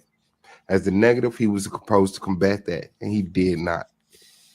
And I don't want anybody to take this as a testimony to what they could do to him, because this is a unique experience for him. He will, and he has kicked butt on this platform. Shout out to him, man. Shout out to King Naga, Team Naga, man. This is the boy Suave B.O.S. Shout out to Snapping Off AO out of Argument League, man. Shout out to my brother A1, man. And arguments, Black Power. We up out of here. The black woman is God. Give both of these gentlemen a round of applause. King Naga and Suave B.O.S in the building. They showed up and did their thing as to be expected. I definitely didn't expect anything less of you gentlemen, and I feel like I got my money's worth. I know that's right. What we are going to do, I like to keep a tight show for the judges, so let's not pontificate or do any of that. Why didn't I do this while you were talking, while y'all was talking? I could have been creating the stream. What I am going to do right now is run another ad while I create the stream for the after show called The War Room, where we are going to interview these gentlemen about this topic. And judges, don't watch The War Room until after the results have been submitted to me, just in case you heard that and want to drift over there before submitting anything. And I'm going to still instruct you on that verbally when I speak with you, as I have been. In every debate, there's power, passion, and purpose. Titans Debate League isn't just a podcast. It's a movement, a place where big ideas collide and voices that matter are heard. But to keep this arena alive, we need you in our corner. Your support through Cash App isn't just a donation, it's an investment in truth, in dialogue, and in community. Every dollar helps us bring sharper debates, stronger guests, and bigger opportunities for growth. And here's the best part. When you give, you're not just supporting us. You're standing tall as part of the Titan family. We see you, we value you, and we appreciate you. So if you've ever felt inspired, challenged, or entertained by what we do, show some love and send your support to $Titans Debate League at Cash App today. Again, that's $Titans Debate League at Cash App today. Together, let's keep this debate alive, keep the fire burning, and keep the Titans rising. Have a blessed day. Recommend surgical precise pen, hand heated, the room will spin. If men get treated, them goons gon' spin. Level heads with feet, paradigm to box you in. Got a pair of dimes in the box you in. Don't matter, paradigm, pair of nines, and your clock won't spin. Hear the sounds of the trumpets, start the rounds in the gauntlet. Get down the lake now when we're stomping. It's the clash of the titans. Hear the sounds of the trumpets, start the rounds in the gauntlet. Get down the lake now when we're stomping. It's the clash of the titans. Hear the sounds of the trumpets, start the rounds in the gauntlet. Get down and lay down when we stomping. It's the clash of the titans. Oh, oh, oh, oh, oh.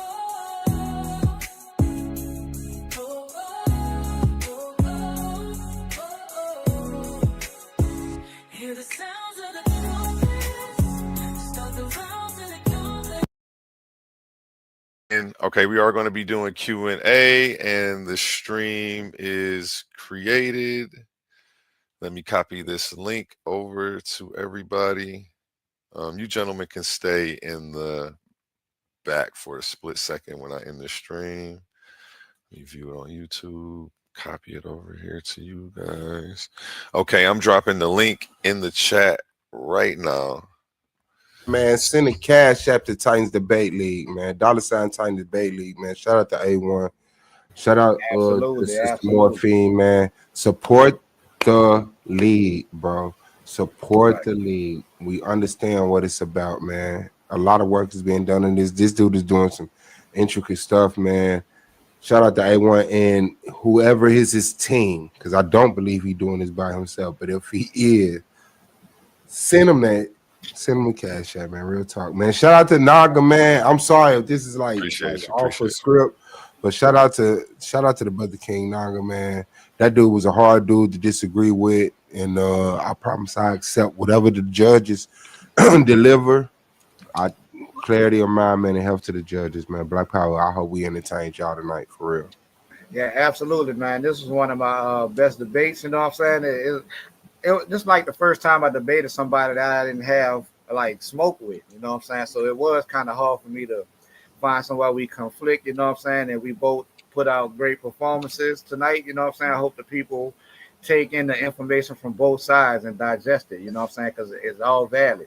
And man, I look forward to sharing the platform with you again, Suave B.O.S, bro.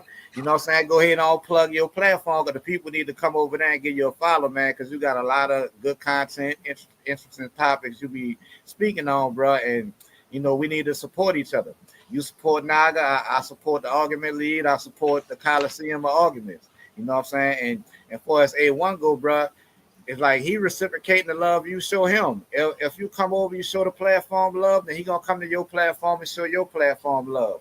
You help him grow, he gonna help you grow. You know what I'm saying? It's all for all of us in the collective to move forward, man, and keep progressing. Agreed. Appreciate y'all, gentlemen, man. It's nice that it's noticed, man. That's the first time I heard somebody else say it. Yeah, so that link is in the chat. Everybody head over to the War Room right now. I'm about to end this stream right now. And the link to if you want to ask questions to the debaters, go ahead and click the link that's already over there in the other chat. And you can come on up. It's going to be a panel. We're going to take questions and everybody can comment. I have some questions for the debaters too. So go ahead and get over there. Appreciate you guys and see you over there right now. ending it.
Let's pause the noise for a second, because if you're still here right now, you're already different. Not everyone gets this. Not everyone understands real debate, real scholarship, real intellectual smoke. But you do. This is Coliseum of Arguments. This is Titans Debate League. And what happens here doesn't survive on algorithms. It survives on the people who believe in it. When you support through Cash App, you're not just donating. You're fueling the arena. You're the reason we can bring in high-level guests. You're the reason we keep unbiased judges. You're the reason these debates stay sharp, fair, and uncompromised. This platform is built by thinkers, sustained by supporters, protected by the ones who know value when they see it. If this show has ever sharpened your mind, has ever entertained you, or has ever challenged what you thought you knew, then Cash App is how you say, keep this going. Not everyone contributes, but the ones who do, they're part of what makes this real. Coliseum of Arguments, Titans Debate League, powered by the people who get it. My heart is bleeding in a pool of blood, I'm drowning. Yeah, my heart is bleeding in a pool of blood, I'm drowning.